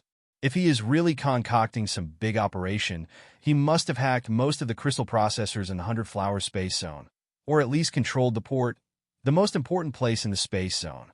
He could have totally manipulated the control tower in the spaceport to process the coordinates of the star beacons sent from the Heaven's Origin sector in order to navigate us to somewhere unknown. He could even have hacked the crystal processors of our starship in advance. This is not a main force warship of a high level, just a carrier. Most importantly of all, he can also hack our souls when our body and soul are unfolded in four-dimensional space during the teleportation, when we are most vulnerable and least defended. Invading the soul was never easy, especially when the targets were experts in the nascent soul stage. The only way to drag them into the Spiritor's realm was to make them lie in a virtual cabin and connect themselves to the grand unified spiritual nexus willingly. But now that Li Yao and the rest of them were all suspicious, to immerse them into the nerval interaction liquids was certainly as difficult as pressing down the heads of 12 tyrannosaurs and forcing them to drink water. But things were different during teleportation. It was the best time to invade the soul. Li Yao knew that because he had already been attacked once by the blood-striped virus, a weird life form of pure energy, when his soul was about to be ripped into shreds during the teleportation from the Flying Star sector to the Heaven's Origin sector. It was the most perilous soul battle in Li Yao's life. He had even been ready to die together with the blood-striped virus. Of course, he had prepared a series of traps on the starship in advance because he had noticed the existence of the blood-striped virus long before the space jump. Eventually, the blood-striped virus had failed to entirely consume his soul, but only partly corrupted it, which caused his schizophrenia. A mental devil had been born inside his brain. Professor Mo Xian knew everything about it. Well, actually, it was Li Yao who had told him everything through the video in the Jade chip, who knew whether or not he would do exactly the same thing. But this time, there were no traps on the starship. The other 10 experts except Li Yao and Long Yangjun were not prepared either. In fact, despite the high cultivation of the experts from the Ancient Sages sector, they were from an ancient world after all and had never experienced many space jumps. Therefore, they were all quite unused to teleportation. Li Yao and Long Yangjun looked at each other, both greatly stunned. The space jump must be stopped. Wake up everyone immediately. But there was no time. After Li Yao inferred the whole event based on his puzzle, the last second had already passed. Hum, hum, hum, hum, hum, hum. The degree of the starship's vibration grew lower and lower, but its frequency was higher and higher. Everything before Li Yao and Long Yangjuan's eyes turned fuzzy. The space jump had begun. The ivory brilliance that enshrouded the starship leaked into the starship one drop after another. The starship seemed to be melting into the light and would transcend to the universe beyond three-dimensional space. In the meantime, both Li Yao and Long Yangjun trembled. They felt an immense mental force pouring down from the galaxy and rushing into their brains that were being shaken and torn crazily. Thankfully, he had already raised his alert to the maximum during his communication with Long Yangjun earlier. So, he managed to keep his head clear. Also, because his soul was much more solid than a normal person's, it was definitely not so easy to invade it when he was wary. Boom! Flames of spiritual energy burst out of Li Yao's body, shattering the protective gel and the cocoon cabins into pieces. He rolled on the ground, having no time to bother about his headache. He was about to blow up Long Yangjuan's cabin. But before he took action, Long Yangjun jumped out by herself. Li Yao was slightly dazed. Then he put on an awful smile. Yes, however magnificent and precise his professor's designs were, it was impossible for him to have foreseen that the so-called Team Red Lotus actually consisted of 12 terrifying experts who were at least in the high level of the nascent soul stage. Also, there were even two monsters that were himself and Long Yangjun among them. There was no need to mention Li Yao. Long Yangjun, as a warrior of the Nuwa clan from the age of the Primeval War, must have received special training on her brain, so it was not so easy to invade her mind. Save them. Li Yao jumped to Yin Liren's cabin, which was the second closest to him. Through the translucent cover on the cabin, Li Yao discovered, however, that Yin Liren was gritting his teeth in the buffer gel with a painful expression, his eyes closed, as if he were caught in a terrible nightmare. Besides, Yin Liren, the protective cabin, and Li Yao himself were all turning transparent. Their soul has been mixed with the mental force of the intruder. We cannot wake them now, Long Yangjun said in a hurry. We are about to be unfolded into four-dimensional space. Even if you can wake them up by force, their soul will certainly be ripped into shreds by the storms in four-dimensional space, turning them into retards or putting them in a coma. The ghosts such as Meng Qixin, Wu Suiyun, or Wan Mingzhu will likely be wiped out instantly. Li Yao cursed loudly and made the decision soon. We cannot be killed here. The souls of Yin Liren and the rest of them are powerful enough to keep them uncorrupted for a short while. Let's go back to the Tinder base and find Professor and Mo Xian directly. Then, we'll figure out how to save them. Time was running out. Both of them felt that their bodies were slowly expanding, unfolding, and extending. The whole world turned weird, like butterflies of light that were dancing joyfully and about to split apart. If they did not leave, they would never be able to leave. Once they completely fell into four-dimensional space, their body and their brain would be completely unfolded. Nobody knew if they could resist the weird mental assault or where they would be teleported to. Li Yao and Long Yangjun took action at the same time. They turned into two streaks of brilliance and darted to the escape capsule at the rear of the starship. They could not just blow a hole in the wall of the starship recklessly, which would cause the carrier as well as everybody on board to be ripped apart in four-dimensional space. After they finally reached the escape area as fast as they could, the carrier and themselves were almost entirely transparent. There seemed to be an enormous swirl behind them, which was trying to absorb their souls and every telepathic thought with a terrifying attraction force. The two of them did not even have time to enter the escape capsules. They simply put on their crystal suits, opened the airtight gate, and rushed out, before they activated every power rune array on their crystal suits to the maximum. Chi, chi, chi, chi. They were still at the interference area of the space distortion, like the periphery of a swirl. Both Li Yao and Long Yangjun felt that their bodies were growing and shrinking, expanding and compressing. The few seconds were as long as hundreds of years. They could only grit their teeth and unleash their spiritual energy as much as they could to sprint toward space and get away from the carrier that was in the middle of a space jump, in case the space ripples generated by the teleportation affected them. That would probably cause the upper half of their bodies to be teleported to the unknown place far away together with the carrier, while keeping their lower half still in the 100-flower space zone. After they did not know how long, the surging tides behind the two of them finally died down.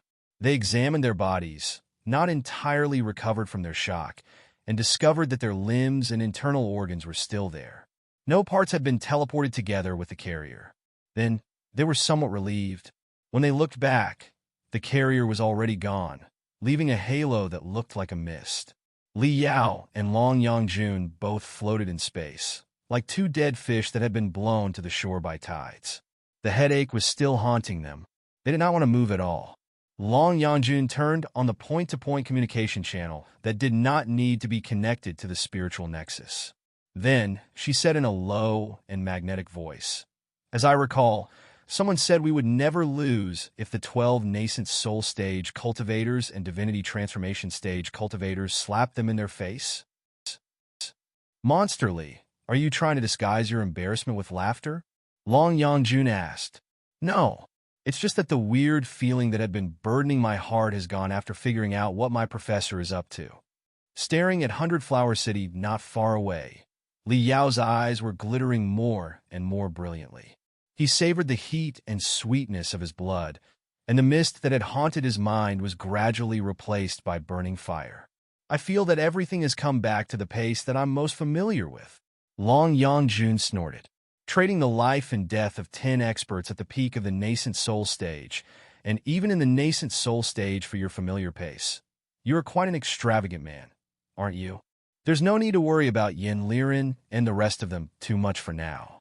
Li Yao thought quickly and boosted his computational ability to the maximum. His brain cells were exploding like popcorn. With the immensity of their soul and computational ability, even if they are mired in a certain grand illusionary land set up by Professor Mo Xian, they won't lose so quickly, will they? The worst outcome is that they will be teleported to somewhere unknown and cannot return for the time being. Besides, no matter how immaculate my professor's trap was, he certainly underestimated the capabilities of Team Red Lotus. If he wants to corrupt or kill Yin Liren and the rest of them, he will definitely have to pay a high price, which will very likely be his fatal wound and cause his ultimate failure in the game. For the professor, Team Red Lotus is just a minor interference and an unexpected factor beyond his calculations. The more critical question is, what is my professor trying to achieve? What is his real target? I figured out the answers when I was nearly ripped apart by the space turbulence. Long Yangjun found it odd. Isn't his purpose to completely eliminate wars and save mankind? Like I said just now. What you mentioned was just a strategic goal, which is too far away to be of any significance for the situation right now. Li Yao replied quickly. Both eliminating wars and virtualizing mankind are too ideal and distant. How can they work out without hundreds of years of hard work? There's no need for us to be affected by unsubstantial, long-term goals. All we need to do is to figure out what my professor wants to do right now as his next step, assuming that Professor Mo Xian truly wants to achieve the magnificent goal of virtualizing mankind. Then, here and now in the Star Glory Federation, the first thing that he needs to do is control the entire grand unified spiritual nexus, and then control the federal government, right? Long Yangjun pondered for a moment and nodded. Yes. No matter how spectacular his follow-up plans and blueprints are, he needs to control the federal government first in order to carry out what he believes in and realize his great ambitions. Then, with Professor Mo Xian's identity and the resources at his disposal, controlling the grand unified spiritual nexus first is the most feasible solution. The Federation and the Imperium today are both highly dependent on crystal processors and the spiritual nexus. Whoever controls cyberspace controls everything. That's right. Li Yao licked his lips in excitement. The 100-Flower Space Zone is the transportation hub of the 7 sectors of the Federation. 100-Flower City is also the data exchange and control center of the Grand Unified Spiritual Nexus. It is the center of the game civilization, where billions of players are online at the same time. One of the three Guy-level supercrystal processors, the most powerful model in the Federation, and more than half of the Jing-level supercrystal processors are all installed there. As long as someone controls the 100 Flowers space zone, hacks the Jing-level supercrystal processor, and then controls half of the Jing-level supercrystal processors of the Federation, will it be possible for him to control the entire Grand Unified Spiritual Nexus? Ever since my professor was transformed into the Star Spirit, an amazing life form of half-human and half-liquid metal, he has been endowed with the abilities to hack crystal processors and absorb their computational ability freely.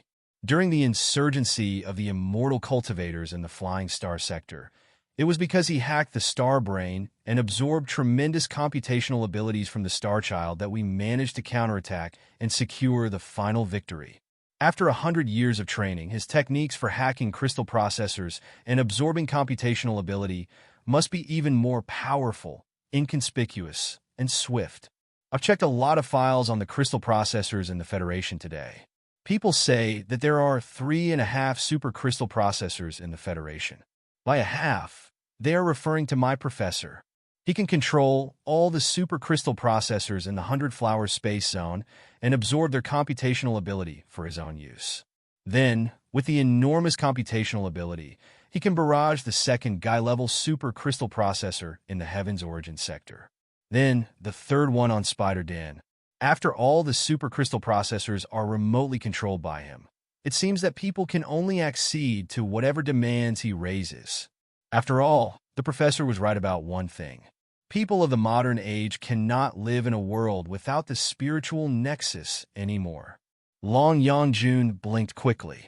Wait. Are the supercrystal processors of the Star Glory Federation weak enough for him to hack anytime he wants? Are the other specialists of crystal processors all dead or suddenly retarded? Have they not established tremendous barriers, firewalls, and virtual arrays on the supercrystal processors that are of paramount importance? Impressive as your professor's computational ability may be, it can't be higher than all the supercrystal processors in the Federation combined. Can it? Yes, that's the biggest problem. Under normal circumstances, there is no way that my professor could hack so many supercrystal processors by force. I'm afraid that he will be discovered the moment he attacks the one in the 100 Flowers space zone. Then, the agents of the Secret Sword Bureau and the soldiers of the Federal Army will soon come for him. Li Yao narrowed his eyes.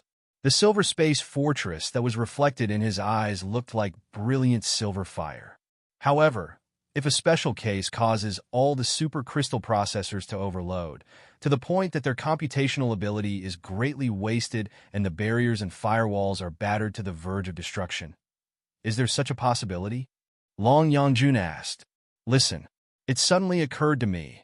Li Yao waved his hands and feet in the vacuum and spoke fast. Years ago, when we dealt with the Star Child in the Flying Star sector, my professor was no match for him at first. Instead of corrupting the enemy, my professor was almost swallowed by him. However, because I had a fierce fight with the Star Child in the virtual space, he created and drained his tremendous computational ability. My professor was able to seize the enemy's weakness and launched an attack. In the end, we attacked from the inside and outside together and wiped out the enemy. If my professor can create a certain situation right now where all the supercrystal processors of the Federation are overloading and suffering large-scale, saturated attacks that shatter the firewalls, Long Yangjun frowned. All the supercrystal processors are loading and suffering a large-scale, saturated attack? In what situation can that possibly happen? Then, Long Yangjun suddenly paused and shouted at the same time as Li Yao. The invasion of the expedition army from the Imperium. Yes, Li Yao said. As long as the main forces of the Black Wind Fleet jumps on a certain core sector of the Federation, and a great battle of the main fleets of the two parties begins, all the supercrystal processors in the Federation will be summoned, including the one in the capital city for government affairs, the one here to navigate sailing routes and guide reinforcement, and the one on Spider Den that is scouting the enemy's whereabouts. In a modern war, the competition of the spiritual nexus and information always comes first, Long Yangjun said. The first task after the Black Wind Fleet arrives will certainly be to launch a destructive strike on the grand unified spiritual nexus of the Federation. The Imperium and the Federation both have their advantages in the technology of the spiritual nexus. But I fear that the Imperium's technology must be more destructive. During the competition, not only will all the super crystal processors in the Federation overload and nearly crash, their barriers and firewalls will also be riddled with holes, if not rippled apart by the Imperium. By then, my professor won't need to hack anything at all. As the human-shaped super crystal processor with the highest computational ability in the Federation, he must be one of the main warriors in the competition in cyberspace. Once the battle begins, he can easily get access to most of the data in the super crystal processors. In the most perilous moment, he might even be authorized by the military to be connected to the most confidential super crystal processors in order to improve the Federation's combat ability in the warfare. Fair enough. But there is one critical problem. Is your professor not worried that the Federation will collapse if he plays dirty tricks during the Black Wind Fleet's invasion? If he is a good guy and a patriot, there is no reason to do that. Unless my professor has such a good appetite that he wants to swallow the mainframe crystal processors of the Black Wind Fleet too. What? Long Yangjun exclaimed. Think about it. A cyber war is always bidirectional. Both parties will be launching destructive strikes on each other. When the super crystal processors of the Federation are overloading in peril, the mainframe crystal processors of the Black Wind Fleet will be reaching their limits too. It is the best opportunity to hack and control them. Is your professor capable enough of remotely hacking the mainframe crystal processors of the Black Wind Fleet even if they are overloading and on the brink of crash? I don't know, Li Yao mumbled. I'm not good at hacking crystal processors. By common sense, it does not seem possible. However, if my professor finds a way to deliver a chicken into the Black Wind Fleet. Chicken? Long Yangjun queried. Chicken is a special term in the attacks and defenses of crystal processors, Li Yao explained. It can be a crystal processor or any other thing that is controlled by some experts and stuffed with various viruses. If my professor can deliver a chicken into the Black Wind Fleet starships, the viruses can be detonated instantly at the critical moment.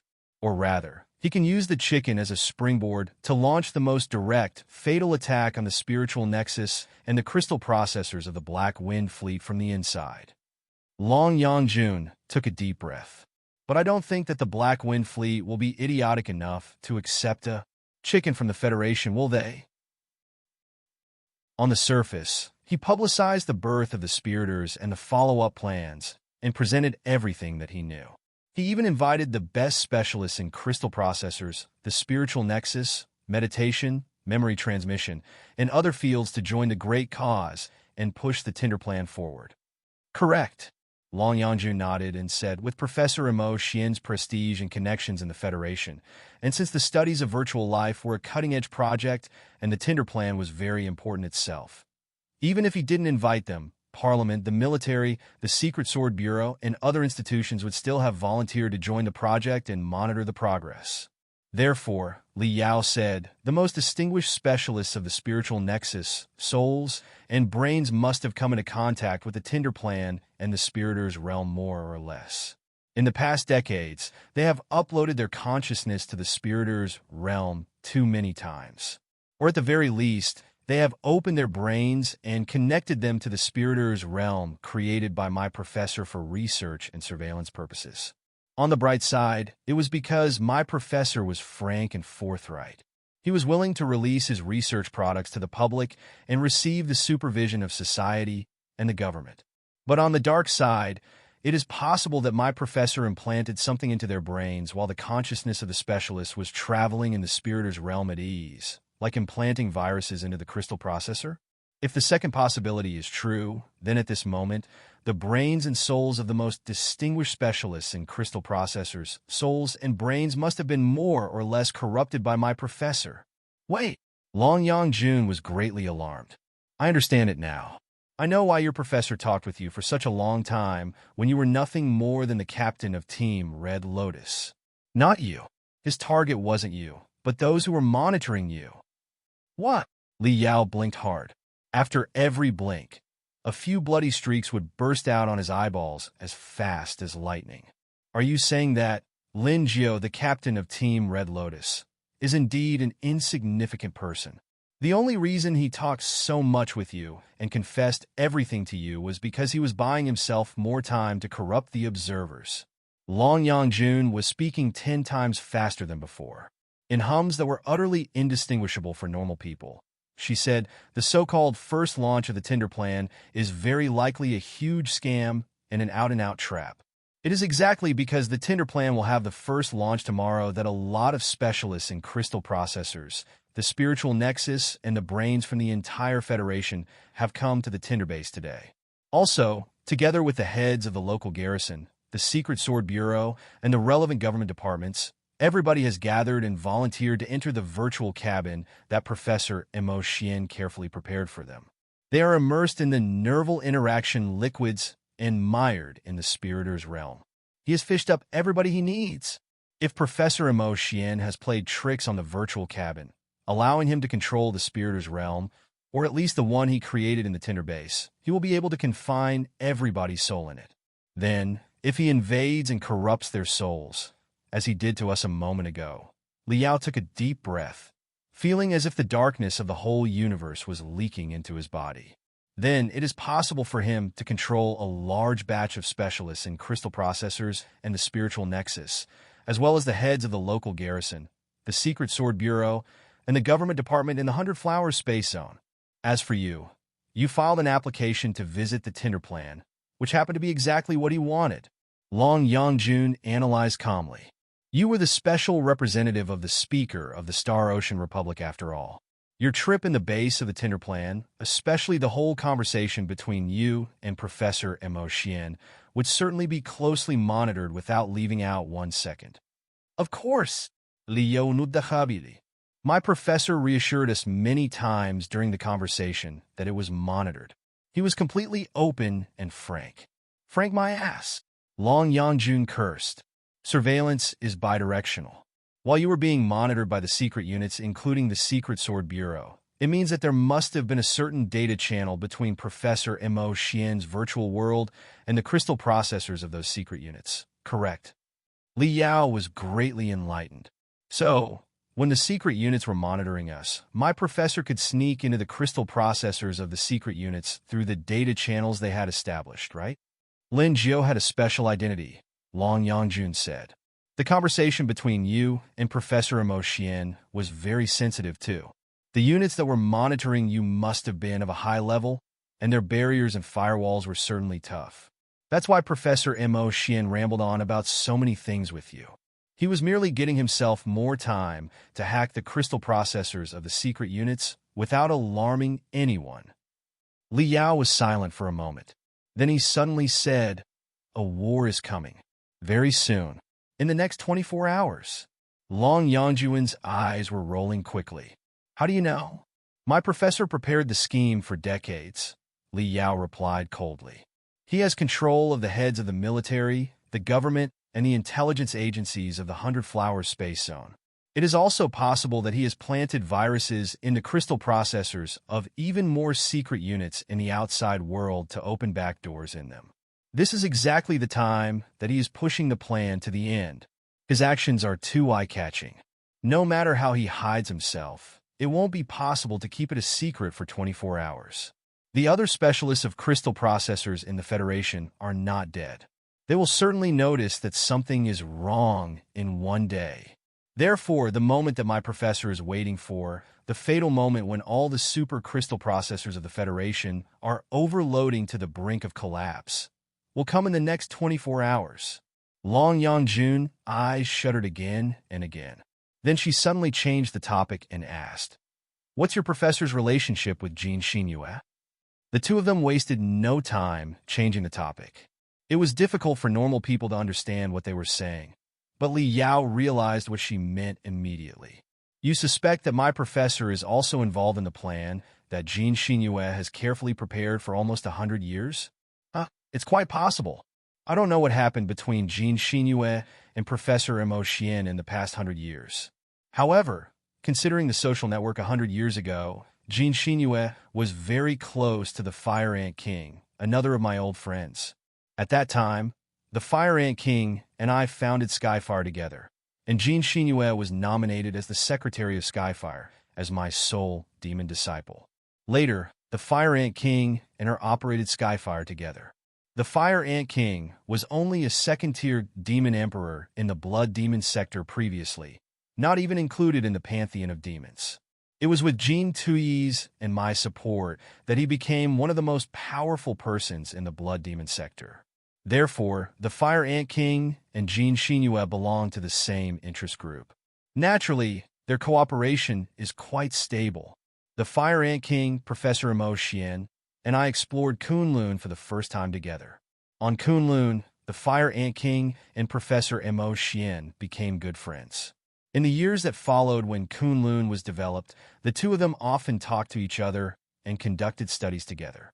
The Fire Ant King calculated many issues on biochemistry with the help of Professor Mo Xian's terrifying computational ability, and Professor Mo Xian learned the mysteries of biochemical neurons through the Fire Ant King. The nervous interaction liquids that he is using right now are a product of biochemical technology. When I left the Federation for the Dark Nebula, Professor Mo Xian and the Fire Ant King were already best friends. If Jean Xinhue really had a great plan to revive the demon race, the Fire Ant King would certainly be a great supporter with a lot of inside information. Meanwhile, because Jean Xinhue is my disciple and Professor Mo Xian is my teacher, he is almost equal to her grand teacher. Although there has never been real succession of knowledge between them, they are still nominally in a lineage. Long Yangjun helped him to continue. Jean Xinyue's 100-year plan involves too many things. She certainly needed someone who was familiar with crystal processors and the spiritual nexus and who had a high computational ability to help her, say, hack the crystal processors of the traditional conglomerates. She and the Fire Ant King were very close, and the Fire Ant King was Professor Mo Xian's best friend. Meanwhile, Professor Mo Xian was also her grand teacher. So, he was certainly the best candidate. Exactly. Li Yao gnashed his teeth. My professor was sort of a member of Li Yao's group, too. Jean Xinhue probably did not tell him the whole plan, but as long as she revealed half of the plan to him, claiming that it was a magnificent plan to strike the Black Wind Fleet and to facilitate the rise of Li Yao's group, did my professor have any reason to turn her down? Therefore, Professor Mo Xian became Jean Xinyue's accomplice and part of her plan, Long Yangjun said coldly. It is a shame that Jean Xinhue fell victim to her own scheme. There was no way that she could have foreseen that Professor Mo Xian had his own plan, too, one that was 100 times more spectacular than hers. As a result, she turned into Professor Mo Xian's chess piece. According to our deductions, if Jean Xinhue really has a plan, it will be detonated very soon. That's why we are in a hurry to find her in the Heaven's Origin sector. Li Yao's voice was cold to the bones. From what we know right now, it doesn't matter if Jean Xinhue has prepared a trap for the Black Wind Fleet, or if the commander of the Black Wind Fleet has seen through it. Because the collision of the two main forces, the biggest battle in the history of the Star Glory Federation that involves all the fleets and the game that will decide the life and death of the Federation and the Black Wind Fleet, has always been under Professor Mo Xian's control. Long Yangjun was about to speak when her pupils were suddenly expanded to maximum. Dangerous starry brilliance was shining in her eyes. She pointed at something not far away and mumbled, "What's that?" Countless shining stars congregated into a torrent and rushed toward her, and Li Yao without a sound. At this moment, there was 13 hours, 13 minutes, and 13 seconds to go before the Black Wind Fleet arrived at the central area of the Heaven's Origin sector. Chapter 17, 24 Confrontation. In the past few decades, they had already gotten used to Jean Xinyue's calm, neat, elegant style in a black suit. But today, at the most important moment since 100 years ago, Jean Xinhue abandoned her black tights and changed into a moon-white robe. She was not wearing any adornments from head to toe, except for a bright gold chain that softly bound the robe as a belt, which outlined her thin waist and made her look like a feeble but tinsel willow. On her feet was a pair of thorn shoes, a specialty of the blood demon sector. Her 10 delicate toes had healthy, attractive colors, as if 10 small pink shells had been covered on her feet. There was no additional magical equipment on her pure hands, except for the cosmos ring that her master had given her 100 years ago. She was not wearing any makeup on her face, either. It was clean, unsoiled, and dustless. Her black hair dangled to her waist like a waterfall, further highlighting her fair face that was astoundingly beautiful. She was like an angel that was walking on the earth and saving everyone in need. It was quite difficult to associate her with the venomous who did not blink after killing someone.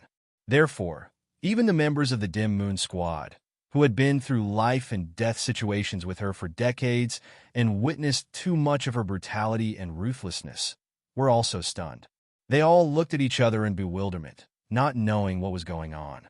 Master, Xuan walked forward and emboldened herself to ask, "Why did you? This is the robe that I often wore when I fought against the plague caused by the spore virus with my master 100 years ago." Qingqing smiled casually. There was both pity and trance on her face. Touching the linen robe, which felt a bit rough, she was caught by the memories a long, long time ago.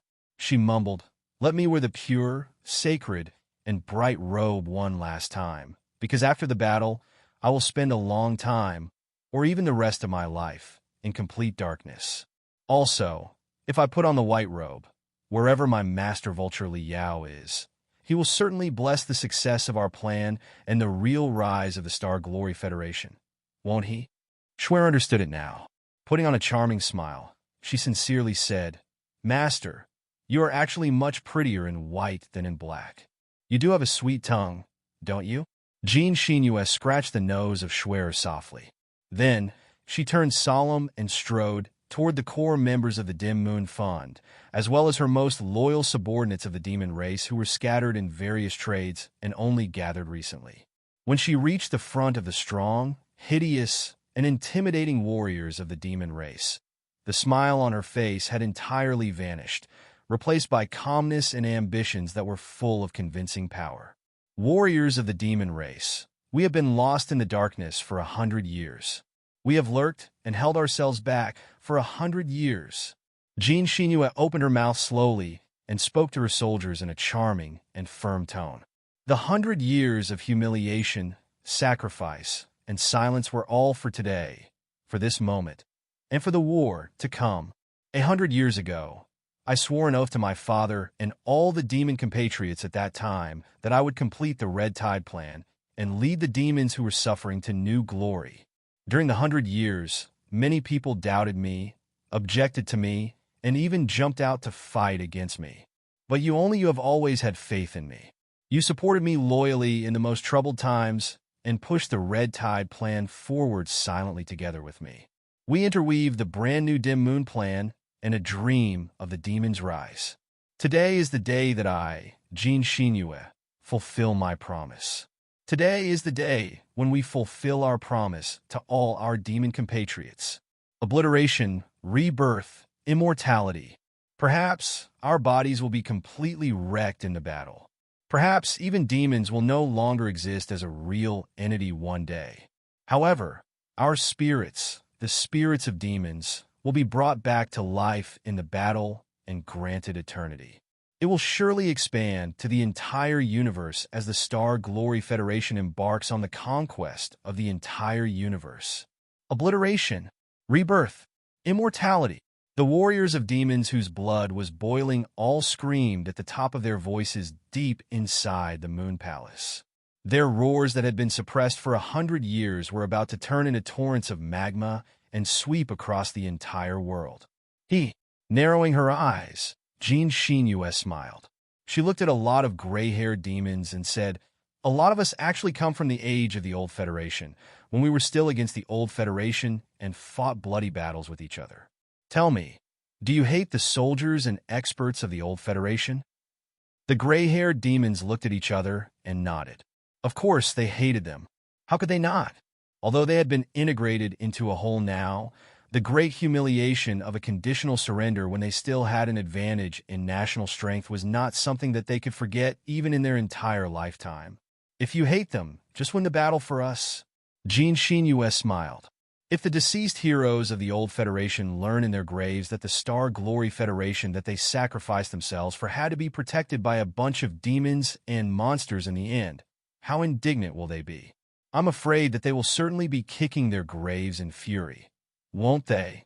Jean Xinyue's words soothed the solemn and intense atmosphere in the room. A lot of demons laughed in great amusement. Master. Xuan walked forward and said, "The liaisons of the major sects and families are waiting outside." Excellent. Jean Xinyue focused her eyes and picked up the dark gold scepter that represented the commandership of the coalition army of demons in the time of the Pantheon of Demons. Waving the scepter softly, she said, "Warriors of the demon race, let's move forward." Right when Jean Xinyue activated the last procedure of the dim moon plan deep inside the Moon Palace, behind the brown dwarf 80 light-years away from the Star Glory Federation, after 5 days of waking, unfolding, and deployment, the Black Wind Fleet had finally transformed into its battle formation from the cruise state that had lasted 100 years. The dense crystal starships constituted an enormous, precise black cube without the slightest error. On the 8 corners of the cube, the space teleportation arrays had been established. They were transmitting and exploiting spiritual energy in almost an extravagant way. Such precious spiritual energy was never used even in the most dangerous emergencies during the 100 years of cruising, just so that the fleet would be able to launch a critical strike at the prey when it was close enough. Z, Z, Z, Z, Z, Z. The black electric arcs hundreds of thousands of kilometers long flowed among hundreds of main force warships and even more ancillary warships without a sound. A black hole that could consume everything seemed to be taking shape. On the bridge of Black Swirl, the flagship of the Black Wind Fleet, Haiming stared at the thousands of light beams displayed by the mainframe crystal processors, with his hands behind his back.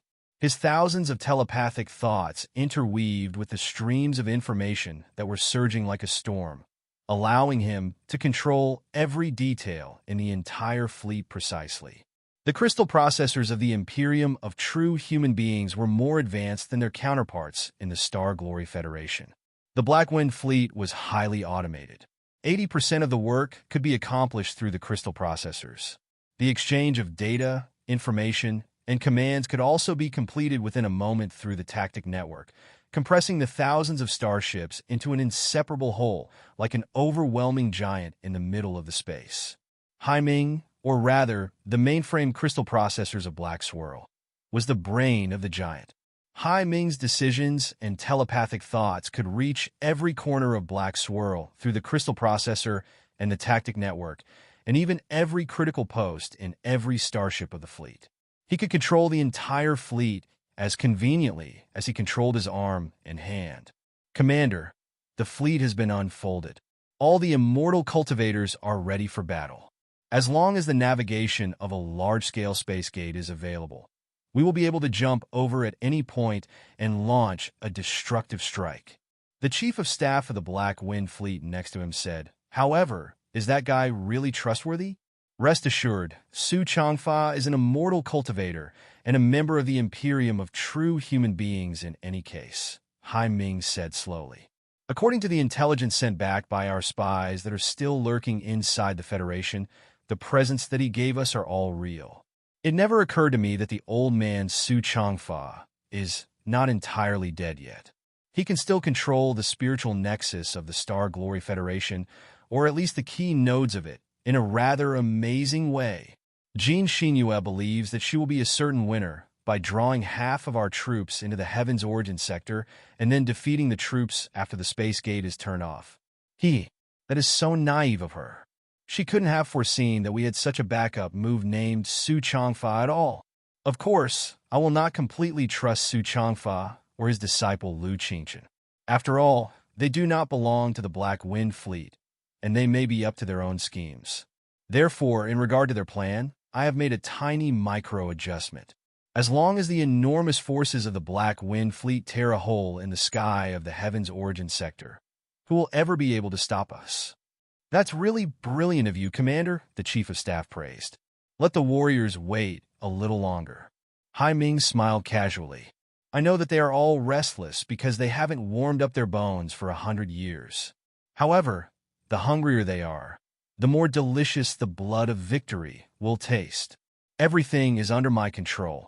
In 12 hours, the Heaven's Origin Sector, as well as the entire Star Glory Federation, will be the territory of the Black Wind people. What a monster! In the secret chamber, the immortal cultivators who were responsible for watching over Lu Qingqing were all astounded as they watched Lu Qingqing's brainwaves on the screen that were a straight line without any error. It's already incredible for normal cultivators to last 3 to 5 hours when all their senses are blocked. Even if they do not have a meltdown, their brains will certainly show abnormal reactions, right? But the guy's brain is so calm after such a long time of suffering. He is as calm as a dead person or a crystal processor. According to the rumors, the weirdest beings often emerge at the dark corners at the edge of the cosmos. Another immortal cultivator of the Black Wind Sector examined all the barriers and shackles over Lu Qingqing's body to make sure that there were no faults. Then, he was finally more or less relieved. No wonder the commander demanded the highest barrier on him, although he volunteered to surrender to us. Who wouldn't be scared in front of such a monster? Hardly had he concluded his sentence when the door of the chamber glided open after a beep. Another team of immortal cultivators crowded into the room with tremendous barrier magical equipment and surveillance crystal processors. By order of the commander, the confinement and surveillance on the man will be doubled during the battle to come. Bring him down and install the barriers of a higher level. The many immortal cultivators released Lu Qingqing from the rope together in order to put the bigger and more powerful barrier magical equipment on him. But when they unveiled his mask, they discovered that his eyeballs were rather rigid, although his eyes were wide open. Even his pupils were entirely frozen and did not expand or shrink under the stimulation of strong light. The surveillance camera nearby indicated that his breathing, heartbeat, and brainwaves were still as peaceful as an ancient well even at this moment. He was not affected by the new changes in the outside world at all. An experienced doctor shot out a mystic ray from his ring at Lu Qingqing's pupils. He frowned and observed. He can't be dead, right? The next moment, Lu Qingqing's left eyeball remained still, but his right eyeball, which was hit by the mystic ray, suddenly turned in the doctor's direction. He casually replied, "No, Caught unprepared, the doctor almost fell over in fright. Lock him up immediately. Seal all his senses. Seal them completely. Then connect his brain to the surveillance crystal processor of the highest level so that the commander will be able to know what he is doing any second." All the immortal cultivators worked busily. Very soon, they assembled an even greater metal coffin for Lu Qingqing. In the end, he was hanging upside down again. Lu Qingqing was highly cooperative during the whole process. Except when he said no, he did not utter any redundant syllables, but simply allowed the strangers to put an enormous, gapless mask on his head again, depriving him of all his senses. Furthermore, even when 100 cold needles pierced into his brain to monitor what was going on inside, his fingers, lips, and pupils did not tremble in the slightest. As the rope was gradually tightened, the hanging man began shaking softly again. In the deepest part of Black Swirl, he slept and waited. At the periphery of the third spaceport in 100 Flower Space Zone, brilliant stars were coming close. Although Li Yao and Long Yangjun realized from the first moment that the stars were not actually stars but some sort of fatal magical equipment, there was still nothing they could do. It was because they had just escaped from the carrier that was in the middle of a space jump despite all the dangers. They were still severely affected by the space ripples. Their internal organs and their souls were all shaking at a high speed and did not calm down until this moment. By then, the stars had arrived. Almost 10,000 shiny stars spread into a giant web that covered hundreds of kilometers. The gap among the stars was extremely large. Naturally, they could not hit Li Yao and Long Yangjun, who could dodge them swiftly, but they were enough to enshroud the two cultivators in the web of stars. Sound could not be transmitted in the vacuum. However, Li Yao felt that he heard the most ear-splitting shriek when the 10,000 stars exploded around them at the same time. Millions of bright electric arcs that they released swept across everything like crazy snakes or a rampant flood. The electric arcs vanished as quickly as they burst out. They were no more after only 0.01 seconds, turning into an invisible magnetic storm that penetrated through the mystic skeleton battlesuit and Li Yao himself in a moment.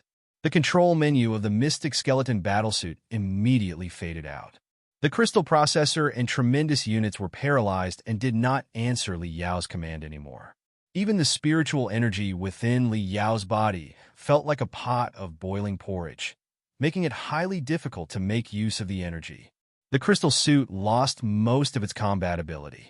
It was like an iron coffin that locked him and became a complete burden. Li Yao called Long Yangjun in the communication channel, only to discover that the communication channel was seriously affected, too. It was now dead silent, and now utterly blank noises. They could not reach out to each other at all. Li Yao, what's happening? Long Yangjuan's telepathic thoughts were transmitted to him, covered in spiritual energy. But even the transmission of spiritual energy was intermittent. The spiritual energy around here has fallen into utter chaos. It seems to be under certain serious interference and is being drained quickly. Our crystal suits suffered super high-intensity magnetic interference. A lot of chips have been destroyed. It will be difficult to get them back to normal. Also, the density of spiritual energy in the environment is dropping. I can sense it. Such a battlefield of thin spiritual energy is highly disadvantageous for nascent soul stage cultivators such as you and me. Damn it. What kind of weird magical equipment is this? What's this weird attack? It's high-intensity magnetic pulse bombs, Li Yao said solemnly. They can release special pulse energy quickly, which will have a reaction with the spiritual energy wandering in space in a way similar to resonation. Then, radiative interference similar to sunspot outbreaks will be caused. They can penetrate through plate armor, city walls, or even rock stratums easily. They can greatly reduce the density of the spiritual energy in the target field or even drain all the spiritual energy in it, and they will damage all the magical equipment in the target area indiscriminately. No magical equipment units or chips can survive them. To put it in a more visual way, the effect of such bombs is similar to a black hole area, where the spiritual energy is thin and the magical equipment is malfunctioning. Therefore, they're also known as black hole bombs. 100 years ago, they were still just a piece of magical equipment in theory. I didn't know that they could be applied to a real battle so soon, and the final effect is not half bad. Not half bad. Long Yangjun was furious. Black hole bombs? Which son of AB *H came up with such a piece of shameless and vicious magical equipment? This is like cutting the lifelines of all the cultivators and immortal cultivators. Such a worthless scumbag should be skinned and minced into pieces. Well, I can understand that you are not in a good mood, but isn't that a bit too far? I'm just cursing him. What's it to you? Hey. It can't be you again, right? It can't be you again, Monsterly? Don't glare at me like that. I only brought up the idea without giving it much thought. After that, I only allocated a special fund from a random corporation under my name and asked the most awesome bomb experts of the Federation to study it. I didn't know that they would be so productive. What a great relief. I regret teaming up with you. The Federation is a dangerous place. I want to go back to the ancient sages sector. Don't be like that. As the developer who first came up with the idea of black hole bombs, I understand the fatal shortcomings of the magical equipment very well. It's true that our spiritual energy and magical equipment are under serious interference in the black hole area, but other people are the same.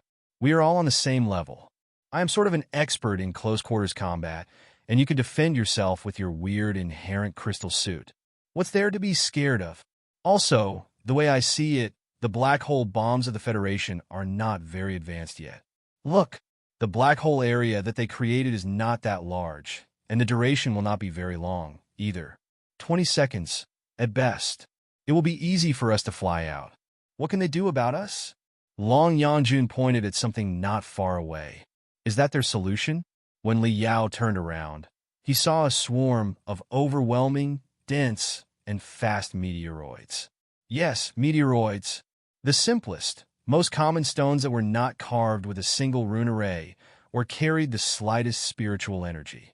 So, they were not affected by the black hole bombs at all. The bigger meteoroids were the size of fists or heads, and the smallest of them were even smaller than the little finger, like narrow and long needles.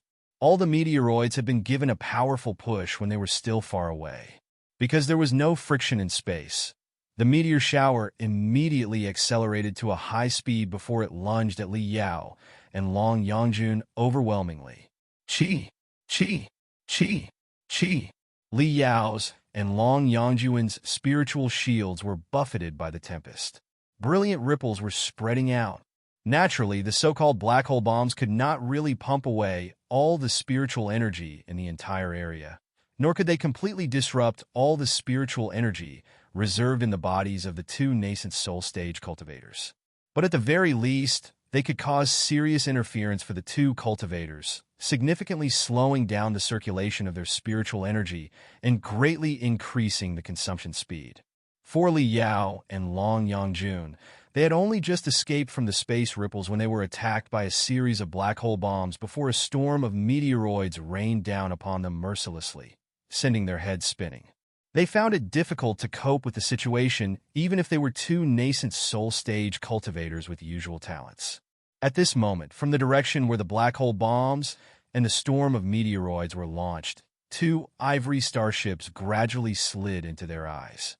Tremendous space shuttles and crystal suits took off like a swarm of bees and lunged at Li Yao and Long Yangjun as the third echelon of attacks.